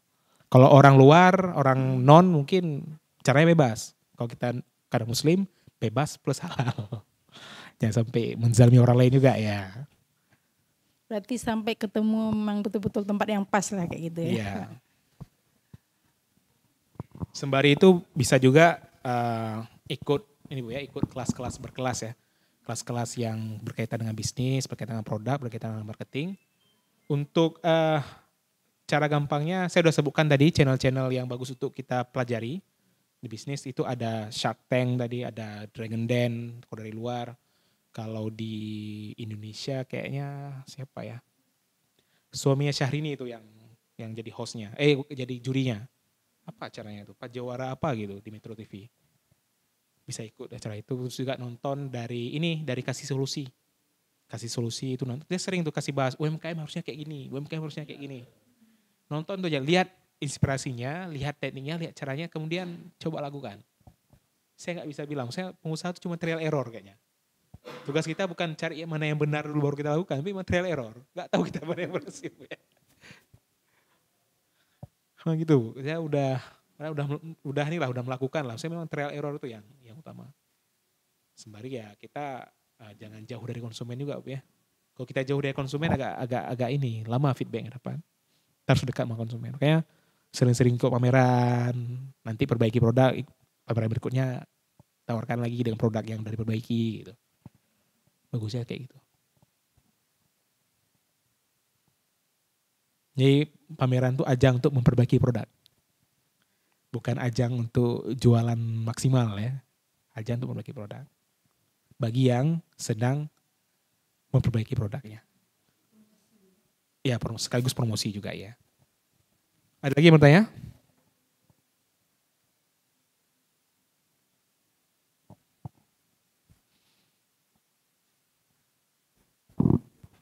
Sudah habis? Banyak dia yang bertanya, Kak Dara ya. Maaf ya nanya mulu ya. Nanya mulu. Soalnya penasarannya banyak. Kalau kita ngarahin, oke kan kita misalnya udah Google Ads nih.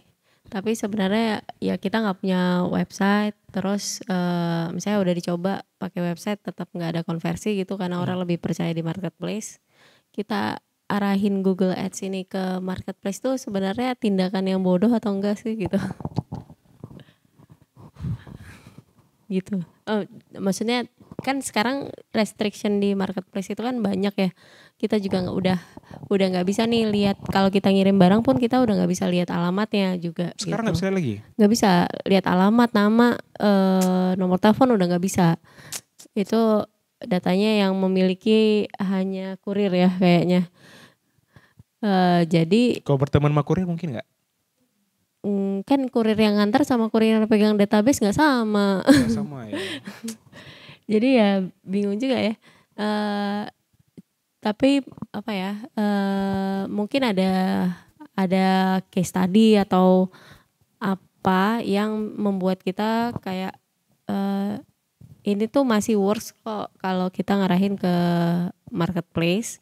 Atau ya udah lebih baik kita setting untuk berusaha keluar dari marketplace gitu. Let's say kalau kita mau fokus pakai AdSense ini untuk datengin traffic yang baru. Kebetulan marketplace itu udah pakai Google Shopping Ads, Kak Dara. Jadi ketika kita cari sesuatu sebelum muncul produk website kita kita belum pakai Shopping Ads kan, mereka udah pakai muncul tuh Tokopedia terus apa. Jadi sebenarnya mereka udah beriklan juga. Kita beriklan ke mereka beriklan ke Google. Jadi dari sisi traffic, kayaknya kalau kita pakai Google Ads arahkan ke marketplace, sayang. Dari satu sisi itu. Dari sisi kedua, saya nggak suka marketplace-nya itu. Dalam toko kita ada toko lain. Kayak mana cara lo kita lagi jualan, misalnya di Pasar Aceh kan, di Pasar Aceh, kita lagi jelasin brosur kita, tiba-tiba datang kompetitor, nggak ada kum, nggak ada lam gitu ya. Langsung datang kasih brosur, udah saya aja gitu. Kita tendang nggak?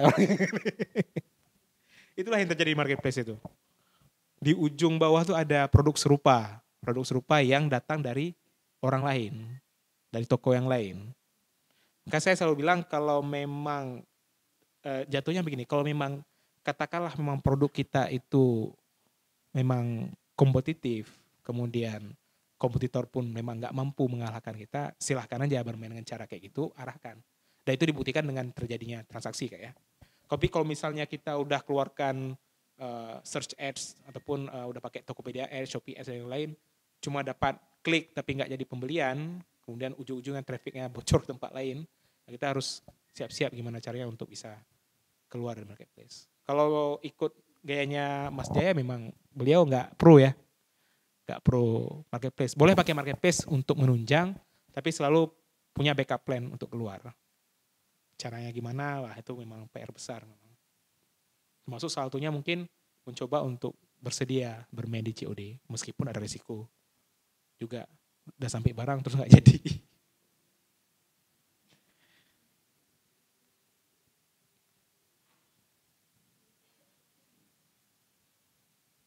Kalau cara lain apa lagi ya?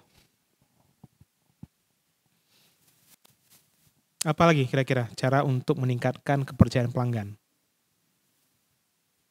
Review udah kita bahas. Bintang, review, bintang, testimoni. Apalagi kira-kira yang membuat konsumen percaya sama kita? Kalau seandainya kita nggak pakai marketplace. Apa kira-kira? Ini pertanyaan paling sulit nih. Cepat jawab. Kayak cepat jawab juga bagian itu. Kalau bisa ditanya, jangan lebih dari 5 menit. Karena orang nanya, komplainnya bukan itu, komplainnya udah tanya nggak dijawab gitu. Udah gitu aja nggak dijawab. Tuh sering tuh tiba-tiba muncul di komen Instagram, bilang ini, saya udah nanya berkali-kali nggak dijawab gitu. Itu yang membuat orang nggak percaya. Habis itu kata-kata itu dilihat oleh orang lain. Nah, orang lain tuh makin skeptis lagi sama kita. Kayak pelayanan untuk menjawab tuh harus prima gitu. Jangan ada yang skip. Kalau ada miss ya 1% boleh lah. 99% berhasil, kita jawab semua, 1% yang tidak terjawab. Dipun kita minta maaf, kita jawab besoknya. Kalau ada apalagi kita minta tolong lagi, tolong bisa nggak komen yang di Instagram minta dihapus karena udah kita layani. Itu ada yang kayak gitu. Ada pertanyaan lagi?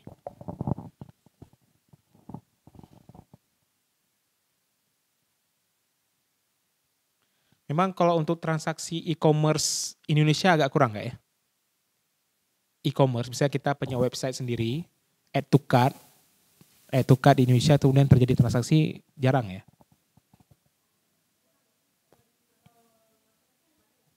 Lebih percaya marketplace ketimbang add to cart di e-commerce sendiri ya?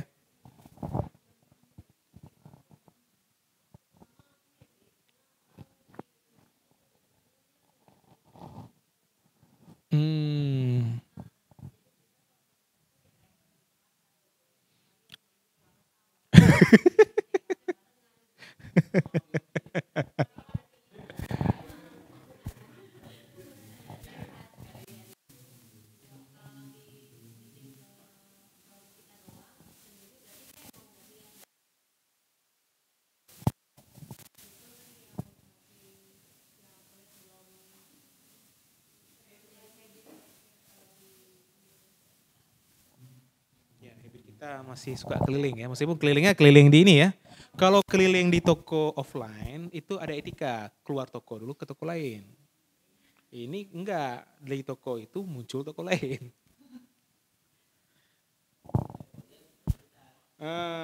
Kita tetap tunggu di luar, nggak apa-apa. Udah.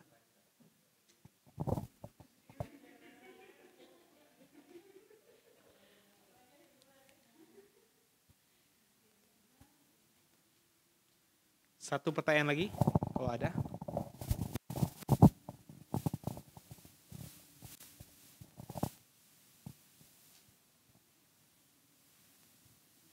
Oke, kalau tidak ada, saya cukupkan sekian. Terima kasih banyak kepada Bapak, Ibu, dan teman-teman semua. Mudah-mudahan apa yang kita sampaikan menjadi semangat, menjadi ilmu, dan menjadi aplikasi ya di bisnis masing-masing. Karena jujur saya katakan semua ilmu itu nggak penting bagi pengusaha, yang penting trial error. Trial error dari ilmu yang sudah ada. Karena bisa jadi ilmu satu cocok, mungkin yang lain kurang gitu. Jadi kita harus mencoba dengan berbagai cara sampai menemukan mana yang terbaik. Dapat polanya, baru bikin sistem, baru kita bahas untuk menciptakan tim. Seperti itu. Makanya di bisnis itu selalu lokomotif pertamanya marketing dulu. Setelah di marketing di belakangnya ada produksi. Setelah produksi belakangnya ada keuangan, setelah keuangan baru di belakangnya SDM. SDM itu paling terakhir kita benahi ketika kita ingin menciptakan usaha yang autopilot. Saya kembalikan ke MC. Baik, karena lagi azan jadi kita hening sebentar untuk mendengar azan.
Baik, terima kasih Mas Ismi yang sudah membagikan pengetahuannya kepada bapak-bapak dan ibu-ibu sekalian. Nah gimana nih?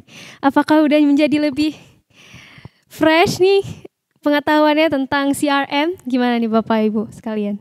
Ya pas menjadi lebih dalam ya, lebih memperdalam. Nah, kami harapkan nantinya ketika balik sama tim marketingnya bisa diskusi lebih lanjut nih terkait strategi-strategi yang bisa diterapkan untuk mengengagementnya lebih ditingkatkan dan juga mengakuisisi pelanggan. Nah, terima kasih lagi kami ucapkan Mas Ismi. Nah, kepada Bapak Ibu sekalian, sebelum kita menutup sesi kita pada hari ini, kami harapkan untuk dapat mengisi survei pada link yang sudah ditertera pada layar yang ada di depan. Kami berikan waktu 10 menit untuk diisi. Nah, jika ada sesuatu yang ingin ditanyakan, bisa ditanyakan langsung kepada Pocur ataupun ke Mas Arbi yang ada di belakang.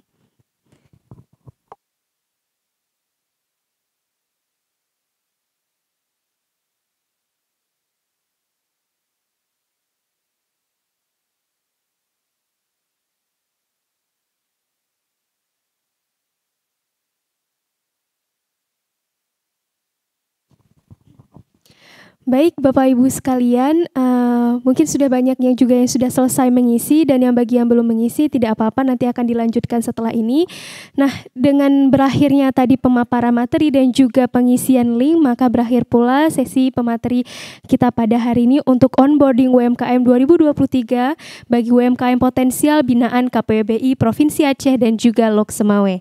Dan diharapkan dengan adanya onboarding UMKM ini dapat mendorong dan juga menguatkan kompetensi dan juga kapasitas dari UMKM binaan KPWBI Provinsi Aceh. Dengan demikian, saya Cut Sarah Humaira sebagai MC pada hari ini. Mohon maaf bila ada kesalahan kata, baik disengaja maupun tidak sengaja. Akhirul kalam, wabillahi taufiq wal hidayah. Wassalamualaikum warahmatullahi wabarakatuh.